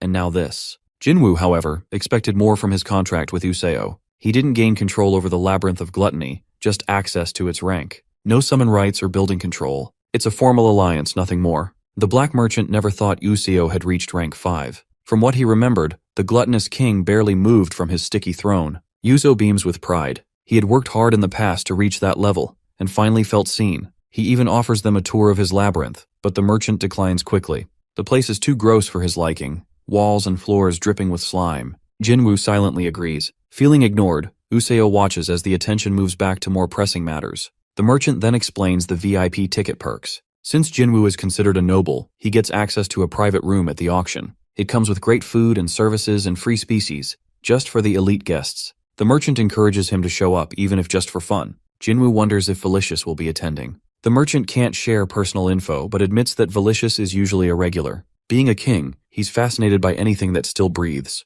Jinwoo finds it strange how much the merchant reveals, but it seems the imp finds it hard to stay quiet around him. This year's festival is shaping up to be something wild. The rules are simple. A week after the ticket begins to glow, the auction will start and last for 7 days. If anyone tears the ticket, no matter where they are, they'll be instantly transported to the event. The VIP pass also allows them to bring along companions. 1 week later, Jinwoo prepares to depart from the Labyrinth of Gluttony. He's not thrilled about being there. The place reeks of slime. He wishes Useo would clean up, but the gluttonous king doesn't see the issue. He doesn't get why they had to gather here just to use the ticket. Jinwoo tells him it's for safety. If monsters come rushing out when the ticket activates, it's better to have a messy shield than none at all. Useo realizes his labyrinth is just being used as cover, and Jinwoo doesn't deny it. Before leaving, Jinwoo double-checks that the merchant's flag is flying above the labyrinth. Qantas confirms it and also sets the Naga labyrinth into rest mode, allowing only essential workers to stay active. With Valicious attending and the flag offering protection,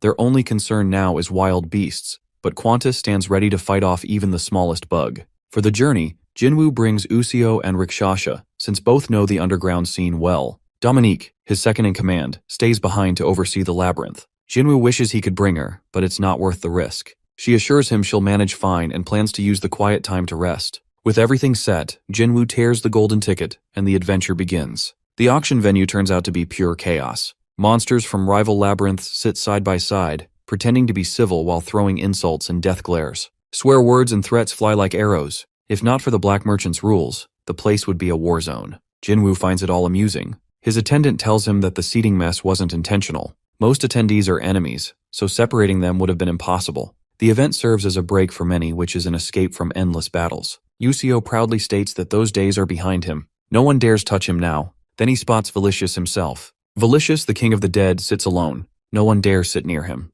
Rumors say he reeks of death, something about rotting flesh, but no one can confirm it for sure. Soon the noise fades and enemies put aside their grudges as the event is about to begin. Jinwoo is a little disappointed. He hoped for more chaos, but as the curtains open and the lights dim as the host steps onto the stage, his voice echoing through the grand hall, he welcomes the crowd with polished words, calling them honored guests who have chosen to attend the Black Merchant's annual auction. He expresses gratitude for their presence and promises not to waste their time with empty words. Instead, he jumps straight into the heart of the night, the auction itself. He assures everyone that tonight's collection is not only rare but unforgettable. Even the most elite nobles in the room, the ones who've seen it all, will find their eyes lingering on the final item of the evening. It's a piece so exceptional, he claims, that it alone justifies their journey here. He urges the audience to remain seated, no matter how dull some early items may seem. The true highlight, he insists, is still on its way. Then, with a swift gesture, the host rips away the velvet curtain behind him,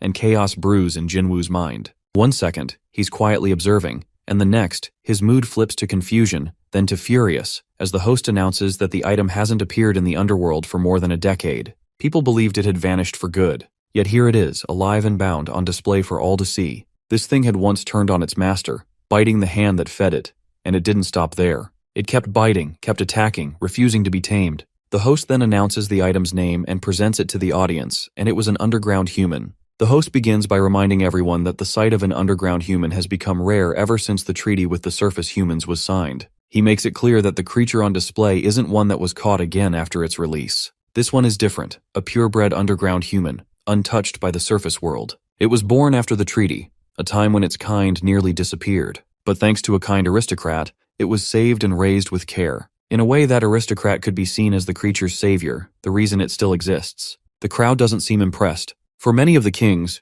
humans are a common sight. They can see one anytime they like. To them, this doesn't look like anything special. The host, sensing the mood, reminds them that this particular product is meant for those who live on the deeper levels, where humans are almost never seen. He asks them to imagine the potential. The underground human could be a loyal companion, a fascinating research subject, a subject for experiment, or simply an entertaining pet. It might even remind someone of a long-lost flavor from the past. Its uses are endless, and its rarity makes it truly unique. Whispers pass through the crowd. Someone jokes about craving a human every now and then, even if they are mostly skin and bones. Another wonders if the smell in the room is coming from the underground human itself. But the host continues, revealing a flaw. This one, he says, is broken. It can't speak or scream. For some, that might be a bonus. Because of this defect, the bidding starts at a lower price, just 100 down gems. As the bidding begins, Jinwoo sits in his private booth, trying to stay calm. He's furious, while wondering why a dungeon-born child is being sold like this. His attendant explains that the products change with the underground as trends.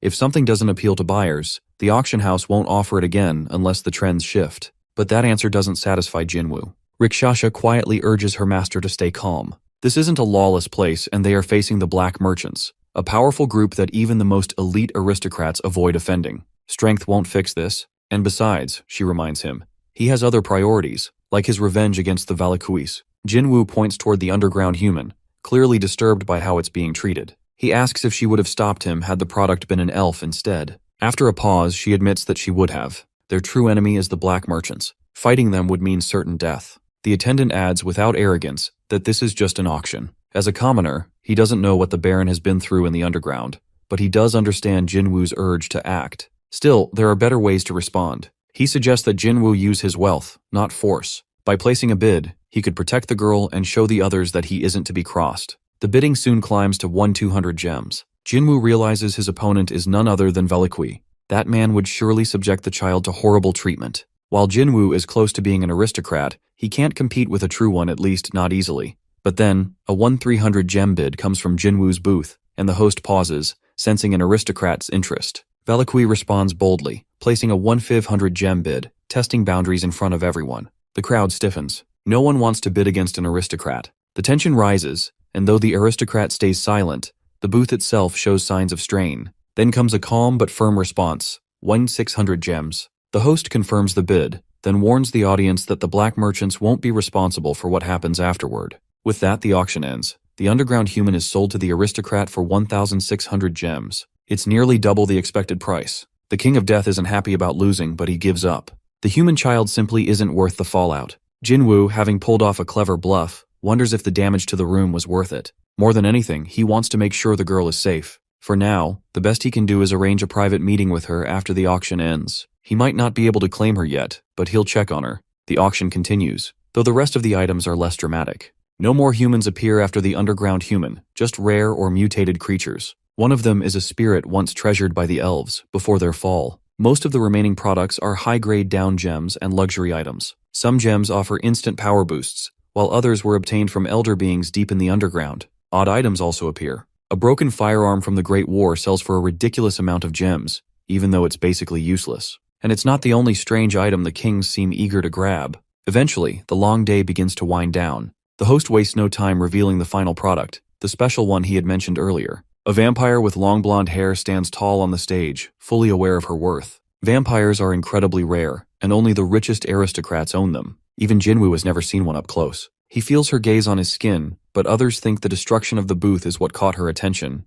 Her bidding starts at 3,000 gems and prices shoot up fast. But then the host reveals a twist. No matter how high the bid, the vampire herself will choose her master. If she doesn't accept someone, the sale is cancelled. She'll go back to storage and appear again the next night. No one has to pay if they fail. This rule doesn't sit well with the kings. They complain that a product cannot decide its owner. The host calms them, pointing out that her previous master was a lord of one of the deepest labyrinths in the underground. That revelation is enough. No one dares to complain after that. Jinwoo watches quietly, comparing her to the creatures he once knew, the bloodsuckers. Rikshasha knows those as well, but explains they're different. Blood-sucking demons have no ego, and they're closer to the undead than true vampires. Jinwoo doubts this one, not being thin-blooded, can grant immortality, their most feared ability. He's already dealing with enough. He doesn't want a vampire added to his group. Even so, the vampire's auction becomes the highlight of the night, reaching 23,000 gems. But when the highest bidder approaches, she doesn't even look his way. He snaps, unable to handle rejection,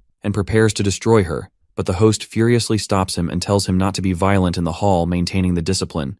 Just then, a powerful down gem drops to the floor. The host eagerly picks it up, explaining if the item proves useful, there's a good chance it'll return in a future auction. Jinwoo finally gets to meet his new servant. His attendant walks beside him, quietly reminding him that even though he has bought the item, they would prefer it if he didn't touch it just yet. A few procedures still need to be completed before the full transfer can happen. He steps into the room and the girl sits on the floor. She looks small and worn down, and light from the doorway stretches across the room, and for a moment, she stirs, barely reacting, and our guy stands in front of her. Jinwoo walks up to the girl and gently asks for her name. Though her gaze meets his, there's a hollow emptiness behind her eyes. She doesn't reply. Trying to comfort her, he softly tells her she's safe now and that no harm will come to her for speaking. Still, she remains silent. He assumes that maybe, in time, her voice will return. For now, he accepts what the auctioneer told him, that she's suffering from aphasia. This isn't unfamiliar territory for Jinwoo. Having once lived as a slave himself, he recognizes the signs. He knows the labyrinth has a way of breaking people. Some retreat into silence. In such fragile situations, patience is crucial. So, he slowly introduces himself, making it clear that she now belongs to him, and from now on, she'll live under his protection. Her reaction doesn't surprise him. At the word master, her head drops so low it nearly brushes the ground. It's painfully clear that her last owner shattered her spirit, reducing her to something less than human. Jinwoo quietly asks her to lift her head, doing his best to bury the rage simmering inside him. There's something he needs to know, whether others like her are still trapped below. He doesn't expect her to respond, but he asks anyway. Which labyrinth had she come from, and who was her previous master? She just stares at him blankly, no different than before. That's when it clicks that he can't leave her behind with the Naga Empire. Handing her over to a human household isn't an option either. He knows better than to believe they'd treat her kindly. When he bought her, he already felt a quiet responsibility. Helping her recover, he's ready to take that on. For now, his role is simple: protect her. He gently pats her head and assures her that he'll be back soon. She should rest. Then he steps out of the room, frustration bubbling just beneath the surface. His anger spills over toward the attendants, even though they aren't entirely at fault. Her living conditions had been unacceptable, and now that she's in his care, he expects immediate changes. She needs a decent room, food, and proper treatment for her wounds. This isn't what things should have looked like when he first took her in. The attendant mutters that it seems like a lot of effort for someone who's only good for manual labor. Jinwoo's reaction is exactly what anyone familiar with his past would expect, that he's insulted. How could they say that to a man who came from the underworld himself? The attendant apologizes, and Jinwoo decides to let it slide. The man had been polite up until now, and there's no need for drama. Still, Jinwoo makes it clear he'll be checking in regularly. He's trusting the black merchant's staff to take proper care of her from now on. 7 days have passed in the auction house. Honestly, it feels more like a luxury stay than a serious mission. Most of their time has been spent lounging in plush rooms or sitting through never-ending auctions. Uzio wastes time in his usual manner, while Rikshasha watches everything with a mix of skepticism and interest. Jinwoo hadn't expected much from the food since it was complimentary, but it turned out to be surprisingly decent. The beds weren't bad either. If only they didn't have to deal with squat toilets and the lack of real entertainment. Even reading and staring at the walls grows tiring after a while. Still, the quiet gives Jinwoo a chance to learn Rikshasha's full story. After the fall of the elves, she had gathered the last few survivors and founded a mercenary guild. Their survival depended on answering emergency calls from distressed labyrinths. They were fierce, unmatched in battle, and quickly became well known throughout the underworld. But fame comes at a cost. Felicius noticed and set a trap. Everyone was captured, except for Rikshasha. She escaped through sheer grit, though not without witnessing what happened to her comrades. Jinwoo confirms what she likely already suspects, that her story isn't unique. Tragedies like this are far too common in the chaos of the underground. He reminds her that strength alone won't get her the revenge she seeks. She needs strategy, and he's more than willing to help. After all, their goals are aligned. One way or another, he's going to cross paths with the King of Death. They decide to shelve the deeper discussion for later. It's not wise to speak freely here. Uzio, meanwhile, is back to his antics until Jinwoo asks him to check in on the girl. Uzio concentrates, slipping his awareness into glutton number 3, who remains stationed at her bedside. Nothing's changed. She's silent, unmoving, lost in her own mind. The black merchant's staff have been treating her well, but her meals remain untouched. Glutton yells at her to eat, and only then does she respond, slowly reaching for the tray. Yuso informs Jinwoo that she only eats when commanded. She still behaves like an empty shell, obeying only direct orders. But today, at least, she managed to use the washroom on her own. That's progress. With just one day left at the auction house, they decide to be patient. After all, she barely moves. Suddenly, a loud announcement cuts through the building. The final auction is starting. Nobles and guests are called to the main hall. Jinwoo is more than ready for this long week to end. Usio seems amused that Jinwoo hasn't shown interest in anything besides the girl. The rest of the items? Either overpriced or worthless. Every time something remotely useful appears, the bidding goes wild. With only 8,000 to his name, Jinwoo can't afford to waste it.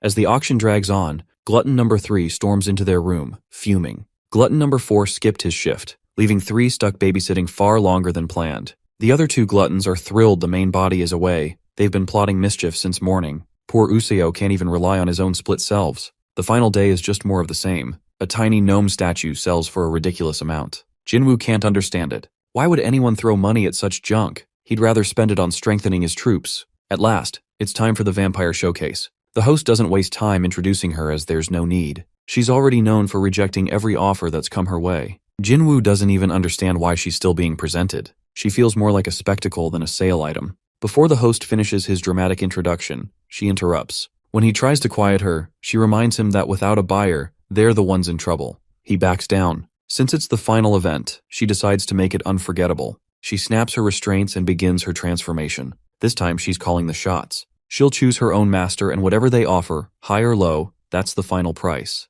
The audience erupts in excitement. Everyone holds their breath to see who she'll pick. The vampire, known as the Red Jewel of the Underworld, already knows. She darts toward a beaten-up private booth, toward the noble who stirred up trouble on day 1. She's captivated by the scent from that room, barely managing to restrain herself. Jinwoo desperately asks for Rikshasha's take on the situation. It's her first encounter with a vampire, and she can't help but wonder if they all behave this bizarrely. Judging by her expression, our boy calls her pervert. Meanwhile, the auction host feels a wave of relief. This long ordeal may finally be wrapping up. The vampire has chosen her master, and it turns out to be none other than His Grace. Just his presence appears to have sent her into a frenzy. The many kings and their entourages see through the performance. It was obvious from the start she was always going to choose an aristocrat. Now the crowd is about to witness her true value. As declared, the price set by the Baron would be final. Jinwoo pauses briefly before the Baron names his price. 1 down gem. The audience gasps. Vampires are considered priceless, yet this one is sold for the lowest price imaginable.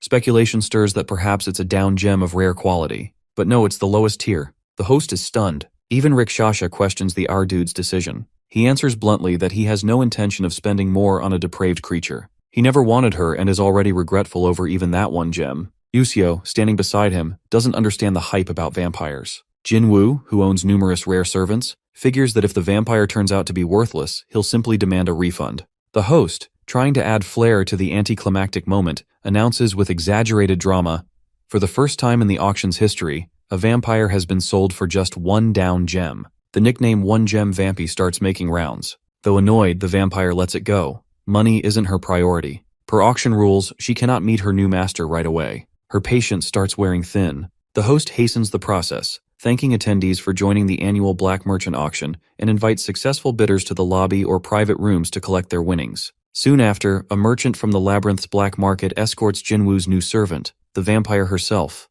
They're as eager to offload her as she is to be claimed. The merchant congratulates Jinwoo, calling him lucky, but Jinwoo suspects they're trying to push this odd vampire onto him. Before handing over the gem, he demands answers. The vampire thinks his question is for her, but Jinwoo cuts her off. He wants to know who is orchestrating all of this. He doesn't believe in coincidences. First, he acquires something far more valuable than he paid for, then defeats a bothersome neighbor and earns aristocrat status. Suddenly, he's a key bidder and vampire owner. It all feels staged, and Jinwoo refuses to be played. The merchant admits Jinwoo isn't the only one. There are many within the underground who stand to gain if he rises. He admires Jinwoo's courage, and still, Jinwoo remains wary, accepting the situation for now. But the merchant offers a warning that the vampire's former master cared for her deeply. If Jinwoo mistreats her, there could be consequences. Jinwoo, uninterested in pointless fights, says the merchant can take her back if that's the case. He won't be blamed for something he didn't ask for. He isn't stupid or easily manipulated. If her former master is so fond of her, he can keep her.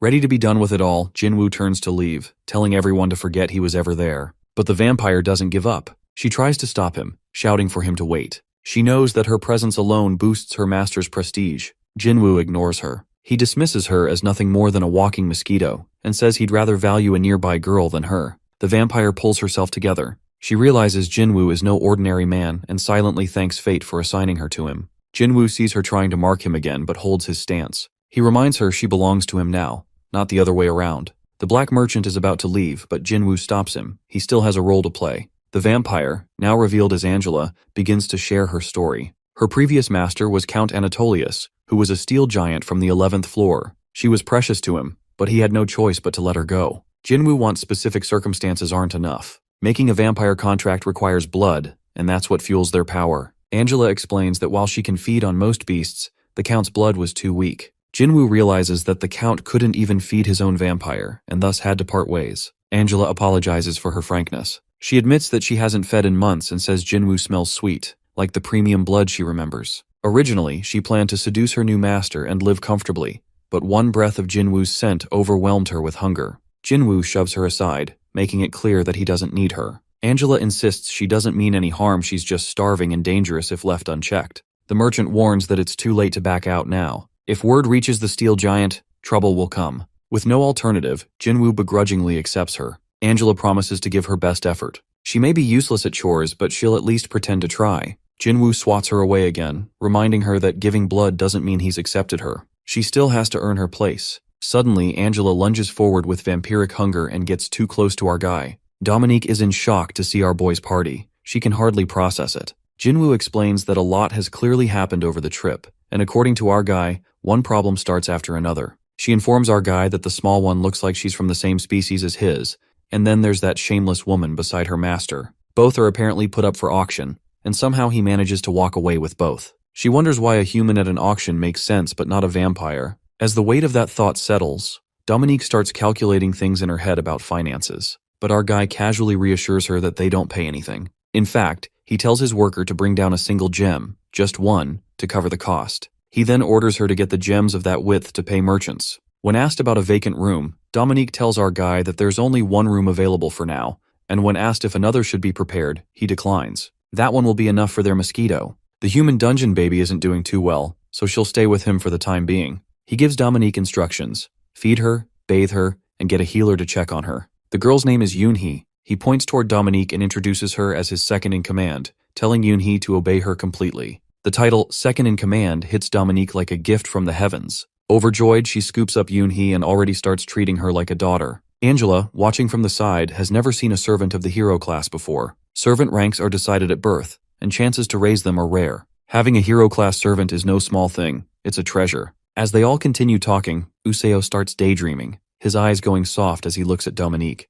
She really does hold the whole place together. She's like the beating heart of it all. Suddenly, Useo asks if he can go home. His gluttons are falling apart, and he seems completely overlooked. His master barely notices him and waves him off. Disheartened, Useo and his gluttons shuffle away slowly. He wonders why they treat him in a mean way. Ever since he sends Rikshasha away, the only one who sticks around is the black merchant. Once Jinwoo gets his money, he warns the merchant to disappear. The merchant agrees, though he's clearly not happy. Jinwoo adds another warning, reminding him that he's tired of the tricks. He knows the merchant is trying to expand his market to the surface, but Jinwoo doesn't trust his instincts with money. The black merchant, despite the scolding, can't hide his excitement. Jinwoo has guessed the grand plan, and as the only human in the underworld, Jinwoo is valuable. He's the main link between the surface and their world below. Reluctantly, Jinwoo gives in and decides to show his new mosquito around the labyrinth. He isn't thrilled. She is kind of forced onto him, but now that she's one of them, he doesn't have a choice. She seems impressed by everything, the clean halls, the luxury, even the horn rats being treated so well. And now her new master owns an under-elf, a beast hybrid, draken, and even a vampire. She can't believe a new labyrinth can gather everything an aristocrat could want. As she looks around, she becomes sure of it. He's the new aristocrat of the 9th floor. She knows how quickly he rises. In less than a year since forming his labyrinth, he's gained both enemies and allies among the aristocrats. Some fear he'll ruin their prestige. Others find him interesting. And then there are opportunists, like her previous master, who see a path to power through him. Jinwoo has heard whispers about the 11th level. Same situation, stuck in a power deadlock. He figures her old master makes a deal. Let her go, and she'll seduce her new owner, forming a secret alliance. With it, Jinwoo can strike before the other labyrinths join forces against him. A clever move, considering no one expects an attack from the 9th floor. Her former master gambles on a long-term plan, and she fits perfectly into it. But Jinwoo isn't thinking about strategy. He's tired of her chatter and shows her to her new room. She stares at it horrified. A prison cell? She wonders what she's done wrong.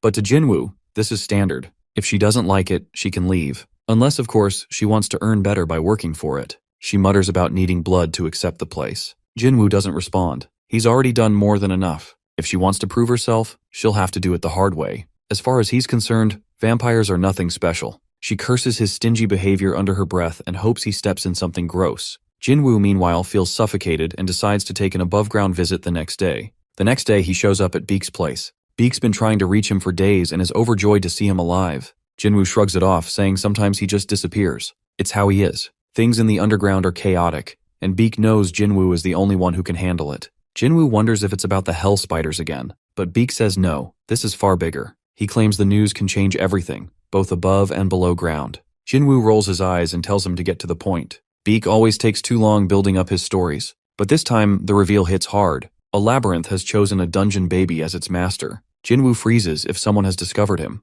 Beek grins, enjoying the reaction. He explains that labyrinth owners can open doors to anywhere, just like in a game. He sees it happen himself when the kid summons a portal during a camping trip in an abandoned labyrinth room on the 4th floor. And as always, secrets don't stay secrets for long. To keep something like that hidden, the kid would have needed to kill everyone who saw it. And then there's more. A secret auction exists, only for labyrinth owners. One rifle is sold there for thousands of down gems. Beek sees endless opportunities. Jinwoo wonders why he doesn't spot the human during the auction. He needs more details. Unfortunately, Beek has bad news. The dungeon baby is already dead. Greed over labyrinth profits leads to betrayal. Worse, the labyrinth doesn't accept the trader or anyone else as its new owner. Without a core, the labyrinth might die with its master. Now, everyone is hoping to be chosen next to get this. Of all people, Beek believes Jinwoo is the best candidate. He's willing to give him everything he knows, for free. Jinwoo is confused about this statement coming from him all of a sudden. But it becomes clear that if Jinwoo becomes a labyrinth owner, Old Man Beek would benefit just by being his personal appraiser. That alone makes it obvious. And being a level 12 human weapon is enough to avoid ending up like that other poor guy. Unless, of course, Jinwoo already owns a labyrinth and isn't looking for a new one. Beek tries to joke about it, but Jinwoo doesn't bother responding. He's too focused on the thought of getting a second dungeon. Just asking about available labyrinths makes the old man light up with excitement. And Jinwoo can't deny it, he is interested. According to rumors, the 7th floor holds the most potential. Coincidentally, that's the same floor where Jinwoo finds Hoya. It feels like a sign, but there's a catch. He's already 2 weeks behind. Worse, the information doesn't come from Beek's private sources. It comes from the association, which means it's probably out there already. And if Jinwoo goes there, he'll have to deal with Song Jong-chul, the one person he absolutely can't stand. Beek explains that still, dealing with that jerk is better than wandering around in an unknown area hoping to stumble upon an empty labyrinth. So he agrees to check it out. The old man isn't surprised. Jinwoo's never been the easiest to deal with, but he's always practical. The question now is when he plans to leave. And Jinwoo is ready. Once he's equipped, he'll be on the move. But this time, he wants something better. A weapon that won't break after one fight. On the other side, the little dungeon baby is seen hugging Dominique. The moment our guy steps through the portal, Dominique tells him that his outfit gives it away that he's got a human world job lined up. Jinwoo needs to grow his team as the competition on the 7th floor has gotten intense and humans have taken over. This time, he's planning to climb up through the 8th floor. He decides to let Rikshasha rest for now and leaves the labyrinth's management to Dominique and Qantas as usual. Draken's still too slow, so he won't be allowed outside anytime soon, and Hoya must be hidden from humans. For this mission, Useo is an expert at patrolling, making it a perfect fit. But Angela doesn't want to be left behind. She asks to join. Jinwoo's unsure at first. This mission is anything but simple, but Angela insists. Even if she seems useless, she has skills he can use. One of them lets her sense all nearby living beings, similar to what Chansik did. Jinwoo knows a bit about vampires and suspects she can erase her presence too. She seems happy he knows this, and she quickly demonstrates how she can melt into his shadow. It's a useful ability. As long as he agrees, she can stay with him without being seen. If not, she'll get tossed around a little. Jinwoo sees the potential. He can keep her nearby and still move freely, so he lets her join the mission. Rikshasha shows up barely able to stand, and Jinwoo tells her to rest and take Useo instead. He has enough scouts now. Rikshasha appreciates the gesture but suggests taking Yoonhee instead. Jinwoo reminds her this isn't a leisure trip, but Rikshasha insists again. As if on cue, Yoonhee's eyes and hair glow a deeper pink, and pink lightning crackles around her. Rikshasha explains that Yoonhee can map everything she sees. It sounds decent but not helpful, until Yoonhee grabs Jinwoo's cloak and shares her vision with him. From now on, her location will be synced to his map. When Jinwoo checks the updated version, the details have drastically improved. He figures Yoonhee can't share maps from past experiences, and Rikshasha confirms it only records during activation. It's unfortunate, it could have been a treasure trove, but even now, Yoonhee becomes a valuable addition to the team. Their labyrinth lacks proper maps, even of their own surroundings. Yoonhee's skill could fix that, and it doesn't seem to wear her out. She's officially on the team now. Jinwoo thinks it's probably for the best, especially since he promised to watch over her himself. Dominique, naturally protective, isn't thrilled. She fusses over Yoonhee, worried about her health and food. She brushes her hair, washes her face, and tries to reassure her using body language since Yoonhee can't speak. Jinwoo, growing impatient, tells Dominique to prepare food for two. They need to head out soon. The 9th floor's exit is close to the labyrinth of gluttony, so it won't take long to reach. News of Yoonhee joining the expedition doesn't sit well with Useo. Jinwoo is surprised. They've been traveling for over 2 days without encountering a single creature. Angela explains that with 2 labyrinth owners and a stunning vampire walking around, no beast dares to cross their path. She thinks the creatures probably mistake Useo for an army all by himself. Useo doesn't appreciate the comment. He refuses to let the vampire bully him like the others, and mutters about how much he dislikes her. It's only been a day since the auction ended, and already she acts like she owns his place. She doesn't even announce herself when visiting his labyrinth. Jinwoo doesn't get the fuss, so Useo keeps venting. It's his 3rd expedition in a row, and he's barely rested. A true owner should get a year between missions. Jinwoo tells him if he scouts well, he won't have to use much energy. Still, Useo doubts he'll rest anytime soon. He's convinced the King of the Dead will stir up trouble any day now. After days of marching, they finally reach the 8th floor's entrance. They rush in quickly to avoid scaring off the guards, who've clearly gone into hiding. Jinwoo feels strange while passing between the floors. It's the only place in the underworld that ever feels safe. Behind him, Useo struggles to pull himself up. He's never left the 9th floor before, and it shows. Jinwoo's disappointed, but Angela steps in to explain that it's rare for a labyrinth owner to leave their floor. The farther they go, the weaker they become. Each floor drains about 20% of their strength. Jinwoo finds that hard to believe, but Angela insists it's true. It's why humans won the Great War. If deeper floor beasts could fight at full power, humanity wouldn't have stood a chance. Useo argues, but she reminds him that he wasn't even there, so she can't speak for what would have happened. Still, Jinwoo wonders just how strong those lower floor creatures really are, as they didn't even participate in the war, and ones who participated were really destructive. They move on to a more pressing issue, how Useo will become less helpful the higher they go. Angela won't be affected as long as she stays near Jinwoo. This really annoys Useo. His color shifts from green to red. He calls her a mosquito, saying she can't even travel without her master's permission, or cross a pond without getting stuck. Angela doesn't think it matters. She's not planning to leave Jinwoo's side anyway, and if she wanted to, she could just fly. Useo shouts mosquito pervert again and again. Angela ignores him. Jinwoo regrets bringing these two along. They have a schedule to keep, and he tells them to drop the chatter. He knows entrances are usually guarded, so they should move along. The scouts confirm his suspicion. They've already been surrounded. Useo estimates at least 50. He's frustrated the scouts couldn't even do their one job. He orders Useo to hide and take Yoonhee with him. Useo doesn't complain. Hiding is his thing. He turns into slime, scoops Yoonhee up, and vanishes into the terrain, giving Jinwoo a scare. Useo insists she'll be fine, and he makes air holes before turning down his acidity to the lowest level. His camouflage is flawless. Jinwoo is impressed, and Angela finds it fitting for a lazy kid like Useo. Time is short, so Jinwoo orders Angela to slip into his shadow. They need to get ready. The moment she vanishes, camouflage skill activates, and Angela's skill has been partially shared. Camouflage upgraded to invisible, an enhanced version. Whatever had been guarding the 8th floor begins moving toward their direction, alert and searching.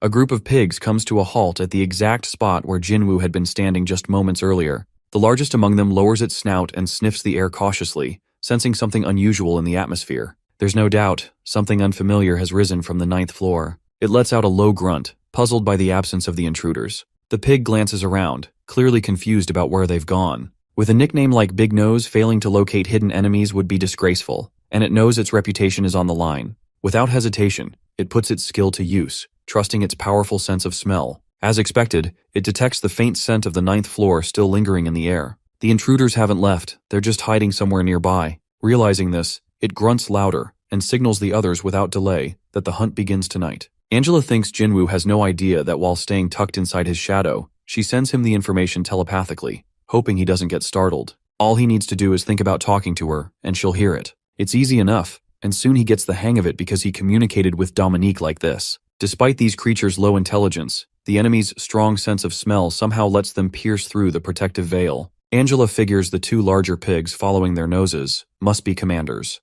This unexpected insight works in their favor. Jinwoo isn't exactly thrilled about searching the entire 8th floor for a path to the 7th, so when Angela reminds him that his aristocratic authority could help, he remembers his seal. He always keeps it on him, though it has a habit of vanishing when he needs it most. Angela reassures him that the seal tends to show up when truly needed. The plan is simple. Jinwoo sends a quiet command to the nearest pig commander. If the creature sees someone it can communicate with, it should guide them. The pig steps back in surprise, unsure of how to react to a human. It doesn't see humans often, but knows they taste great, especially when ground up whole. Tempted by the idea, it quickly casts earth magic to smash Jinwoo into a mince. As the dust settles, Jinwoo stands completely unharmed, his armor having taken the full hit. The seal, however, doesn't activate for some reason. Angela understands immediately that Jinwoo allowed himself to be hit on purpose. She's impressed, and Jinwoo notices. Meanwhile, the pig mage is already preparing a second spell. This time it's stronger, which is an attempt to draw much more earth for an even bigger attack. Before the spell can finish, Jinwoo drives his knee right into the pig's forehead, knocking it unconscious in a single blow. Attacking before judging the enemy's strength was a dumb move. At that moment, his Baron-level skill activates. Jinwoo doesn't like wasting good pork, but he decides to show some mercy. He declares his title, Master of Naga, Baron Jinwoo of the Underworld. He offers them one chance to surrender, and surprisingly, they take it. Every pig hits the ground in submission. Their leader insists he only acted based on what he smelled. One of them makes it obvious she hates being inside the slime, while Usio continues scooping up as many gluttons as he can. The pigs now act like royal guards, shouting praise for Jinwoo and clearing the way through their maze. One of them even scolds a younger pig for not showing enough respect to the Baron, though neither of them knows what a Baron actually is. Still, their excitement makes them look like Naga soldiers. Angela, full of herself again, believes the pigs are in awe of her appearance. Jinwoo thinks they're more afraid of Angela than of him. Her disgust is clear. Among vampires, there's a rumor that pigs are common prey,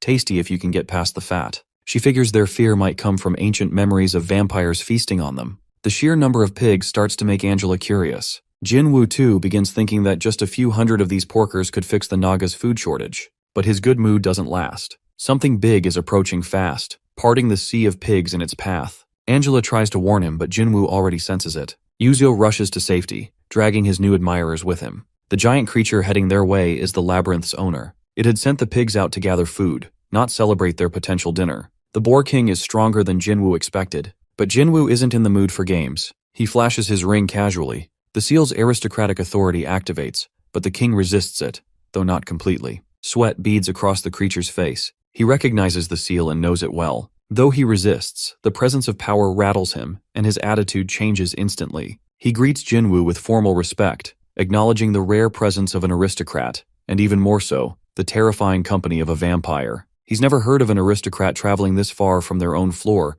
and wonders if they've come to thin out his kind. Jinwoo makes it clear they're just passing through. The 8th floor is just a stop on their way to the 7th. The king seems confused. His labyrinth lies in the opposite direction of the 7th floor entrance. Both Jinwoo and the leader slowly turn toward the two pig commanders. The pigs quickly admit they have no idea where the entrance is, and thought it best to involve their chief. Their lack of knowledge earns them punishment, but Jinwoo doesn't blame them. It's his fault for expecting pigs to be useful. The Pig King then asks what Jinwoo wants from the 7th floor. Jinwoo doesn't think that's any of his business. Still, the king believes Jinwoo doesn't understand what's happening there. A war has broken out, spreading across the entire floor. Traveling without a plan could get Jinwoo trapped in the crossfire, and not even an aristocrat would enjoy that. Jinwoo doesn't have time to wait. He's willing to take the risk. Fortunately, the pig knows another way. If he joins the fight himself, it would create a distraction big enough for Jinwoo to slip through. A labyrinth owner stepping into battle would draw all attention. Jinwoo doubts the boars would do such a favor for someone he just met,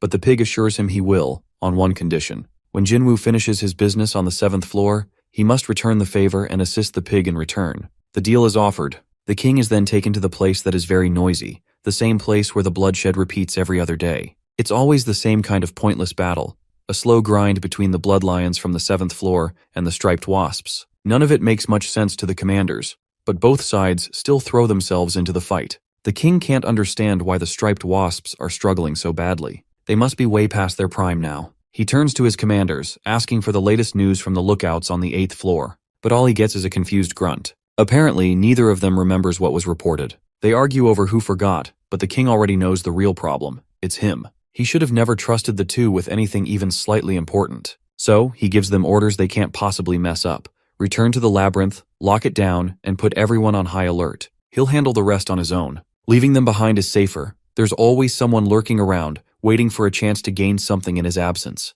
Whatever he has to do now, it's better done alone. No need to risk the lives of his pigs. The commanders try to warn him. Their reports hint that things might be dangerous. They even mention the blood lion, Marcus himself, showing up in battle. But the king doesn't take it seriously. He doubts a 7th-level creature could pose any real threat to him. Without another word, he sends them back. He watches to make sure they obey. They can't be getting in his way now. It's been ages since he was free to let loose on the battlefield. Opportunities like this don't come often, and he's ready to enjoy every moment. As he begins his warm-up, one of the commanders expresses concern, but the other one reminds him of the truth. Once their chief starts charging, nothing can stop him. After all, he's Okanatushi, the advancer. Elsewhere, even from over half a day's journey away, they sense the king's awakening. The ground trembles from the impact of his movement. Yusio feels grateful to be far from such a beast. Meanwhile, Jinwoo checks in with Angela. He wants to know if the distraction is working. She informs him that the big oinker is doing his job well. Every beast in the area is getting drawn toward the chaos he's creating. Even creatures that are 2 days away might come running. Jinwoo knows what that means. The battlefield ahead is going to be brutal. There's no time to waste. They have a long journey ahead to reach the 7th floor's entrance. 3 days pass. At the edge of the 7th floor, Jinwoo turns to Usio. He needs him to protect Yoonhee, because she's their only hope if things go bad. Usio's doing his best, but he's burning through glutton faster than he can consume it. A beast crashes through him, heading straight for Yoonhee. Uzo cries out her name. The little girl doesn't flinch. Instead, she activates her powers and, like a seasoned warrior, drives her bare hand into the creature's chest. In a second, the threat is gone, and she stands covered in blood, calm as ever. Jinwoo wonders how he forgot.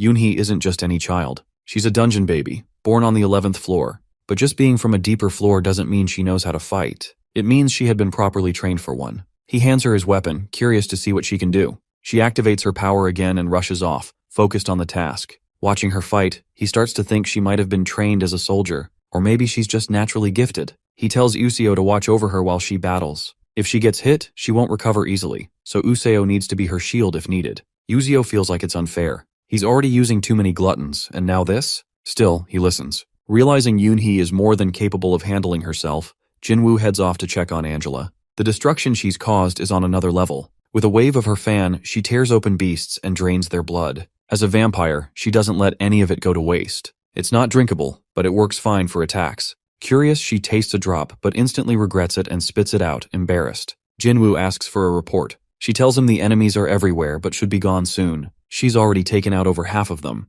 Still, Jinwoo knows the rest won't be easy. Angela estimates fewer than 200 are left, but that's still enough for a full-blown war. With blood so thick in the air, sneaking away is impossible. Angela could end it quickly, but she'd have to use all her energy, and then Jinwoo would have to help her recover. She reminds him she hasn't had more than a single cup of his blood and has been using it carefully. He gives her permission to go all out. In return, he promises to give her 2 cups of blood when it's over. That's all she needs. Her excitement flares, and she decides to give him a show worth watching, a festival of blood in his honor. A beautiful rose appears above her as her attack pulls all the creatures into a swirling vortex. Far away, another battle between kings is beginning. Minutes later, Angela's attack ends everything. The field is clear, but she's left drained. Jinwoo knows she's legendary, but what she just did is beyond impressive. She achieved all of this with barely any of his blood. Angela collapses, begging him to keep his promise. He agrees, but needs to make sure everything's safe first. On his way, he finds Useo in a pool of his own glutton, but he seems okay, so Jinwoo moves on. He panics the moment he reaches Yoonhee. The ground suddenly swallows her. He reacts instantly, launching toward her, but the earth seals before he can reach her. Useo appears right behind him, already digging. Jinwoo doesn't even need to speak. Useo's already on it. Rage bubbles inside him. Angela had claimed no enemies were nearby, but someone clearly just used powerful magic. Angela insists there were no signs of life, standing firm in her belief. Useo cuts in to stop the argument. Yoonhee's gone. Jinwoo tells them not to waste time and keep digging, but Useo tries to explain, there's no trace of her. It's like she vanished. No residue, no presence, nothing. Jinwoo freezes, and the words strike something deep within him, a memory he thought he buried. He wonders if the thing swallowed her could really be the labyrinth. Just then, the map updates again. Jinwoo notices it first. Without a word, he pulls it up, eyes scanning the shifting patterns. Angela seems to realize what's happening. Yoonhee must have responded to the labyrinth's call, but before she can say anything, Jinwoo gestures for silence. His eyes remain fixed on the map as new areas begin to unfold, places he's never seen before. It's clear that Yoonhee's map-making ability is working, unveiling routes and paths far beyond their reach. She's moving too fast. Even with all their strength, it'll take them days to catch up. Jinwoo recalls the moment he first received the call. It transported him straight to the 9th floor in a blink. Judging by her current route, he already knows where she's heading. He swipes across the map to confirm it. There's no mistake. She's answered the labyrinth. They need to move, and fast. Without hesitation, Jinwoo activates his invisibility skill. Uzio clings to him for dear life as they speed through the underground, but the man's terrified screams ruin the stealth. The pace is overwhelming. Angela can't understand how Jinwoo tracked Yoonhee down so quickly, but it's all thanks to the girl's gift. Without it, Yoonhee would have disappeared completely. They've watched her grow stronger ever since they took her in. She's no longer just a fragile figure in the corner. She's proven useful to the Naga labyrinth. But her doll-like state still lingers. She doesn't eat unless someone tells her to. If they don't reach her in time, starvation could claim her. Angela warns of movement ahead. They're not monsters, these are humans. Ever since they started following Yoonhee's trail, they've been running into more people than beasts. That's unusual for the 7th floor. Jinwoo realizes that he's been so focused on retrieving Yoonhee, he forgot the reason they came here in the first place. The humans they spot are not just explorers, they're searching for an unclaimed labyrinth. Angela picks up on hundreds of life signs nearby. Jinwoo now understands why there's chaos across the 7th and 8th floors. Humans are disrupting the balance. He decides to patrol the area before moving forward. A massive crowd is gathering at what seems to be the entrance of an empty labyrinth. But there's tension. Fights are on the verge of breaking out. The association, as always, is trying to control the situation, pressing down on the growing unrest. Everyone there seems desperate to claim the labyrinth for themselves. Angela finds their behavior ridiculous. One can't just become a labyrinth's master because they want to. Jinwoo quietly agrees. Most people don't understand how these mysterious structures function. In the crowd,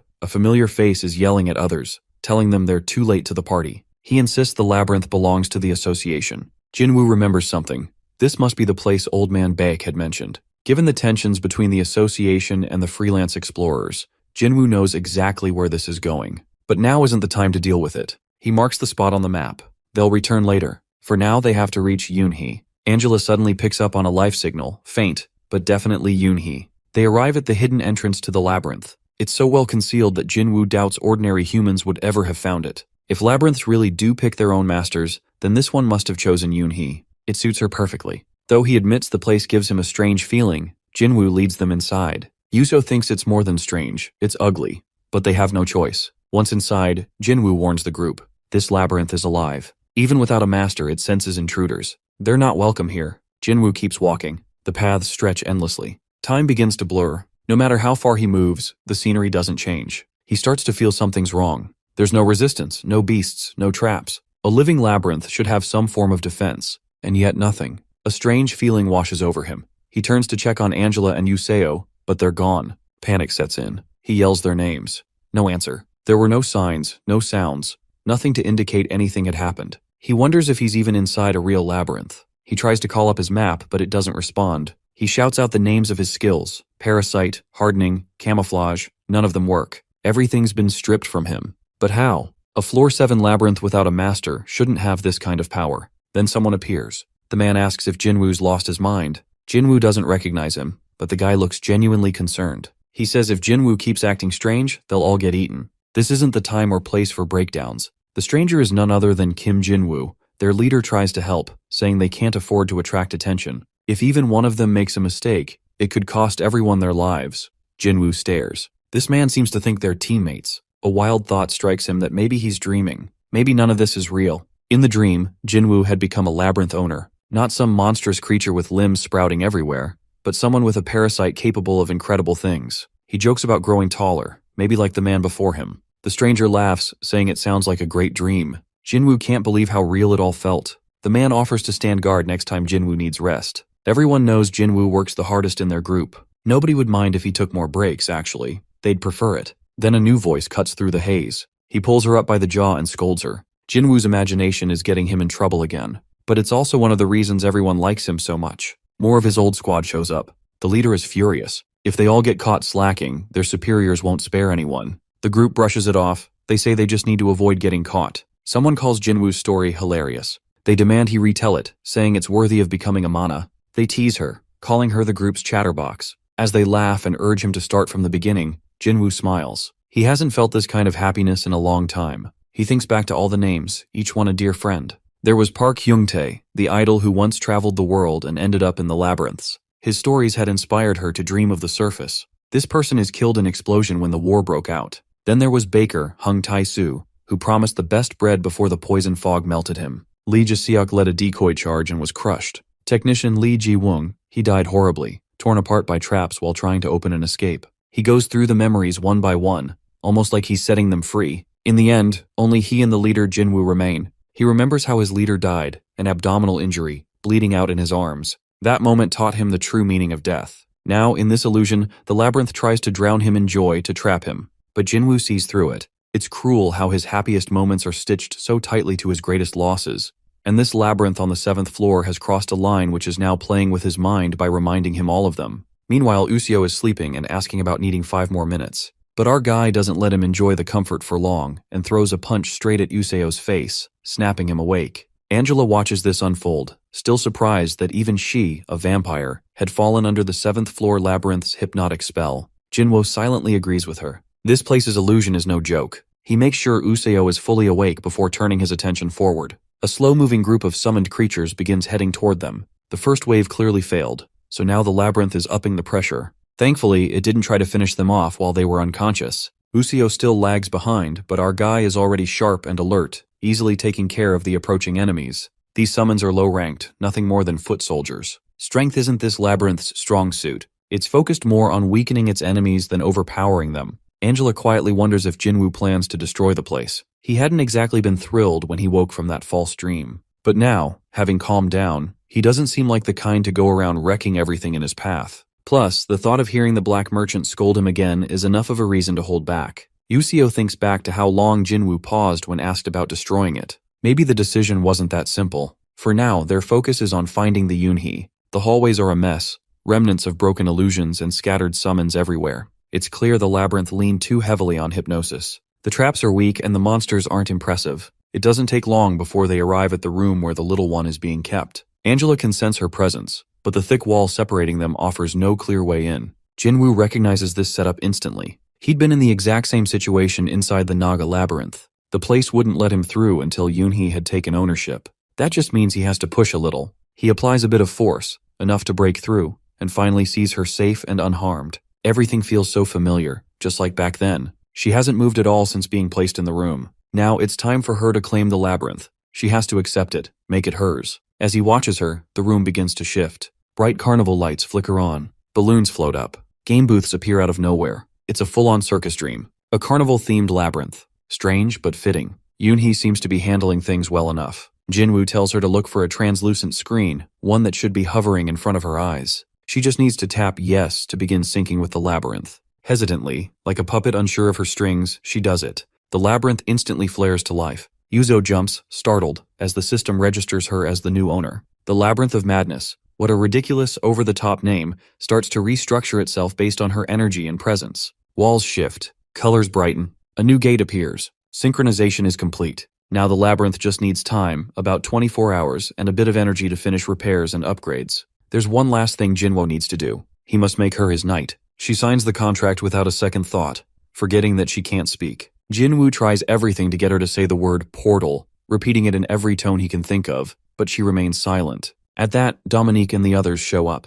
but eventually she steps forward, sensing the to see unfamiliar place. She passes through the portal, drawn toward Jinwoo. He hadn't expected it to open, definitely not from her side. Without waste no time, Dominique wrapping herself around her, adorable as always. Dominique beams with pride. Her daughter has become the owner of a 7th floor labyrinth. The moment feels nostalgic. The Naga labyrinth had once been just as small. He counters that it only began to grow after she entered it. Their mission is complete now. Still, Useo looks a little pale. Jinwoo gives orders. Dominique, Hoya, and Draken will stay behind and guard the new territory. Yuzio and Yoonhee are to head back to the Naga labyrinth. But he and Angela still have unfinished business. Angela's darker side starts to show at the mention of it. Jinwoo warns her that if she doesn't keep it in check, he'll cut off her blood supply until she behaves. Eventually, they return to the human settlement. Someone seems to have taken charge in their absence, but Jinwoo isn't interested in the politics. He tunes out the nonsense being said. Their goal is to sneak in quietly and finish their work. Still, he hears everything. Same old complaints that the association is evil, greedy, and wants control over everything. Nothing has changed since his last visit. The only difference is, the association's reputation has taken an even bigger hit. Jinwoo realizes that someone with weak detection ability has sensed him. Hannah, one of the humans, calls attention to it. There's something dark among them, she warns. Luckily, whoever it is can only detect his presence, not his identity. Stealth-type skills are rare among humans, and right now, everyone assumes a beast is nearby. Angela eyes the situation, thinking she could sneak in a snack or two, but Jinwoo shuts that down. They don't need chaos, just a bit of distraction to get through. The plan works like a charm. Panic spreads. People scream about a stealthy beast. Jinwoo quietly fuels the fear, just a few touches here and there, enough to stir the crowd. Inside the camp, one of Song Jongchul hears the noise and grows irritated. He orders his men to guard the entrance. He'll check out the mess himself. His patience is worn thin. These explorers never appreciate anything. All they care about is money. He's ready to knock some sense into them if needed. The two guards he leaves behind have no idea what they're even protecting. One thinks he's looking for an ancient artifact. The other imagines some lost magic tech. Neither understands what a labyrinth really is. Our guy stands between them and answers to their questions silently. Without wasting any time, our boy knocks both of the guards. Angela comments at that he cares about human. But Jinwoo reflects that there's little value in drawing comparisons between these greedy people and Yoonhee, especially since she hasn't done anything wrong. As they continue strolling through the vacant chamber, Angela inquires what they're searching for. He simply tells her to wait. Meanwhile, a realization strikes him that the owner's chamber lies at the end of a long, direct hallway from the entrance, yet there are no traps, no supporting structures, not even a frame to secure the core. That's when it clicks that the labyrinth collapsed before reaching rank 3, even before its core could fully form. Hearing this, Angela wonders aloud whether they're inside a dead labyrinth. However, he clarifies that it isn't, while pointing out the absence of a throne and the presence of a labyrinth emblem positioned behind the altar. At that moment, he spots a box nearby.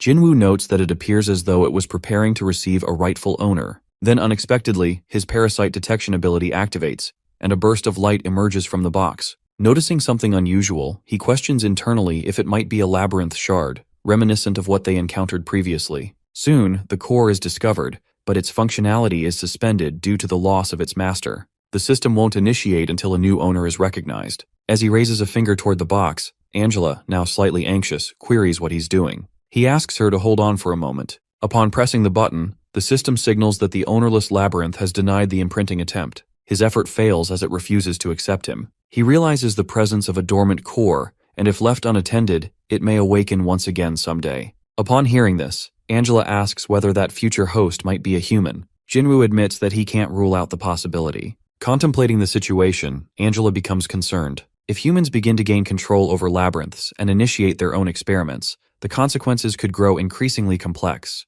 She fears that a new faction of settlers might emerge within the labyrinth while fueling tensions both on the surface and beneath it. Jinwoo acknowledges that humans taking over labyrinths is inevitable, but emphasizes that today isn't that day. Without further delay, he initiates a forced shutdown of the inactive labyrinth core, and surprisingly, the attempt is accepted, though the resistance from the labyrinth is fierce. Suddenly, voices echo nearby. Song Jongchul arrives and demands to know what's happening. The crowd wonders whether beasts are approaching, but they're informed that the disturbance originates from inside the labyrinth itself. Immediately, Song Jongchul orders all individuals ranked level 7 and above to follow him. As Angela realizes the situation, she alerts her master that humans are quickly drawing near. Jinwoo, while recognizing the urgency, instructs her to retreat into the shadows, already formulating a plan. He urges the labyrinth to put aside its pride while questioning how long it thinks it can continue like this. Regardless of whether it chooses a human or a beast as its future ruler, the outcome remains the same. The crashing sounds intensify as Jinwoo persistently attempts to deactivate the core.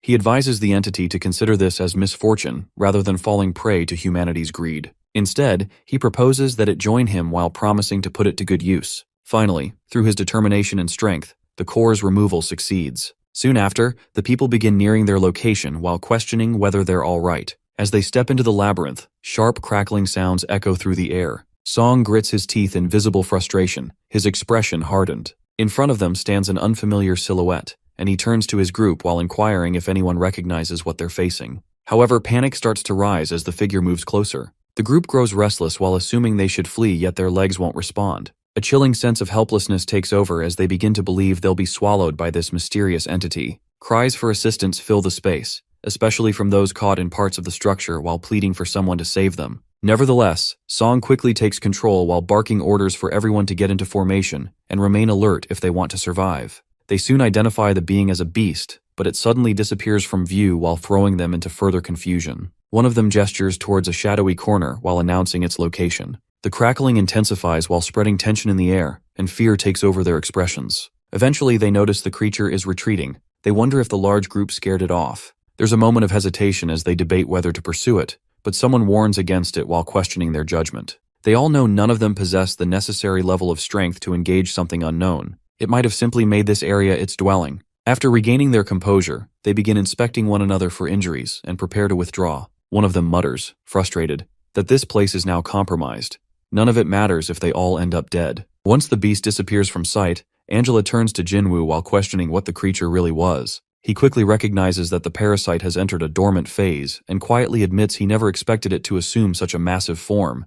It was merely a performance. Meanwhile, Angela is impressed by his feat silently, while he knows that he must hide the truth that he is human too. With the labyrinth core secured, their task here is finished. The research facility will take over from this point. As Jinwoo rises to his feet, Angela asks if they're heading back into the labyrinth. To her surprise, he declines. She presses further while asking if something remains unfinished. Calmly, he reminds her of a promise he made back on level 8. Eventually, he arrives at level 8, where a few boars are engaged in casual conversation, our boy's abilities. One of them remarks that he seems more dependable now, but the response is modest, and he insists that dependability has nothing to do with having a large structure. While they continue their exchange, Jinwoo begins to grow impatient. Interrupting, he remarks that he's not here for idle chatter. He then inquires whether their leader is currently in the labyrinth. Without waiting much, he proceeds toward the boss of level 8. As he gets closer, he quickly senses the truth that the leader's strength has faded to the point that either he or Angela could defeat him with ease now. Some of the rank 8 members nearby reveal that their leader had once fought against the bloodlion Marcus.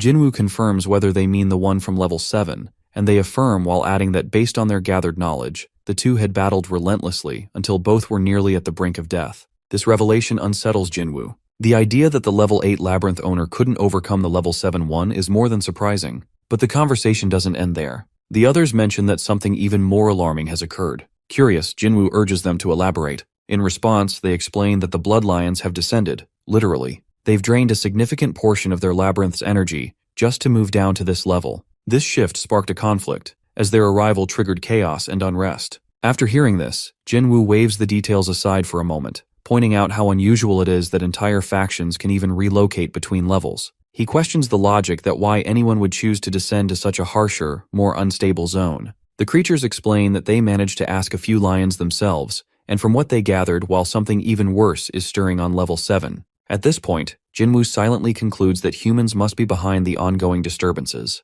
As the conversation slows, the labyrinth owner of level 8 finally addresses Jinwoo directly. He invites him to take a seat while admitting that seeing him like this brings both satisfaction and a bit of shame. The owner humbly acknowledges that he bears much of the responsibility for Jinwoo's current circumstances, and so he pledges to assist however he can. He even adds that he's never met a noble quite like Jinwoo. Internally, Jinwoo starts to feel that the situation is becoming increasingly unfavorable for him. Moreover, he realizes that his parasite energy has been completely exhausted. He suspects what's coming next, as he's almost certain the request will involve Marcus. However, to his surprise, the labyrinth owner expresses a different desire. He confesses that he wishes to ascend to level 9 while explaining that he's grown weary of this level and wants to leave it behind. Jinwoo approaches the boss and inquires if he intends to head down to level 9. The leader responds affirmatively while expressing his desire to accompany Jinwoo below as his knight. He acknowledges that, under these circumstances and given his current position while making such a request, might appear as though he's retreating in fear from the bloodlion.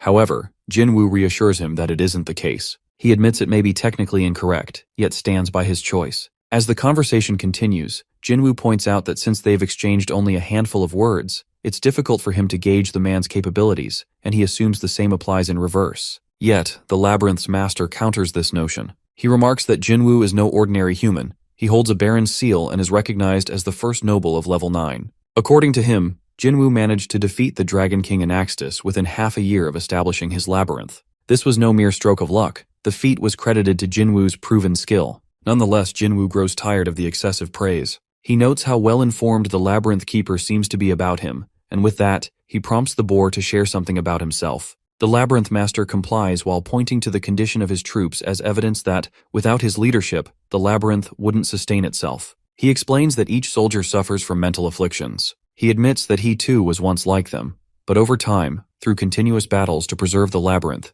he gradually transformed. He goes on while revealing that others have always looked down on them so much so that invaders would often raid this level as if it were their personal storage. But every time, he rose to defend his people while confronting anyone foolish enough to threaten his ranks. He goes on to mention that his actions were necessary to minimize the fallout. After hearing this, Jinwoo also comes to the realization that this man was indeed the very first to appear whenever his domain came under siege. Soon after, the Labyrinth's keeper reveals that he has endured countless battles, and just when things had started to calm down, the Bloodlion appeared, something he now finds himself completely fed up with. Despite being wounded and drained, he points out that Jinwoo hasn't finished him off yet, and so he respectfully makes his appeal. In that moment, Jinwoo perceives him as weakened. Yet, Angela reminds him that this boss monster is actually one of the more formidable labyrinth masters at this tier, and thus deserves the label of veteran. Jinwoo too admits that exhaustion is all that's dulling his strength beneath the fatigue. Real power remains. The keeper then mentions how he prefers being in this position over those who carry a sense of superiority simply for being a labyrinth owner.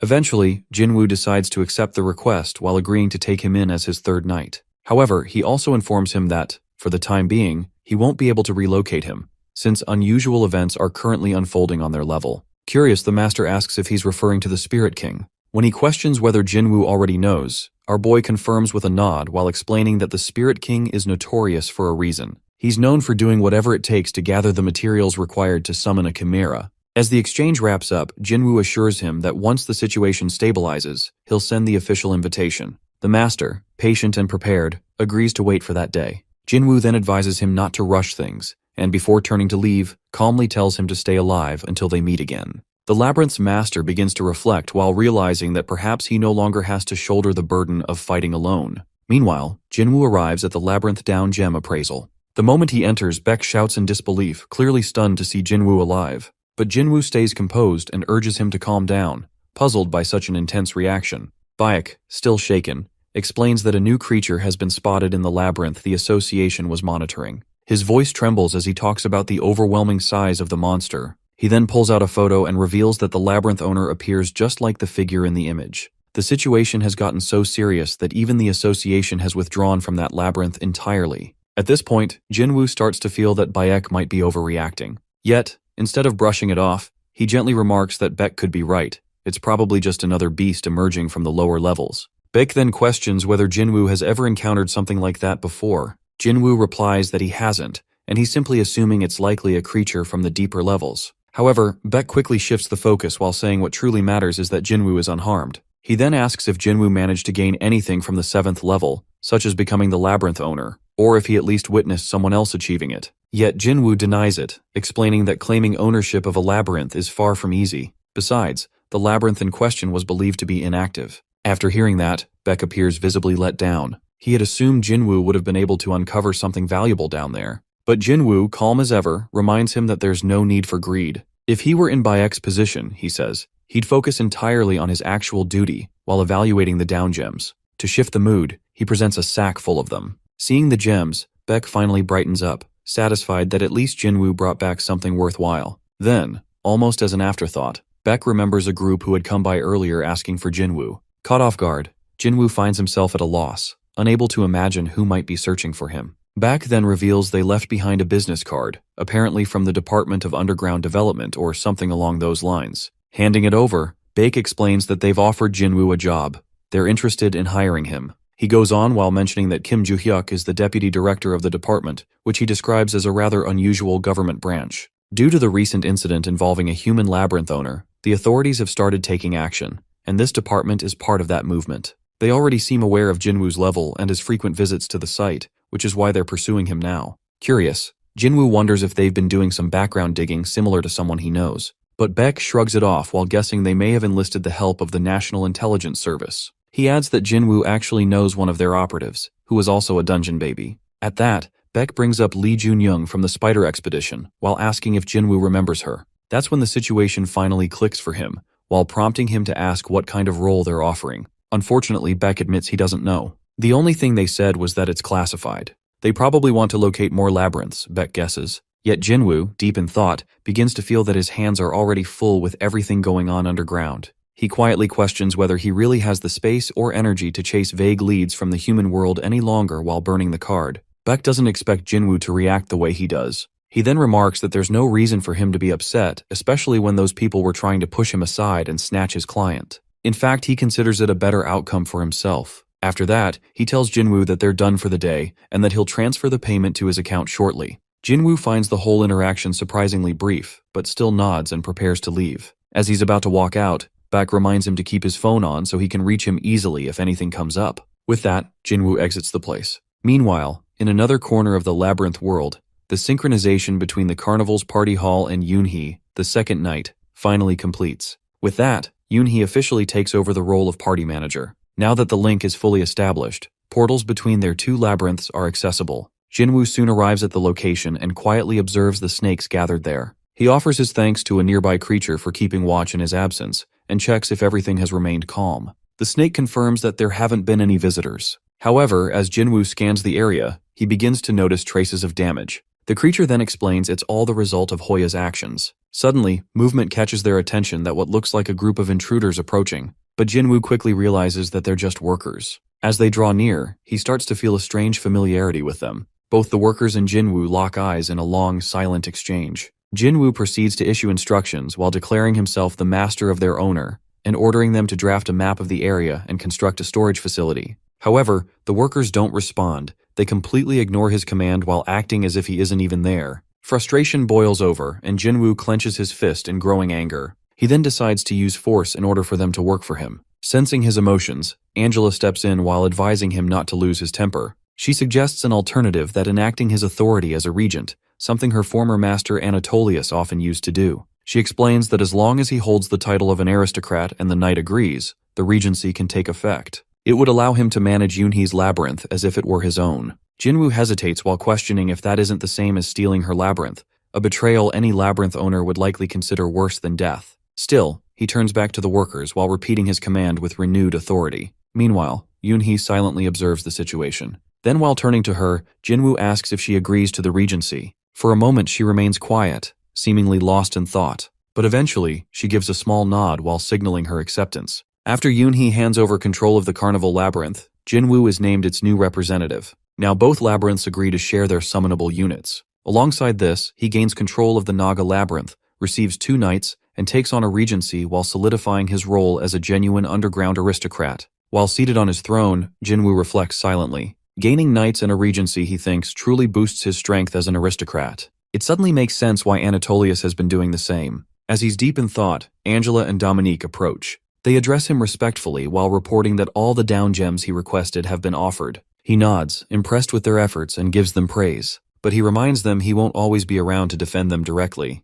Instead, they must focus on enhancing the labyrinth. Not only theirs, but the Naga labyrinth will evolve as well. Consequently, the Carnival Labyrinth starts its rank 3 upgrade, while the Naga Labyrinth begins its rank 6 enhancement. Jinwoo then informs them that they'll likely reach rank 4 before the Naga Labyrinth finishes upgrading. He urges them to rise and get to work. As he earlier mentioned, they're responsible for constructing storage spaces near their quarters. He also stresses the need to summon troops soon. Glancing at the troop chart, Jinwoo notices some unfamiliar entries and murmurs that the units seem somewhat unusual. He struggles to grasp the meanings behind their descriptions, while pondering aloud whether the clowns are combatants, and if the minstrel might actually be a maid. He comments on the vast range of options available at rank 2, while comparing them to the Naga Labyrinth, which had only soldiers and maids. Dominique, while relying on her insight, responds that each labyrinth carries distinct traits and capabilities. Jinwoo cuts in while pointing to a skill and questioning if Festival Heat is one of those specialties. Though it appears promising at first glance, he realizes it weakens defensive capability by half. He concludes it might be wiser to stop at rank 2, sufficient to support their basic troops in smaller battles. Rank 3, he notes, seems tailored for larger attacks, while rank 4 leans toward full-scale warfare. Then, a realization hits him.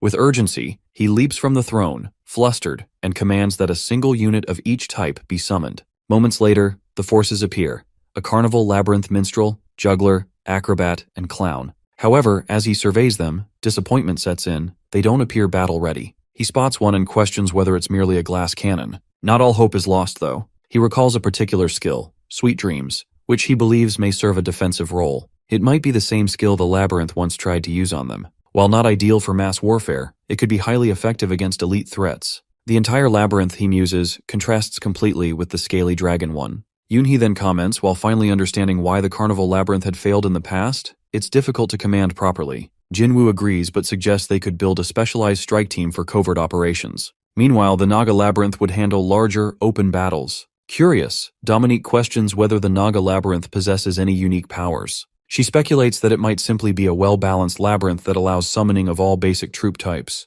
Jinwoo finds this reliability reassuring. He remarks that it's better to be consistently competent than to have any major shortcomings. Dominique exhales in relief. Jinwoo admits that had he begun with the Carnival Labyrinth instead of the Naga one, he might have lost to Anaxtis. Suddenly, Dracanus enters, prompting Jinwoo to grumble. He turns to Yoonhee while instructing her to attempt the Sweet Dream skill on the stubborn lizard. She tries but fails. There isn't enough labyrinth energy. She then tells Draken to stand still and relax while giving him an order. Though skeptical, he obeys. In that moment, she quickly activates Sweet Dreams. Draken, caught off guard, remarks on the suddenness of it. The skill takes effect while transforming him into a monstrous form. Jinwoo observes and nods while beginning to understand how the ability works. He then commands the minstrel to imagine she isn't just a maid, and to turn her powers on Draken. Meanwhile, Draken feels disoriented while questioning if madness is overtaking him. Intrigued by the results, Jinwoo comments that he's starting to grasp how to utilize the Carnival Labyrinth strategically. He orders Dominique to instruct Rikshasha to draw a map of the surrounding terrain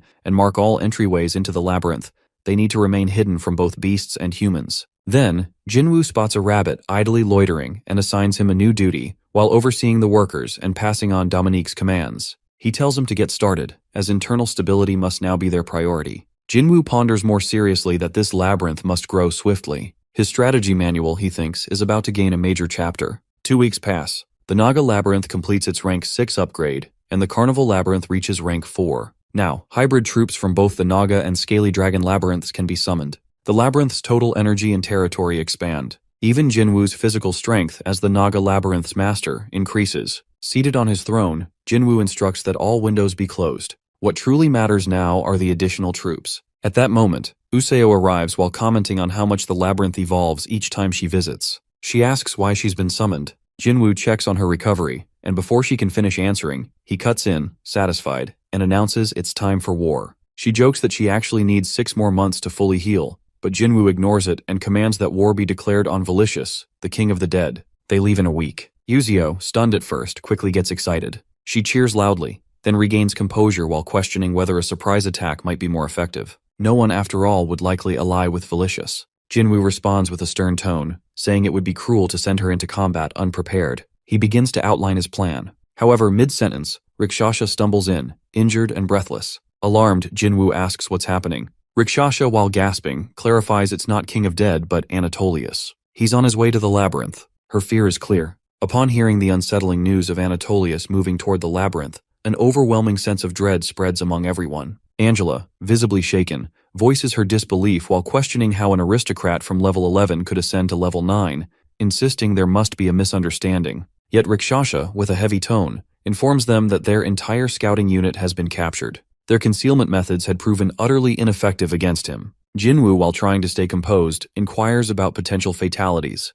Rikshasha reassures him that none had perished. He follows up while questioning how she managed to flee. She clarifies, not as an escape, but more as being permitted to leave. According to her, there were 3 individuals in that group: Anatolius, a merchant from the black market, and a devil from the auction. This revelation makes Jinwoo contemplate the situation. He grows concerned upon realizing that the black market merchant is allied with Anatolius. Still trying to grasp the full situation, Jinwoo wonders aloud whether it's possible they were merely passing through. Rikshasha dismisses that thought while explaining that their destination is unmistakably the labyrinth. The fact that she's still alive confirms this. Anatolius only released her after learning from the merchant that they belonged to the Naga Labyrinth. Determined, Jinwoo prepares for confrontation. He instructs Dominique to assemble the entire military force and keep them on alert. She acknowledges the directive without hesitation. Rikshasha then advises Jinwoo that it might be wiser to receive Anatolius beyond the labyrinth's defensive walls, while speculating that his sheer size would make it impossible for him to fit through the entrances. Jinwoo concurs with the idea. Angela, however, becomes overwhelmed by panic. She insists that they flee immediately while comparing Anatolius's power to Titans, and saying even mighty figures like the Scaly Dragon King and the King of the Dead pale in comparison. Jinwoo, while maintaining a calm demeanor, reassures her. He believes the situation doesn't indicate an imminent fight. Acting impulsively could worsen things, and this might be his rare chance to evaluate another high-ranking aristocrat in person. Running away, he reasons, isn't an option. Angela eventually agrees, but firmly insists that no matter what happens, Jinwoo must never show aggression toward Anatolius. Jinwoo consents.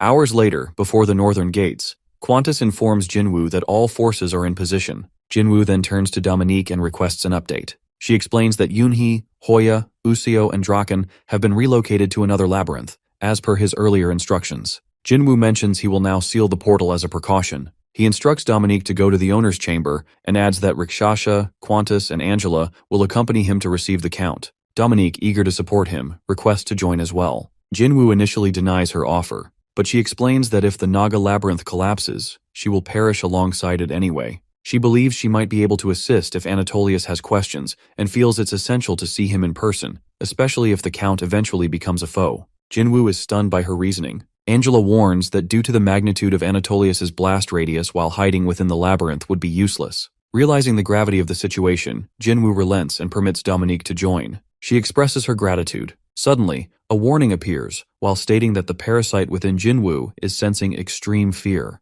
It strongly advises retreat while detecting the overwhelming threat. The parasite prepares his body for survival while numbing pain and injecting calming agents, but continues to urge withdrawal. Just then, they all look up and witness Anatolius approaching through the sky. Jinwoo, overwhelmed, notes silently that Anatolius is at least 10 times larger than the Hell Spider, possibly even larger than the labyrinth's walls. He prays the Count does not notice the hidden troops behind him. He then questions silently what could compel such a mighty being to journey here without prior notice. Angela, still trembling, calls out to Jinwoo. He reminds himself that while he won't provoke Anatolius, he also refuses to appear submissive. Letting the Count view him as weak could result in long-term exploitation. Anatolius, while noticing Jinwoo still standing, remarks with an air of amusement that the rumors of Jinwoo's pride were true. He shakes the earth beneath them while demanding submission. The pressure from his presence is immense, like gravity multiplied. Jinwoo experiences genuine terror for the first time and realizes the enormous disparity between their powers. Everyone around him collapses under the weight of Anatolius's aura, yet Jinwoo alone remains standing. The Count observes him with interest while deeming him a useful asset and allowing him the honor of remaining upright. He casually dismisses the others he encountered on level 10 as inferior. Declaring his satisfaction, Anatolius addresses Jinwoo with authority. Jinwoo, still unafraid, asks about Count's purpose to be there. Despite our boy's rude remark, Count still finds him worthy. Count then appoints him as a subordinate, an investment, a servant, a favored tool. He orders him to conquer Valicious and seize control of level 9 while declaring that Jinwoo's path lies downward, not up. He promises to await him on level 11. Jinwoo, while simmering with humiliation, silently vows to repay this disgrace. As Anatolius departs, two merchants approach Jinwoo. Taken aback, Jinwoo questions their presence, since their master has already left. One of the creatures, unfazed, clarifies that he is not a servant, but a merchant. He has remained to propose a transaction. This merchant, while holding considerable influence within the black market, acknowledges that Jinwoo once referenced his auction while hinting at past dealings. Jinwoo, skeptical, asks why someone of his stature would bargain with him. The merchant, with a smirk, claims he holds far more sway than the other merchant beside him, and humorously downplays the other's relevance. He gestures to his empty hands and quips that he currently carries nothing for trade. Jinwoo, now irritated, demands he drop the jokes and explain. The merchant obliges while revealing his offer, a major exchange. He desires the Labyrinth of the Dead, ruled by Valicious, and is willing to pay in valuable information. Sensing Jinwoo's foul mood, the merchant offers the intelligence as a goodwill gesture to earn his trust. He shares that although Valicious was expected to stir unrest after the Scaly Dragon King's fall, he has remained eerily inactive. Jinwoo prompts further explanation. The merchant elaborates that the stronger the being, the more time it takes to craft a chimera. Just as he continues, the second merchant tries to interrupt while warning him not to reveal too much too soon. In response, the senior merchant kicks him aside and turns back to Jinwoo. He reminds him of a recent pristine corpse that had been sold through the black market while hinting at a deeper connection yet to be unveiled. At first, Jinwoo wonders aloud while thinking that black market merchants were supposed to remain neutral. He glances at the merchant who's always standing there while expecting an answer. The merchant nods while explaining that neutrality is indeed their principle. However, Jinwoo doesn't accept that explanation. With a sharp glare, he questions how this could possibly be called neutrality and begins to feel his irritation grow. In response, the merchant tries to calm him down while mentioning that black market merchants are merely simple traders dealing in worthless goods. All they had done, he explains, was purchase a useless corpse from Jinwoo and then sell it to someone who could make better use of it because, after all, that's just business. Nevertheless, Jinwoo grows more frustrated. He raises his voice slightly while pointing out that this wasn't about the corpse at all. What he truly means, he clarifies, is that the merchant is leaking information about the King of the Dead to him. Now realizing what Jinwoo is hinting at, the merchant softly assures him not to worry. He tries to reason that now things are even between the two parties. But upon hearing those words, Jinwoo's temper finally erupts. He yells in disbelief while asking if this is how balance is maintained. Then, all at once, it dawns on him that this merchant must have also shared information about him with the King of the Dead. Anger floods his expression as he blurts out his accusation. The merchant, while understanding that Jinwoo has uncovered the truth, lets out a short laugh. He offers an apology for sharing Jinwoo's information and explains that despite everything, Velicious remains at a disadvantage. He adds that Jinwoo is deeply involved in defending his labyrinth. The information the King of the Dead received, he claims, was only about the size of Jinwoo's army, whereas the king lost one of his trump cards. Suddenly, the merchant becomes more anxious. He starts to ramble while asking if this means the balance has tipped again. Then he orders to Imp something about writing an apology the moment he returns, but then wonders aloud why it has to be him. Meanwhile, Jinwoo's patience wears thin. The merchant continues speaking non-stop. He cuts off the rambling by firmly announcing that enough small talk has been made. He urges the merchant to disclose the terms of the deal. If he wants this agreement to go through, he better explain exactly what information was shared with the King of the Dead. At that moment, Dominique, who's been standing nearby, takes over the conversation.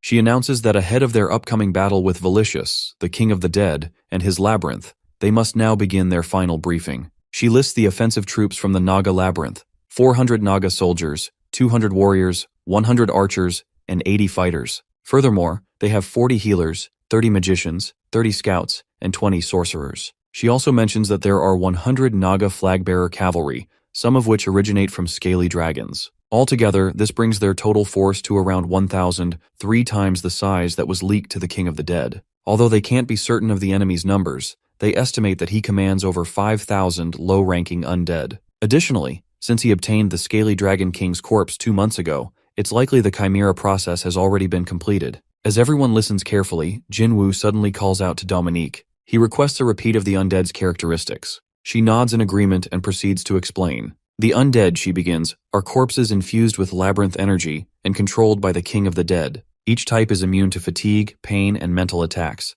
They only stop moving when their heads are destroyed, since that's where they receive commands. She continues while categorizing them into 3 types that are low-ranking, high-ranking, and chimera. The low-ranking ones carry only a small amount of energy and can only obey simple orders. They form the bulk of the forces and are used as shields during battle. High-ranking undead, on the other hand, contain more energy and act like enlisted soldiers. They mix with the low-ranking ones and deal effective blows to the enemy. Lastly, chimera are altered high-ranking undead. The only known one is the Scaly Dragon King, though it's likely there are more. She notes that they still don't know if the enemy has siege units. Jinwoo listens intently, glad that she has such deep insight into their opponents. Then while turning to Rikshasha, Jinwoo asks if she has anything to add from her time in the Death Labyrinth. Rikshasha confirms that she does and begins to explain. She reveals that most undead are buried and remain inactive. It's impossible to know how many are hidden beneath the vast plains of the enemy's territory. Although some undead are awake, they stay hidden while making patrols largely ineffective. After hearing this, Jinwoo summarizes what they've learned.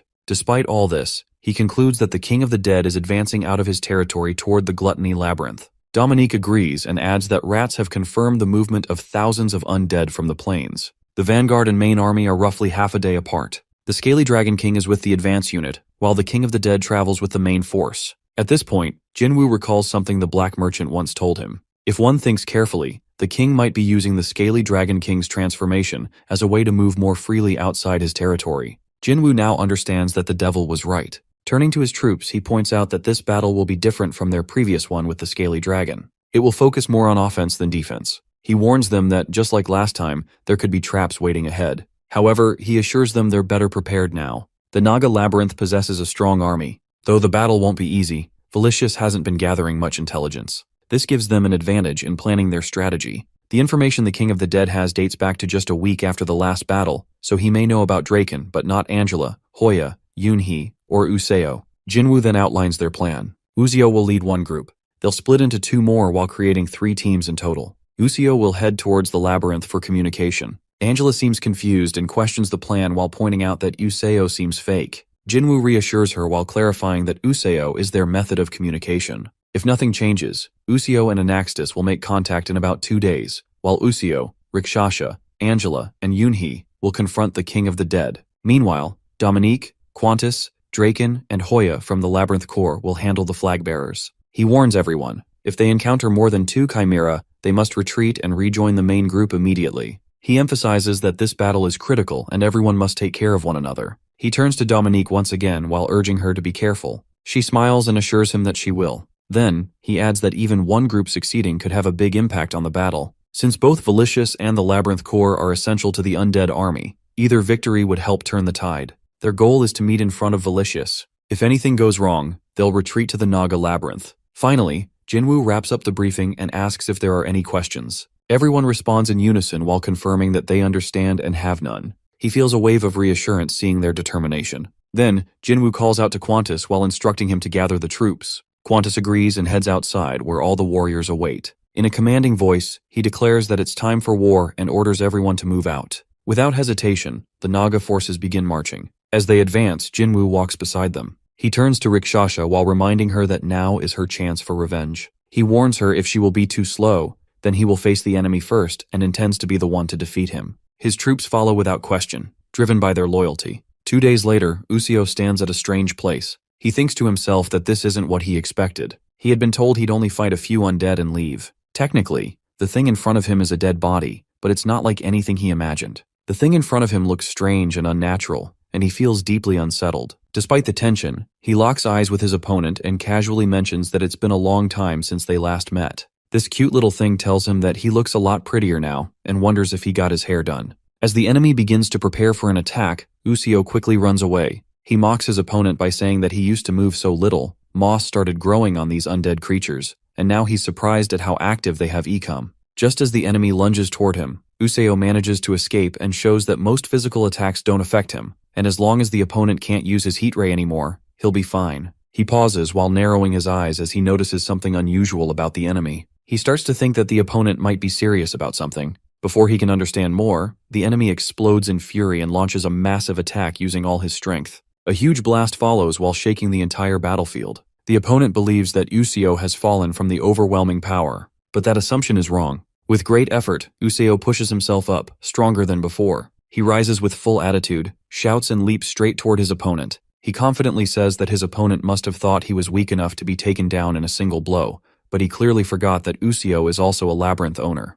A grin spreads across Useo's face as he adds that refusing to die when killed isn't something only the undead can do. He then opens something in front of him and, to everyone's surprise, dozens of people who look just like him appear. He sets them free while telling them it's time to feast. The duplicates charge toward the enemy while shouting that they'll devour them, and the battlefield becomes wild and chaotic. Meanwhile, the one minion of Useo inform with important news our boy that the battle against the Scaly Dragon King has started. Jinwoo hears this and freezes for a moment, caught off guard. He had not expected the fight to begin so suddenly. While Useo continues fighting, one of his enemies comments on how quickly everything has escalated. They examine the situation and understand that if they want to help Useo, they need to act immediately once they discover Valicius's location. Jinwoo hesitates while thinking about how tired his troops are after marching for 2 days around that time.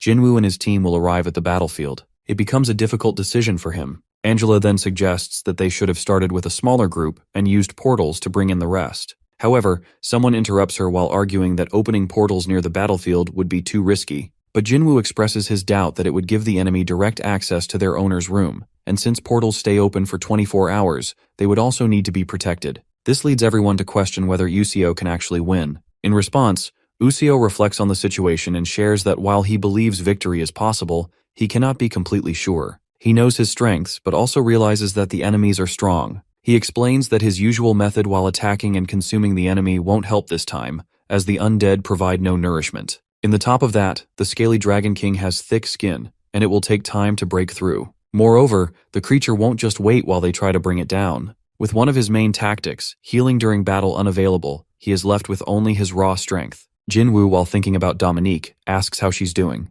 Usio informs him that she and her group have just entered the dry wasteland and are about 2 hours away from the Labyrinth. Our dude is surprised by how quickly they are moving, especially considering that they're with Scaly Dragon troops. Suddenly, someone calls out to Jinwoo. They turn to see Rikshasha, who reports that the scouting party has discovered the enemy camp. She explains that thousands of undead are positioned in a basin about an hour away, and that Valicious is confirmed to be at the center. Angela hears this and begins to think about what their next steps should be. Jinwoo realizes they can't wait any longer. He had hoped to fight when his troops were well rested, but they can't risk Valicious finding out about their goal to attack the Labyrinth. He decides they must begin the attack immediately and finish things quickly. He turns to Rakshasha and reminds her that he once promised she could deal with Velicious. But given the urgency of the situation, he explains that he may have to do it himself. Soon after, the battlefield erupts into chaos. Rakshasha gives orders to the archers while telling the first row to get ready, aim, and fire. Flaming arrows soar across the field while striking the enemy. Explosions fill the air. Even with the overwhelming odds, Jinwoo and his troops remain confident. The enemies push forward, but Jinwoo watches calmly. He tells his troops to push forward. The troops clash with the undead, and Jinwoo notices that although the enemy has numbers, they are mostly bones and not strong enough to break through. He believes his side can hold their ground even without his direct support. He calls out for a smokescreen, and his forces follow his command immediately. More attacks follow, and the battlefield becomes louder and more intense. Rakshasha gives another command to the second row of archers while instructing them to get ready with a linear smokescreen. They aim and fire once more while confusing the enemy even further. Just then, something unexpected occurs. A powerful strike targets Jinwoo. He turns and recognizes the attacker. Jinwoo reminds the person that they were part of the deal. But the attacker coldly replies that he didn't ask if Jinwoo needed to survive. Without another word, our dude launches another powerful blow straight at his enemy, slashing him in 2 pieces. Meanwhile, Dominique stands with a few of her partners on the other side while scanning the terrain while one of them voices concern. He admits something doesn't feel right and begins questioning whether they're even heading in the correct direction. The possibility of a trap ahead weighs on his mind. Dominique turns to him and asks if there's a problem if he might have made a wrong turn. In response, the partner explains that unless some kind of magical interference like hypnosis has occurred, he's fairly certain they followed the right path. He mentions that the trail belongs to Rakshasha and that this is the closest they've ever come to the Labyrinth of the Dead. However, he recalls how the labyrinth used to be clearly visible before constructed from bones and tombstones. Now, strangely, nothing remains. Dominique expresses her confusion aloud, unsure where such a large structure could have gone. Her partner starts doubting himself while feeling the blame shift to his shoulders. Believing he may have failed the group, he lowers his head and apologizes while looking genuinely upset. Dominique, however, doesn't hold it against him. She reassures him gently while reminding him that even the map places the labyrinth in that exact location. She encourages him and reaffirms her trust, confident that something will reveal itself if they press a bit further. Qantas, who remains close by, raises his concern. He questions whether they should really continue forward while pointing out the possibility of an ambush. He reminds Dominique of how cunning and dangerous their enemies can be and urges caution. Dominique responds with calm assurance while explaining that standing still isn't an option. She suggests their master may have already dealt with Velicious, and that the labyrinth might have fallen. Her words seem to ease Qantas's anxiety. He smiles and acknowledges that her reasoning makes sense, even complimenting her for her insight. Not wanting to waste more time, Dominique issues the command to move out, and the group advances again. Elsewhere on the battlefield, Jinwoo and his team succeed in bringing their enemy down, though the moment feels too convenient. Jinwoo becomes suspicious and shares his concern. He analyzes while noting that everything unfolded a little too smoothly. Besides, the undead is still moving, which makes him realize that the figure they took down may have only been a decoy. Someone in the group of undead reacts to the word dummy as Velicious' laughter fills the air. When being asked, he confirms that the figure was indeed him, but only a version of him. Addressing Jinwoo directly, he acknowledges him as a fellow labyrinth owner, but asserts that unlike Jinwoo, he doesn't charge headfirst into combat. He refers to himself as Velicious in a more perfect form. Next moment, he is gone by the perfect slash from the sword of our boy.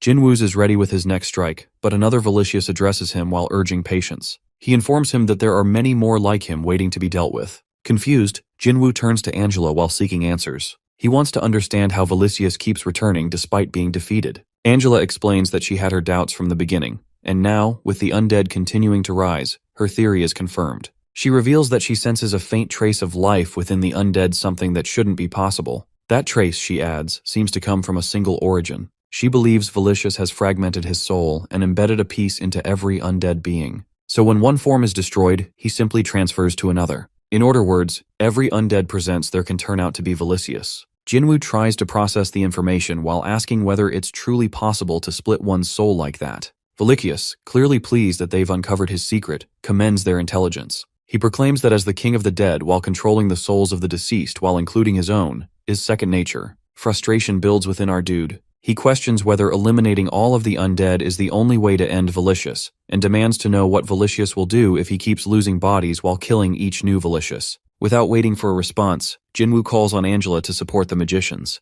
Angela responds quickly. Battle erupts with renewed intensity, and explosions ring out. Meanwhile, Rakshasha watches the skirmish unfold and shouts to her signal magicians while urging them to prepare and follow the direction Angela instructed them. Her priority remains protecting her master. On the front lines, Angela replies that the blood supply is insufficient for her to fight at full capacity. Since they're battling the undead, she can't feed. Even so, she feels confident in her strength, while claiming she can dispatch the enemies with the snap of a finger because of their fragile bodies. Despite the rising number of enemies, Jinwoo remains composed. He watches them advance and remarks that their overwhelming numbers mean nothing if they fall so easily. He believes the battle won't even last an hour. Felicius, unfazed, laughs again. He warns Jinwoo not to assume the undead soldiers are all he has. He admits that while he may not be the most skilled combatant, he doesn't need to fight himself. Declaring that playtime is over, he begins to release his true power. At the same time, Dominique and her group continue their search for the labyrinth, but find no signs. Dominique admits that she expected at least some trace or remains if the structure had truly fallen.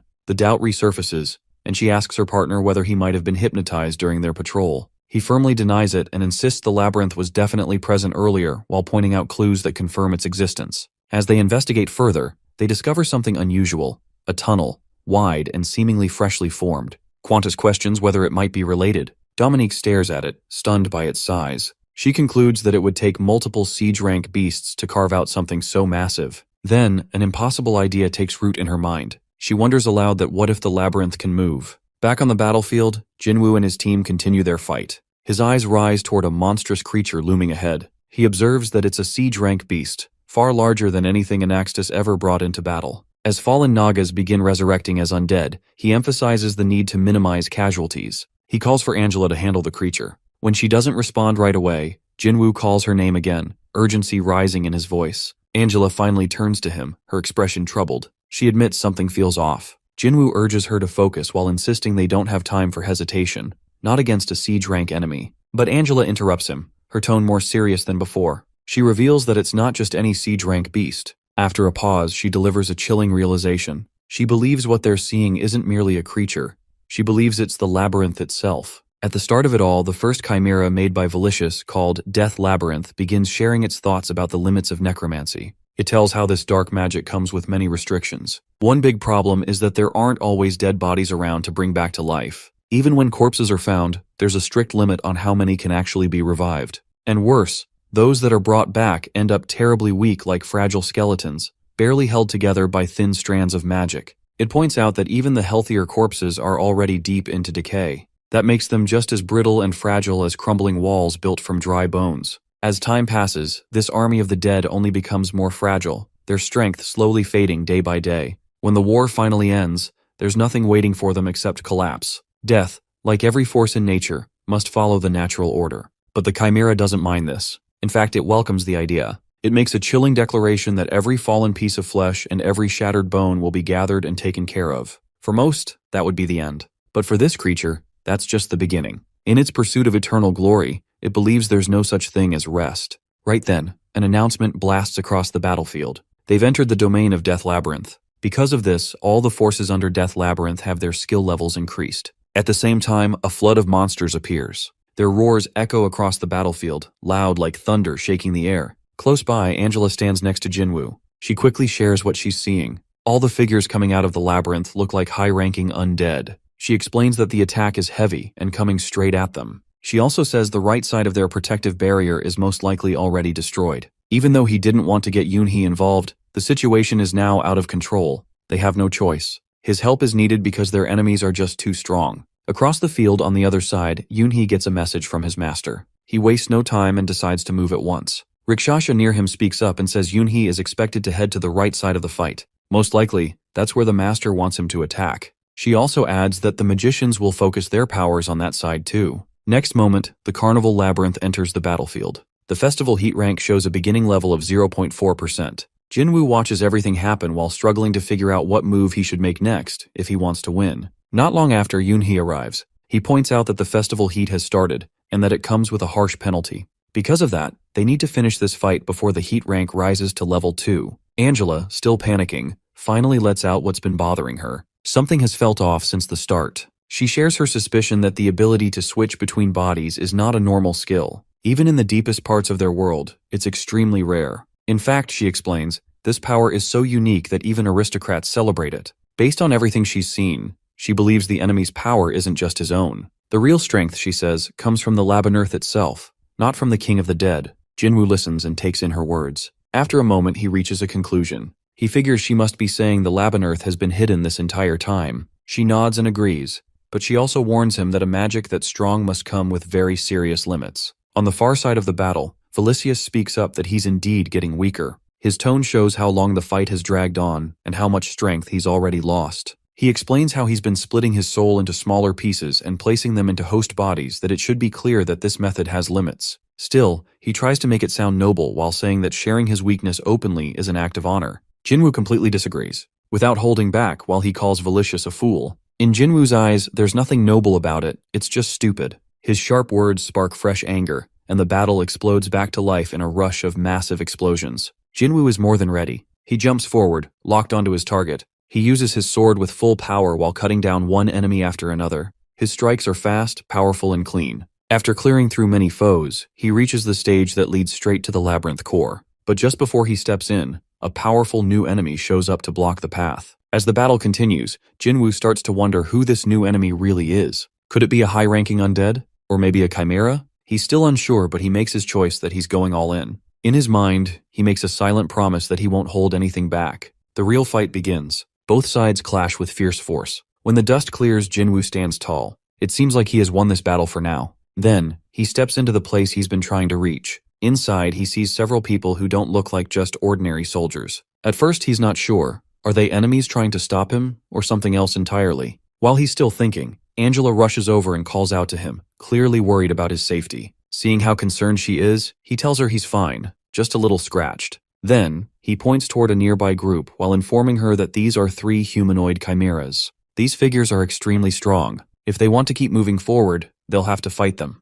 Angela looks in the direction he points. She sees the group, strange, monster-like beings with twisted, unnatural shapes. But what really grabs Jinwoo's attention are the earrings they're wearing. Something feels completely off about them. In that moment, everything clicks. He finally understands who these people really are, and the truth freezes, especially Rakshasa where she stands. 3 elf warriors stand firmly in front of them, a sight that instantly fills Rakshasa with panic and anger. Without hesitation, she leaps forward while shrieking as she charges toward Velicius with her blade drawn. At the same moment, Jinwoo shifts his focus to Angela, who quickly responds to his unspoken cue. Soon after, the battlefield changes. Rakshasa now finds herself locked in combat with a red monster. The monster swings wildly, but before the blow can land, Angela swoops in while lifting Rakshasa into the air with her wings. Furious and unwilling to back down, Rakshasa, still cradled in Angela's grasp, hurls her sword with all her strength at the opponent. The weapon soars through the air and slices near the skeleton's leg. The skeleton bends to pick up the blade while claiming to let her go, as he was expecting she'd fall on her own.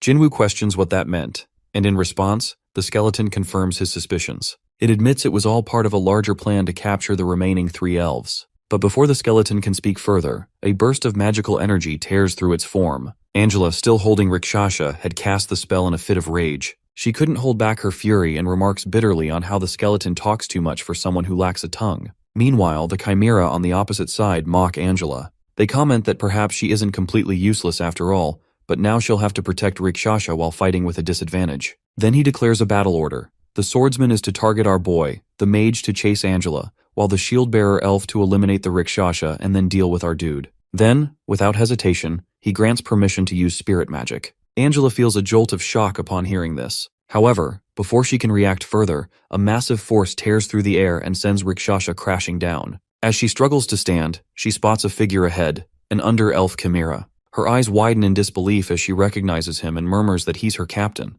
But almost instantly, she realizes no real help is coming. Without mercy, he kicks her aside while sending her flying. Jinwoo watches in horror. Still dazed, he doesn't notice another elf warrior sneaking up behind him with a sword. But just in time, he dodges and strikes back. Still, the enemy's blade slices across his hand, and blood begins to flow. The clash between them grows fierce. As the warrior lunges again for a finishing blow, Jinwoo manages to trick him once more. Dropping to his knees, Jinwoo takes a moment to breathe and reflect on the strange attack. He had blocked it, but something felt off. In front of him, the warrior lowers his head, sword in hand. That's when Jinwoo recognizes the figure that it's the legendary under-elf chimera. The elf's expression darkens, and without warning, he turns to massacre the skeleton army behind Jinwoo. The scene leaves Jinwoo stunned. He wonders if this destruction is being caused by sword magic, possibly unleashed by the legendary chimera himself. Confusion sets in, and panic starts to rise within Jinwoo as he tries to make sense of it all. Angela watches the chaos unfold as well, deeply unsettled.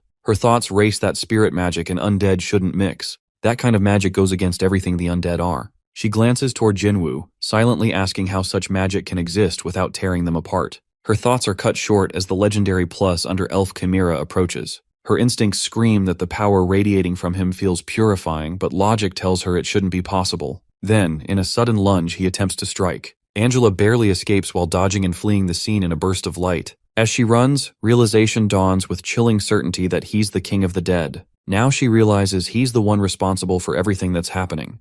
As she observes the battle, Angela feels stunned that offensive, defensive, and healing magic are all working together in perfect harmony. The sight only deepens her frustration. At that point, she informs Jinwoo that these enemies aren't entirely gone. Hearing this, he is left completely stunned. She explains that although their bodies are lifeless, there's a strong possibility that their spirits still remain trapped inside. Only elves are naturally able to harness spirit magic. This kind of power isn't something the king of the dead should be capable of. That leads her to believe they've likely been manipulated, forced into this state through brainwashing. All the while, Jinwoo continues clashing with the legendary Underelf Chimera. Their fight grows more intense, but eventually, with a well-aimed strike from his blade, Jinwoo sends the elf crashing to the ground. Yet instead of relief, a thought quickly dawns on him that they need to find a way to awaken these souls. And for that, they might need Rikshasha's help. Just then, Jinwoo notices the legendary plus under elf moving toward Rikshasha. Alarmed, he urgently calls out to Yoonhee while urging her to protect Rikshasha. Yoonhee, already standing firm, prepares to unleash a powerful attack on the approaching enemy. However, at the last moment, Jinwoo calls out again this time, instructing her to wait. He senses that the brainwashing has already begun, and just then, he realizes something deeper. He's now inside the domain of the carnival labyrinth. In response, he firmly directs her to cast sweet dreams on him. The scene flashes to the past when Rikshasha was just a girl protected by the captain. The captain elf informs her that roaming beyond the castle walls holds great danger while cautioning her against staying out any longer. Yet, she confidently responds while believing she is capable of handling herself. Meanwhile, the warrior expresses concern while explaining that the situation isn't so straightforward. Even His Highness feels uneasy about it. However, she calmly assures them there's no cause for concern while reminding them that the world's most powerful knight stands guard over her. Eventually, the elf warrior acknowledges her words while confessing that his sole purpose is to shield her from harm. Protecting her is the reason for his existence. The same legendary elf draws closer to Rikshasha. An unsettling feeling washes over him as he senses something isn't right.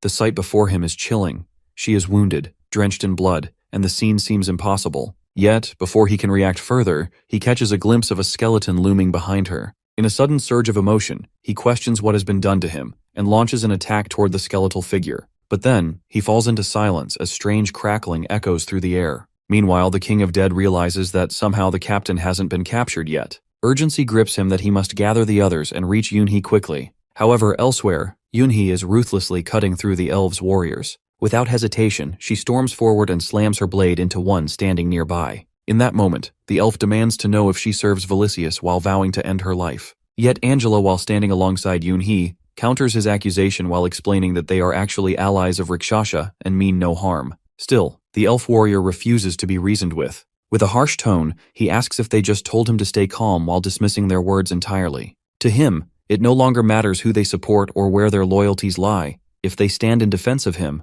they will face his wrath. Angela then calmly reveals a truth that shakes him to the core. He is nothing more than an undead being forged by Velicius. If the source of his energy is severed, his existence will end entirely. The revelation stuns him. She goes on while explaining that if Velicius becomes aware of what's happening, he'll reassert control and compel the elf to once again target Rikshasha. That is the fate of those enslaved by magic. In that instant, the elf warrior grasps the grim reality that he has been under mind control all along. Just then, Jinwoo's voice calls out to Angela. She responds with relief while announcing that their plan has worked. They've managed to overwrite the brainwashing and free the elf from Velicius's grip. Without delay, she races toward Jinwoo, who is locked in combat with another elf warrior, his sword crashing down with unrelenting force. Jinwoo then turns to Angela, while inquiring if the shield-bearer has regained his senses. She confirms it has all unfolded just as he foresaw. Without wasting time, she notes that they must relocate the remaining elves before Velicius becomes aware of their actions. However, the boy quickly points out the difficulty that they're out of options. He mentions that the carnival labyrinth exhausted its entire energy reserve with that single maneuver. He urges her to relay a message to Yoonhee while instructing her to concentrate on raising festival heat to rank 5. Receiving the order, Angela shifts her focus and relays it to Yoonhee with a hint of frustration, while remarking that trouble seems never-ending. Amidst the chaos of their battle, an unexpected voice calls out, and one of the elf soldiers suddenly addresses some elf as Prince. That single word strikes a chord. Angela freezes in surprise, the realization hitting her hard. These weren't just ordinary mercenaries. Her thoughts race as she pieces it together. It all starts making sense, their strength, their coordination, the aura they carry. No regular group of hired soldiers would consist of legendary-class warriors, and one among them, she suspects, had to be a royal magician. Just then, one of the elf fighters steps forward while offering assistance. Yet Angela, while maintaining focus, declines his help. Instead, she advises him to do nothing. That alone would support them more than he realizes. She urges him to remain behind, to sit quietly and avoid drawing the gaze of the King of the Dead. For now, that's the most he can do. Angela quickly instructs Yoonhee to move him away from the current location and urges her to raise festival heat to rank 5 without delay. Responding to the command, Yoonhee grabs hold of his collar to pull him away. Out of nowhere, her powerful force shoves him back while slamming her hard into the ground. The impact causes him to crash down together. Next moment, the elf warrior struggles with guilt. Even though his mind is now clear, he can only stand by and witness the chaos unfolding. He reflects bitterly while questioning his worth as a guardian knight, that how can he claim to protect her for eternity when he's unable to act at this crucial moment. On the other side, the King of Dead finds it hard to accept that he has unintentionally opened a portal and left the labyrinth core exposed. Initially, he wonders if it's a tactic to gain an extra energy boost, but soon enough suspicion grows. Something feels off as his connection to the shield-bearer elf weakens by the second. He can no longer see him clearly. Realizing deception may be at play, he decides not to fall for it. Determined, he commands the Labyrinth of the Dead to destroy the portal. Suddenly, the entire atmosphere trembles with thunderous rumbles. At that moment, Jinwoo is baffled that this was the perfect opportunity for King of Dead to seize control of his labyrinth. However, they're not ready yet. They still have a long way to go before festival heat hits rank 5. The portal must be protected at all costs. He tries calling out to Angela while hoping for assistance, but she responds that she's preoccupied while holding off incoming enemies. With no time to lose, he turns to Yoonhee, who is still engaged in combat with the undead. Next moment, the shield warrior jumps in front of him. Jinwoo glances toward the portal. The shield bearer he's clashing with speaks out while declaring himself as the protector of all underground elves, Captain Linar of the Elven Royal Guard. Filled with defiance, Linar shouts at Velicius while choosing death over living as a controlled puppet any longer. Observing his dramatic stance, Angela can't help but find it foolish. She mutters in frustration, while thinking he's wasting effort on actions that won't change the outcome while urging him to just stay out of the way instead of throwing himself into reckless heroics. Velicius looks at his opponent with a confused expression while questioning how he managed to break free, then hints that perhaps their fight could resume. Meanwhile, as Linar moves forward while trying to strike again, Velicius takes a single step and quickly observes that his opponent seems to be struggling. He admits aloud that he doesn't understand how Linar escaped his control, but expresses that he finds it hard to watch someone so bound to a former life. He calls him an elven knight and urges him not to place meaning in a life that already ended. At that moment, Linar watches with a mix of anger and helplessness, while feeling cornered because he cannot gain control of the situation.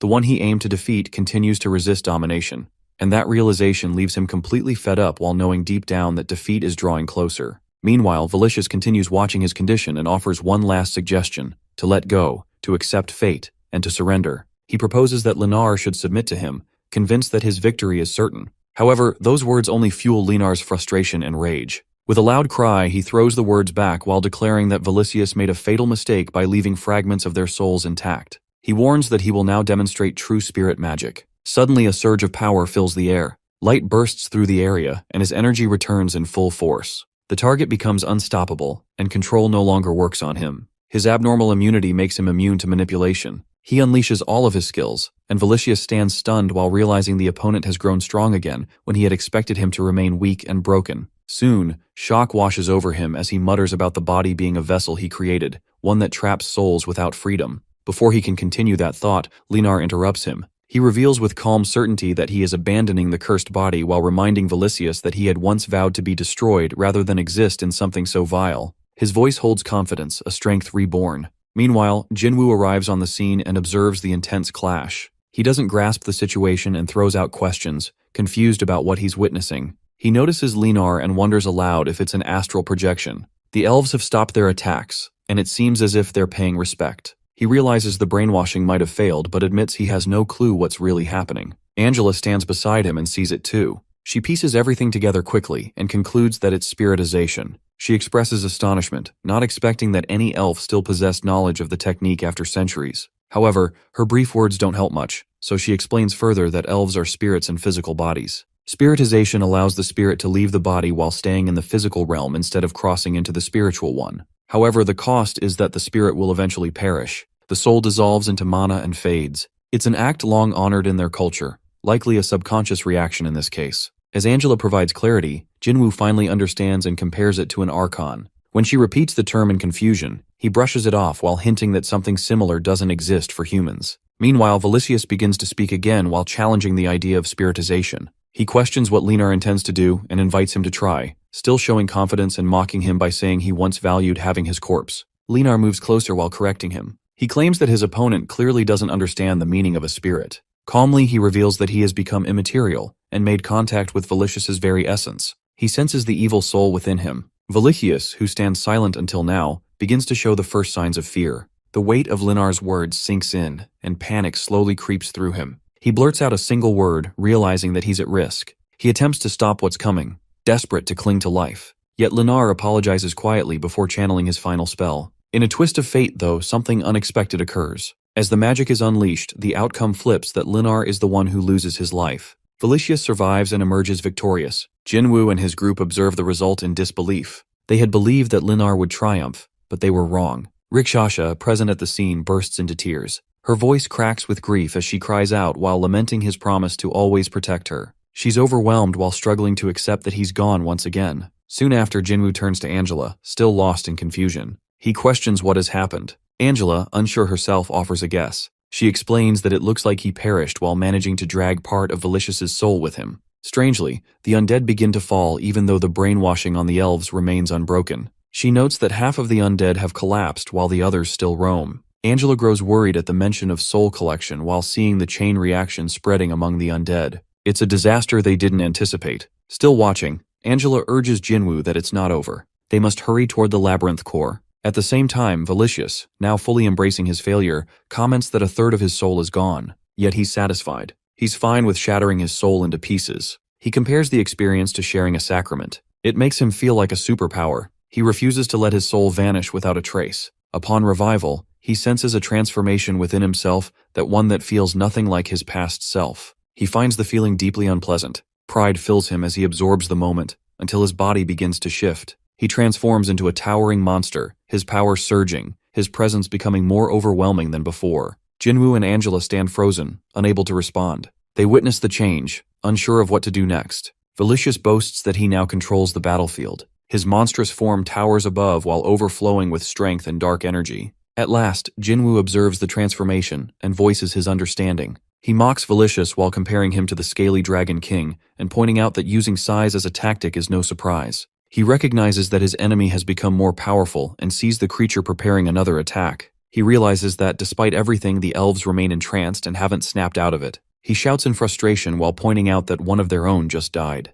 He mentally notes that the festival heat stands at rank 4.7% and acknowledges that progress is crawling. The forces from the carnival labyrinth are scattered across dimensions. He's completely out of labyrinth energy and can't summon reinforcements. He thinks if only defeating enemies could help, and then calls out while hoping for Yoonhee's arrival. Eventually, Yoonhee appears. She watches the situation unfold and immediately sees that Jinwoo is in serious danger. His enemy is too powerful and closing in. Knowing she can't let this continue, she prepares herself. When her opponents draw near, ready to strike her down, she halts them with a simple gesture. Her body changes and she transforms into something monstrous. Then, while lifting a single finger, she signals them to stop while issuing a silent but absolute command. Angela senses something ominous and blinks in disbelief while thinking to herself that maybe it's just her imagination. The sudden emptiness doesn't make sense, that it's too abnormal to explain away. She mentions that her guess is off. All of the undead who had gathered around have truly vanished. That child must be the reason, though she doesn't explain how.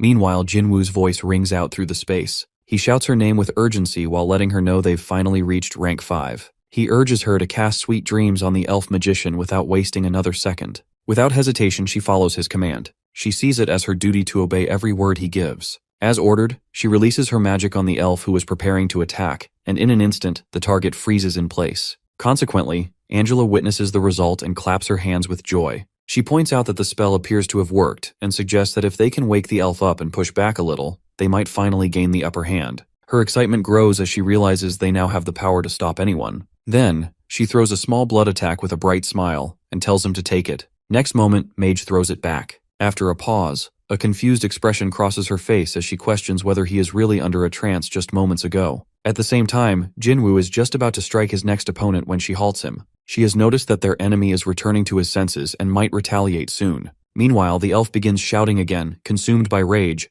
but the effect of sweet dreams has already taken hold. Suddenly, a memory washes over the mage elf, triggered by the spell. He recalls a time with his father when he had gently congratulated him. He had shared that although he had wished for a baby brother, the newborn was actually a girl. He had laughed at the time while brushing it off with warmth. He had told him he could never resent a younger sibling, even if he wasn't what he had expected. Furthermore, his had then reminded him that elves only have one chance every few centuries to have children, and in such a moment, their personal wishes didn't matter. He had spoken with pride while pointing to the child's small size and gentle light, like sunlight in spring. He believed she would bring joy to their quiet underground home. If the child had been a boy, he mentioned, they would have prepared him for tough training. The mage elf had held the baby in her arms, overwhelmed by joy. He had declared then that because the girl was a sweet princess, they would protect her while making sure she never lost her laughter. The baby had kept laughing as she cradled her, and it had warmed him deeply. In his heart, he had promised to protect the child from the endless cycle of war.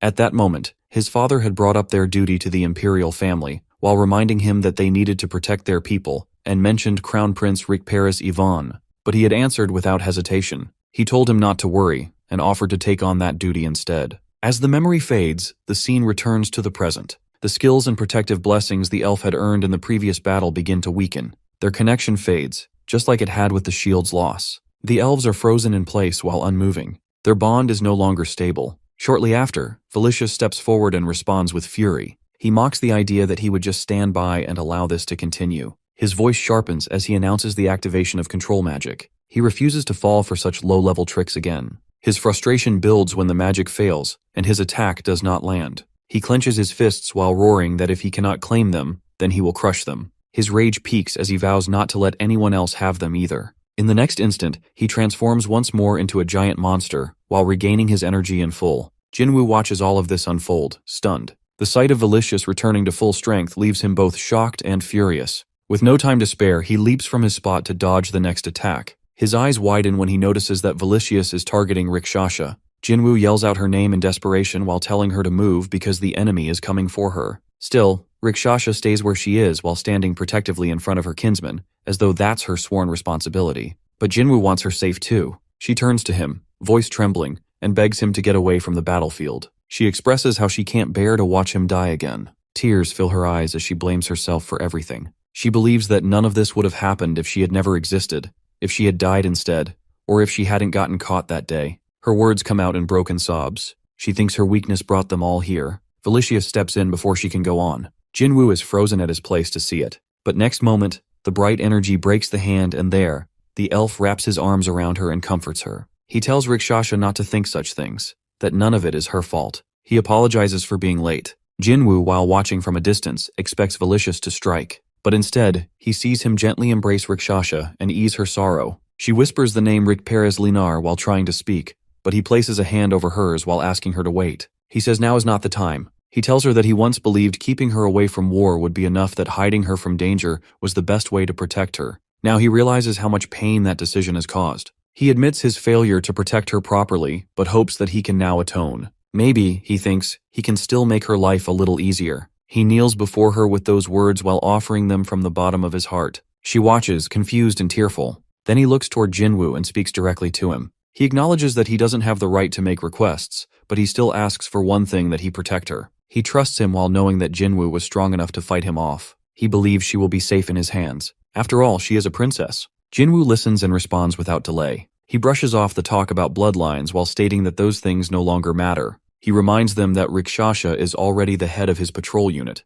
She's always on the front lines. However, he promises this, that if she is ever in danger, he will make sure she gets out safely. His voice carries honesty, a promise from one comrade to another. Rikparis offers a faint smile. He thinks that maybe if he had treated her this way from the beginning, things would have turned out differently. He pulls her close once again in a final embrace. She looks up, puzzled, and asks what he's doing. Then she realizes that his body is fading. His figure slowly disappears before her eyes. He whispers one final wish: that she survive and live on. She reaches out, panic rushing through her while shouting for him to stop, to wait. She begs him not to go, but it's too late. He vanishes, and her hands fall through empty space. Her screams echo as tears pour down her cheeks. She has lost someone irreplaceable. Suddenly, a message flashes through the underground space that the movement of spiritual energy due to external forces detected. Necessary conditions met. Rakshasa heroification will now commence. The words continue. Yet, before it can finish, it fails. Heroification failed. It tries again and fails.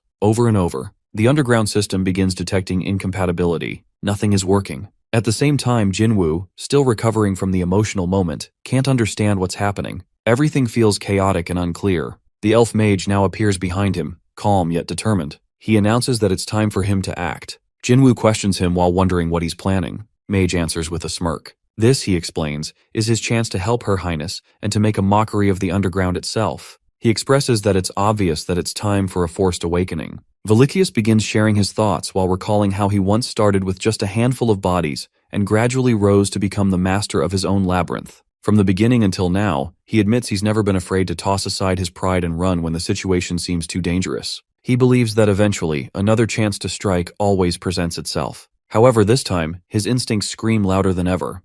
This danger feels far greater than before. Therefore, he issues an urgent command while stressing to escape. He urges them to gather everyone this warning applies to and flee. Even if only one of them survives, they must escape from the Naga surrounding them. Meanwhile, as he gives this order, Angela arrives back at her master's side. She informs our boy that the undead are fleeing the battlefield, and from what she sees from above, Felicius seems to be leading the retreat. As soon as Jinwoo hears her report, disbelief floods his expression. He's shocked, especially because he intends to wipe out every last one of them. Yet now they're trying to escape. Without hesitation, he gives Angela a new command to stop them at once. Not even one can be allowed to slip away. After all, if they manage to flee, they'll only breed more monsters while pushing the world further into danger. Right away, Elf Mage picks up on Jinwoo's intent and firmly warns him. He refuses to allow any interference with Rakshasha's process. With urgency in his voice, he emphasizes that they have no time to focus on anything else, while protecting Rakshasa is all that matters now. As this conflict escalates, it becomes clear that the entire enemy force is indeed retreating. In response, Jinwoo doesn't hesitate. He leaps forward while deciding to deal with the situation himself.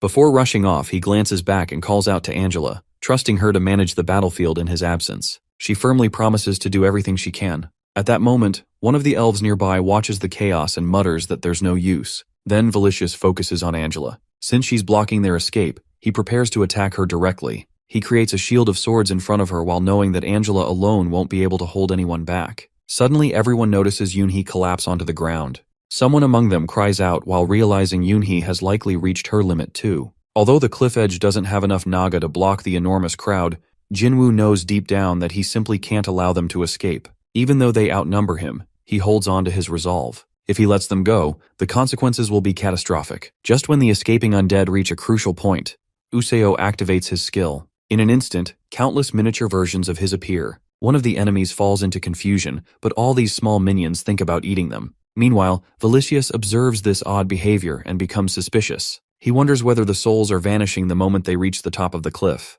The thought crosses his mind that could this be the king of gluttony at work? At the same time, Useo remains firm before the enemies. He expresses his thoughts while realizing they can't allow even one to escape. Although he finds their appearance hideous, he shrugs off the thought. In the end, perhaps everyone's just hungry. It probably doesn't matter anymore. A quiet smile stretches across his face as he knows he'll bring them all down. Elsewhere, frustration builds in Velicious' chest, and he thinks about Anaxtis while blaming him for being unable to defeat mere slime. He begins to question whether Anaxtis' past victories were lies, but he stops while insisting it's not over yet. He spots a tunnel, one that his labyrinth had created. If they can reach it, they might still escape through the dry wasteland. Nevertheless, confusion clouds his mind. Even with a tunnel, their chances look grim. He can't understand how such a small number of enemies are managing to stop thousands of them. Meanwhile, Hoya continues giving her all, determined to halt the elves. Gradually, their plan starts to succeed. At that point, Dominique enters the scene. She raises her voice while summoning the Naga forces to help their master crush the enemy.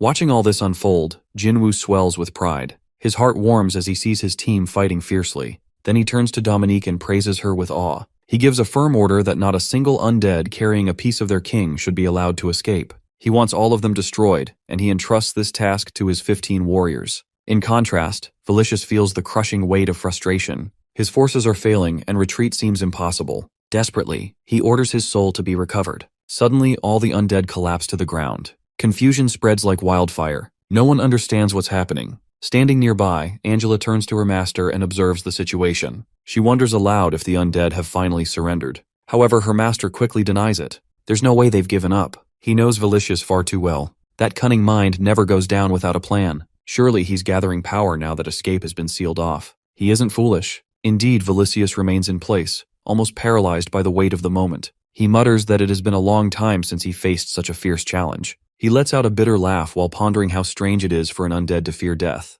He sees no exit and his defeat feels inevitable. He admits that all his primary power sources are drained, yet somehow he still feels his non-existent heart pounding. His decaying skin begins to sweat, and air leaves his punctured lungs in shaky huffs. For the first time in ages, he feels truly alive. Even so, he refuses to quit. He vows to fight until the bitter end. With one final cry, he activates Chimera. Meanwhile, Jinwoo and his allies brace for what comes next. They remain ready. Jinwoo comments that the labyrinth is collapsing. It appears Valicious is drawing in every last drop of energy. At that moment, one of the elves reflects bitterly. Though they couldn't reach legendary rank, he still has his body left to sacrifice. A message flashes that a spiritual energy surge triggered by outside forces. It won't last long since it's forced. Still, he believes that if his body remembers what to do, he can support Rikshasha. Right then, the underground power exceeds its limits. A brief rupture from the ruin curse shakes the ground. The elf uses his final breath to offer a plea to Her Highness. He begs her to honor a dying old man's wish to restore the shining elven kingdom to these dark lands. He addresses her as Princess Rikshasha Yvonne, the High Elf of the Golden Age. In the shadows, Dominique and Anaxtis quietly observe. They realize they've fallen behind. Rikshasha stands tall, and our boy at her side offers assurance. Now that all souls are gathered, there's no longer any need to hold back. He promises to clear the path ahead, and tells her not to worry about the black merchant deal. From this point forward, everything depends on her. She gives him a quiet nod and thanks him. Valicious reveals that his origin stems from the union of the straying souls, the lambs of the dead. He is the one who guides them, disciplines them, and ultimately offers them redemption. Through him, the lambs discover existence, yet they also face separation. To them, he represents their absolute, their entire realm. Wherever he resides becomes their afterlife's reality. With this, he proceeds into the intangible labyrinth. Once he steps into this elusive maze, his abilities begin to amplify. Angela, who listens intently to his words, finds herself initially stunned by the mention of the intangible labyrinth. However, she quickly discerns that its structure lacks stability and isn't particularly formidable. Its only real function seems to be reinforcing his physical form. Without hesitation, she contacts Jinwoo while expressing her belief that Valicious may have ascended to the rank of an aristocrat through this power. Still, she knows it holds little weight for Jinwoo. He urges her to safeguard Dominique and Yoonhee, and then cautions him that Valicious is advancing toward their position. As Valicious moves closer, Jinwoo also begins his approach while gripping his sword firmly. He leaps effortlessly from stone to stone, his only focus being to close the distance and end Valicious. He delivers precise and powerful sword strikes while launching a barrage of lunges with remarkable skill. At the same time, Valicious attempts to evade the relentless blows. Eventually, he extends all his limbs in an effort to seize Jinwoo. But Jinwoo swiftly maneuvers away, narrowly escaping the grasp. Observing this confrontation, Rikshasha decides to join the battle. She executes her own techniques while aiming to bring Valicious down. Yet, he responds while claiming that her efforts prove useless. Then, a sharp crackling sound escapes from his fingers as he continues engaging her. Suddenly, Jinwoo charges from behind and lands a fierce punch directly onto Valicious's face. Rikshasha follows up with another powerful attack. The fight intensifies as they both strike from multiple angles. Valicious howls in pain, overwhelmed by their combined force. Seizing the moment, Jinwoo wraps his arms around Valicious's neck from behind. While Valicious struggles, he questions whether such an assault could truly defeat him. His resistance builds, and he manages to break free of Jinwoo's hold. However, Jinwoo doesn't relent. He tightens his grip once more while locking Valicious's body with all his might. Without delay, he calls for Rikshasha. She steps forward and begins chanting spells. As her incantations grow stronger, Valicious starts to feel their effects. He cries out, calling once again to the lambs of the dead, his voice echoing in desperation as the magic takes its toll. As Rikshasha continues her spellcasting, the torment Valicious experiences intensifies. Then, without warning, she unleashes the spirit sword technique. With this, she successfully extracts the entirety of his soul. Despite this, he keeps pleading for release while questioning whether they both intend to perish by his hands. However, Jinwoo remains calm, already aware that he won't be harmed as his body is fully hardened to its highest level. While Valicious tries to process the situation while wondering if this might be Anaxtis, Rikshasha descends from above with tremendous force. her intention clear that she wants him to fall. At that very moment, his thought acceleration initiates, and the Death Labyrinth core is drawn out of him. With no energy remaining in it, the extraction completes effortlessly and without resistance. Next, Rakshasa executes her slash skill. Using it effectively, she finally overpowers Velicious inside the labyrinth. Following the impact of this final blow, he collapses to the ground while she stands before him. She then remarks while knowing he is only pretending to be lifeless, and demands he rise. In response, he remarks that he has been dead from the beginning and considers her foolish. He explains that his body was never meant to breathe and insists he has no intention of escaping this fate by feigning death. Witnessing this, Jinwoo grows irritated, frustrated that Velicious still clings to life. As he expresses this irritation, Rakshasa begins to feel uneasy. Yet Jinwoo reassures her not to fear. Velicious then mentions that he lacks both the strength and form to be reborn.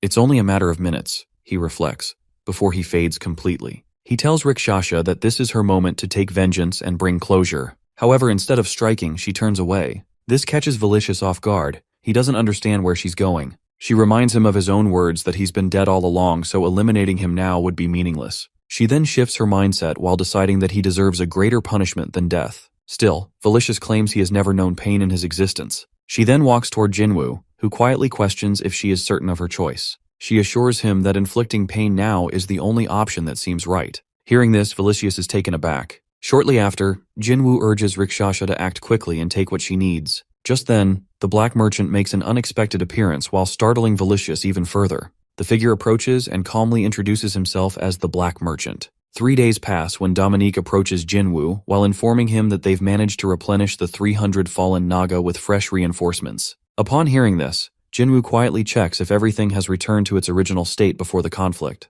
She nods while confirming his suspicion. Yet, his mind doesn't rest there. He recalls the agreement he once struck with the Black Merchant prior to the outbreak of war. The deal was clear that in exchange for any intelligence provided to Velicious regarding their labyrinth and details about Jinwoo's core units, the cost would be to deliver Velicious alive, along with the core of his labyrinth. Reflecting on this, he recognizes that it was only due to Rakshasa that they were able to honor this arrangement. However, despite fulfilling their end, both sides suffered considerable damage. The outcome of the war left the labyrinth of festivities completely annihilated, and nearly half of the Naga forces perished. Moreover, the aftermath painted a grim picture that remnants of battle in the form of rotting flesh and shattered bones scattered the area. This sight weighs heavily on Jinwoo's spirit. He inwardly expresses that the war has brought nothing but loss. Still, with a weary resolve, he decides to find some contentment in knowing that the region's greatest threats have at least been dealt with. As this realization settles in, Dominique gently brings up a concern that whether it was truly wise to let the King of the Dead walk away unscathed. Taken slightly aback, Jinwoo inquires about her unease. While they converse, a vivid memory resurfaces in Dominique's mind. She remembers the King of the Dead's words, his ominous declaration that as long as he continues to exist, vengeance remains inevitable. He specifically swore to come after the elf and the human, while warning them to never forget his promise of return. That chilling memory lingers within her thoughts while casting a shadow of worry. Jinwoo, while noticing her troubled expression, admits with a hint of unease that things should remain under control. After all, the king now lies in the grasp of the black market merchant, who exerts absolute authority in this realm. However, just as he attempts to shift focus and reflect on the fate of the fallen labyrinth of the dead, Qantas suddenly appears while delivering urgent news that Rakshasa has regained consciousness. Soon after, in Rakshasa's chamber, Jinwoo quietly enters and checks on her condition. In return, she counters with a curious glance while wondering what exactly has happened to her. He gently explains that she began to convulse right after Velicious was taken away. The demons mentioned that the curse from the underground had resurfaced, compounded by the aftermath of her forced awakening. Though numerous questions cloud his mind, he chooses to prioritize her recovery above all else. Curious, she then wonders how long she's been unconscious. He informs her that 3 days have already passed since the battle. Shock flashes across her face as she processes this, and she murmurs an apology before attempting to rise. Yet pain quickly overwhelms her while forcing her to falter. Concerned, Jinwoo urges her to remain in bed and rest a little longer. However, she refuses while pointing out that now that Velicious is no longer a threat, the other labyrinths are likely to make their move. But he calmly reminds her that protecting the labyrinth is no longer her burden to carry. Still, she argues that routine patrols won't be enough anymore. It's far too dangerous. Hearing this, Jinwoo responds with quiet resolve. He informs her that he's going to dissolve her contract. The agreement had always been that it would end once her vengeance against the King of the Dead was fulfilled. She no longer serves the Naga Labyrinth as a soldier. She is now a welcomed guest. Her expression darkens, and tears begin to form in her eyes. Disappointment lingers in her silence. But Jinwoo, with a sincere tone, acknowledges her bravery, that how she had been willing to go to war for a simple soldier with whom she had no prior connection. She had helped him attain his revenge, and for that, he expresses heartfelt gratitude. Moved, Rakshasa thanks him in return for freeing her fallen kin from their chains, while allowing her to reunite with them once more. She softly tells him that had it not been for him, the legacy of the Elven Kingdom would have vanished entirely. She also shares that without his intervention, she would likely be wasting away somewhere in the lower levels. It's through him and the Naga that she's come this far. With sincere eyes, she pleads to remain and continue serving beside them. Touched by her words, Jinwoo asks whether her statement is a final decision to fully join them, not merely renew a contract. She gently confirms while revealing that this has been her intention all along. Yet Jinwoo, puzzled, questions why an elven queen would cast aside her title for this path. She answers with calm conviction that she simply wishes to stand under the command of the Naga Labyrinth and aid in its rebirth. At present, she sees herself as nothing more than a humble patrol officer. Her bloodline and royalty carry no meaning now. All she desires is to become the relentless patrol leader of the Naga. After hearing her honest reasoning, Jinwoo admits that he had already been considering bringing her in permanently. Her face lights up with joy at his words. However, he follows it with an unexpected twist as he declines her offer. Stunned, she looks at him in disbelief and quietly asks why. He then gently clarifies that if he were to accept right now, she would immediately attempt to return to duty. But for now, her body still needs time to heal. He gently informs her that she's completely drained while having been unconscious for 3 full days without any food. Even without visible wounds, he suspects the curse might still be leaving hidden effects. With calm firmness, he assures her that he will accept her offer to join, but only once she's fully recovered. Until then, she must stay here and rest as their guest. When she addresses him as her master, he lightly reminds her that he hasn't accepted that role just yet. She expresses gratitude for letting her be part of the team, but he gently corrects her again while noting that she hasn't officially joined. Despite this back and forth, a subtle warmth passes between them. With Rakshasa appearing more stable, Jinwoo takes a moment to reflect. Things finally seem to have settled in their territory for now at least. He decides that the immediate focus will be on reorganizing their forces and strengthening internal security. Even though they remain vigilant, he feels confident that news of the dead labyrinth's downfall has reached the other labyrinths. Still, he doubts any of them would be reckless enough to mount an attack the same way as before. Just then, Qantas chimes in while mentioning that the might of the Naga Labyrinth is beginning to echo across distant lands. Jinwoo agrees that it's a promising sign, but warns against rushing into anything. They've already achieved a lot in a short span. If the other labyrinth rulers possess even a hint of strategy, they'll likely begin forming a coalition against them. With that in mind, he issues a calm order to summon Usio. It's time to move toward the Hammer and Anvil Labyrinth. Along the way, he intends to meet with Malaxis, the Goblin King. Meanwhile, deep within the marshlands of Level 9, Hecarim, the King of the Wanderers, is already in the middle of a tense conversation. He voices his irritation while remarking that since invitations were extended, he had expected at least a minimal effort to host their gathering. But Ariane, the Queen of Illusions, returns with dry sarcasm, noting that she hadn't expected much but not even chairs to sit on. They're in the heart of a swamp after all. Hecarim brushes it off while stating there's no time to act like nobles. The current state of affairs is too unstable. Then, Gorintos, the King of the Marshes, chimes in with a grim reminder that Anaxtis has already fallen, and now Valicius as well. Both events occurred in under a year. Clearly the danger is real and growing. He stresses that they must avoid revealing their strength or numbers to the Naga King. They must not misjudge him. Ariana, while growing increasingly annoyed, responds with her usual sharpness while pointing out that Gorintos always speaks in such a gloomy tone. Still, she acknowledges the truth that he summoned them for an alliance. Gorintos doesn't deny it. He confirms that yes, unity is necessary now. However, Hecarim scoffs at him while accusing the Marsh King of shrinking in fear and rushing to form alliances the moment Valicius fell. According to him, Gorintos' authority as a labyrinth ruler has already sunk back into the swamps he calls home. Even so, Gorintos admits the timing isn't ideal, but warns that the most dangerous force still lies close to the Naga Labyrinth. Upon hearing this, Ariane dryly observes that this one might survive far longer than Anaxtis and Valicius combined. She doubts that stubborn slime would ever lose. Then Gorintos reveals something that leaves even her stunned. Usio, the King of Gluttony, has pledged allegiance to the Naga King. The news leaves Ariane visibly shaken, but Gorintos isn't done. He adds that even Malaxis, the ruler of Hammer and Anvil, has begun to show signs of favor toward Jinwoo. The atmosphere grows heavier as the implications settle in among them. The king remarks that Useo already behaves with submission toward the Naga King. It seems only a matter of time before he officially falls under his command as well. In response, Hecarim points out, with growing irritation, that among them, Useo holds the weakest position in both territory and strength, so it's no surprise he's avoiding risk for now. Still, here Garintos stands, full of fear yet somehow willing to resist him. The contradiction clearly grates on his nerves. Garintos, however, remains firm. He argues that if anyone decides to ally with the Naga King, the equilibrium of this level will be shattered. There has never been a case where one labyrinth gained complete authority over an entire level, and if it ever happens, it would be a disgrace of historic proportions.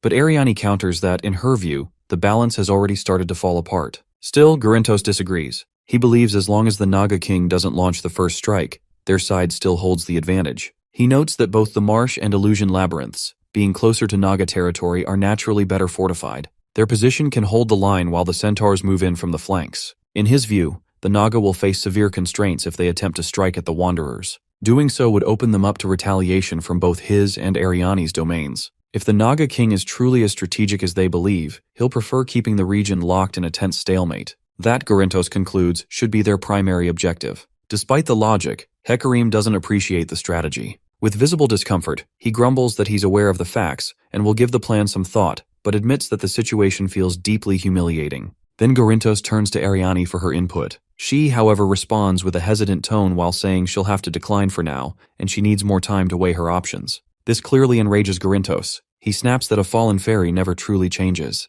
He accuses her of planning to crawl to the stronger side while hinting that perhaps he should put an end to her plotting now. Yet Ariane calmly urges him to settle down while explaining that something else is occupying her thoughts. Garintos, still tense, insists that she needs to speak openly if he's to understand her hesitation. Finally, she reveals her concern. Some of her subordinates, after breaking the mental hold placed on them, manage to escape from the deeper levels. Through them, while troubling rumors have emerged, ones she hopes aren't true. According to these sources, the aristocrats from the deeper levels might be preparing for a full-scale invasion. 2 days after the war, somewhere deep within the territory controlled by the black market merchants, Vilicius finds himself inside a peculiar chamber. He silently chuckles to himself, amused by the oversight of his captors. They've locked him in a mana-restricted room with no one stationed to watch over him. To him, it's laughable that such infamous merchants could make such an elementary mistake. He assumes they must be underestimating him simply because he has lost 1/4 of his army. Although he acknowledges the absence of mana, he soon senses an abundance of miasma saturating the area.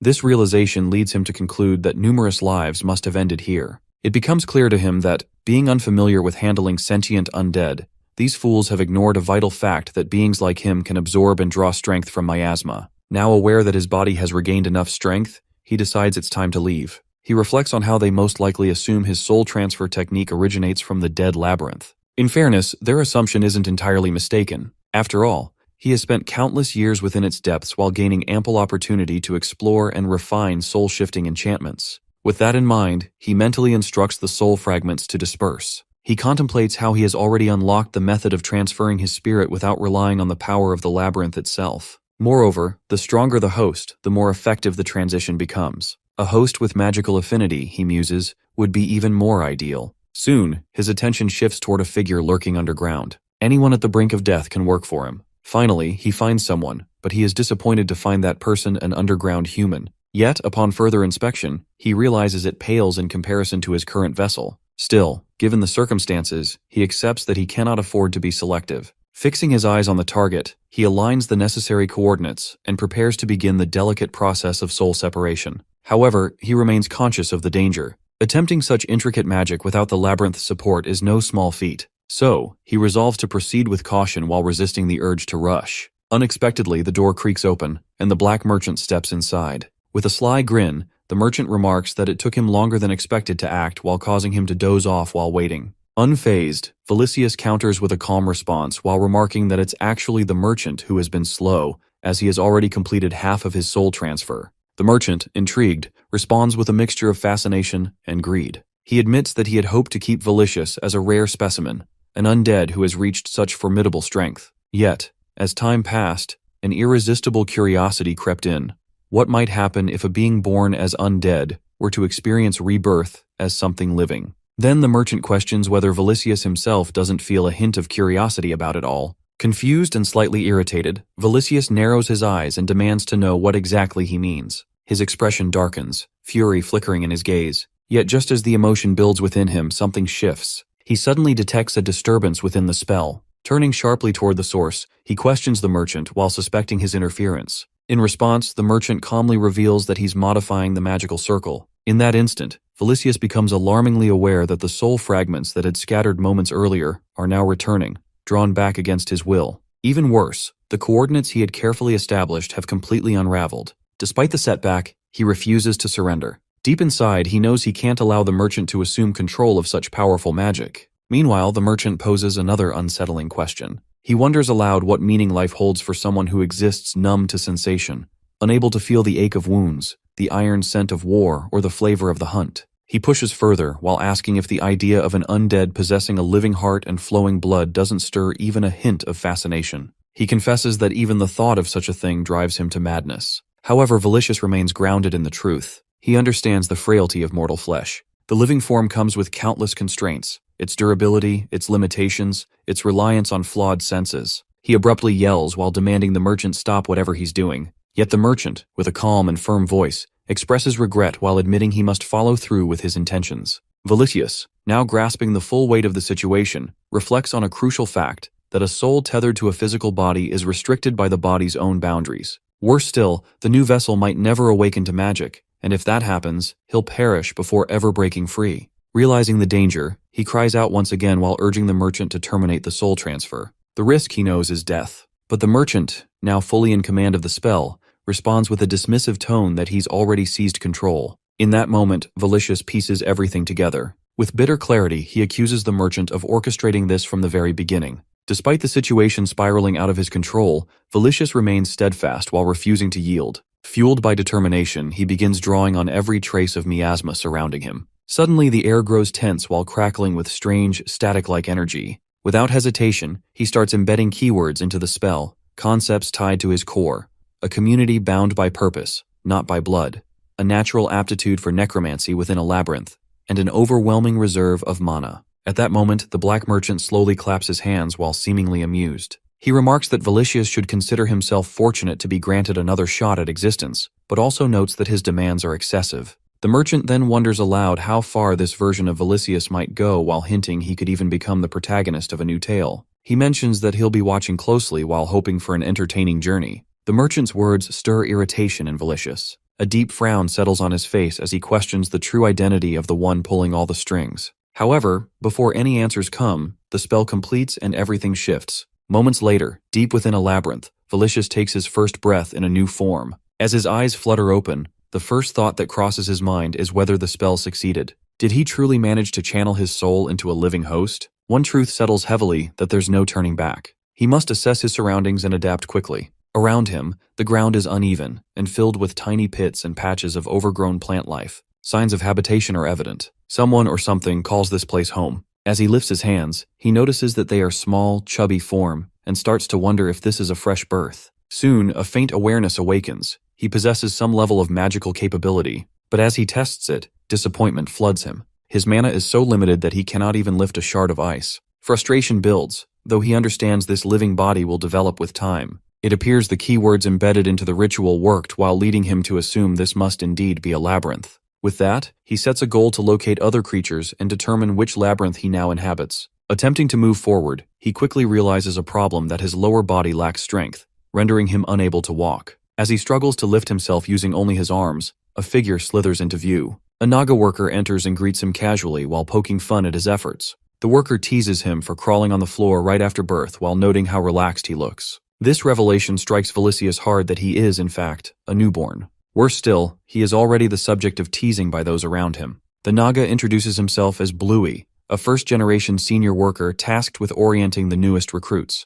Because of a vague resemblance, Bluey has been chosen to mentor him and seems fairly at ease with the assignment. His job is to guide newcomers through the labyrinth while showing them the basics before they're assigned real duties. As Felicius continues attempting to move with just his arms, Bluey advises him not to rely on that alone. Meanwhile, a few other Naga nearby murmur among themselves while suggesting that since he's just been born, he'll adjust with time. Then, unexpectedly, the Naga begin their meal. As the scent fills the air, something inside Felicius stirs violently. A sudden surge of energy jolts through his new body, like a bolt of lightning racing beneath his skin. It feels like a dormant volcano awakening. Startled, the workers urge him to breathe rhythmically, quick inhales and exhales to steady himself. But now, their expressions begin to shift. They exchange glances, slowly realizing what Velicious already suspects, that he isn't just an ordinary newborn. Something about him is entirely different. 3 days after the war, on the second day inside the Naga labyrinth, Jinwoo sits calmly. His presence is steady and kingly. Dominique stands beside him when, shortly after, a few informative arrive. He listens carefully to their message and reflects on the odd news that a worker has suddenly appeared in the workers' living quarters just the day before. Dominique confirms that the others are already training him, though he seems terrible at all the tasks given. At first, Jinwoo frowns slightly. The situation bothers him. Even though the worker is officially listed as a Naga worker, the sudden appearance makes him uneasy. Still, he decides it's acceptable for now and instructs Dominique to have the newcomer try everything to find what suits him best. She acknowledges his command with loyalty and mentions that they'll keep letting the other workers handle the new one's training. In response, Jinwoo gives a quiet nod and tells her to inform him if anything unusual happens. His thoughts linger on the strange arrival. He wonders whether he should feel happy about it. After all, he does need a hero-ranked worker right now. Still, he never imagined one would arrive like this, so suddenly, so unskilled. Feeling conflicted, he tries to understand how he feels, unsure if this is a blessing or a problem. Before his thoughts wander further, Dominique gently brings him back to focus. She lets him know that preparations to move to the Hammer and Anvil Labyrinth are complete. Rikshasha is on break, while Angela and Draken are waiting with the troops. In turn, Jinwoo acknowledges her effort and compliments her for such thorough reporting. He then instructs her that someone will need to guide the way, as he plans to see Useo himself. Since the preparations won't take long, he tells her to keep the labyrinth running normally in his absence. Dominique quietly accepts her orders.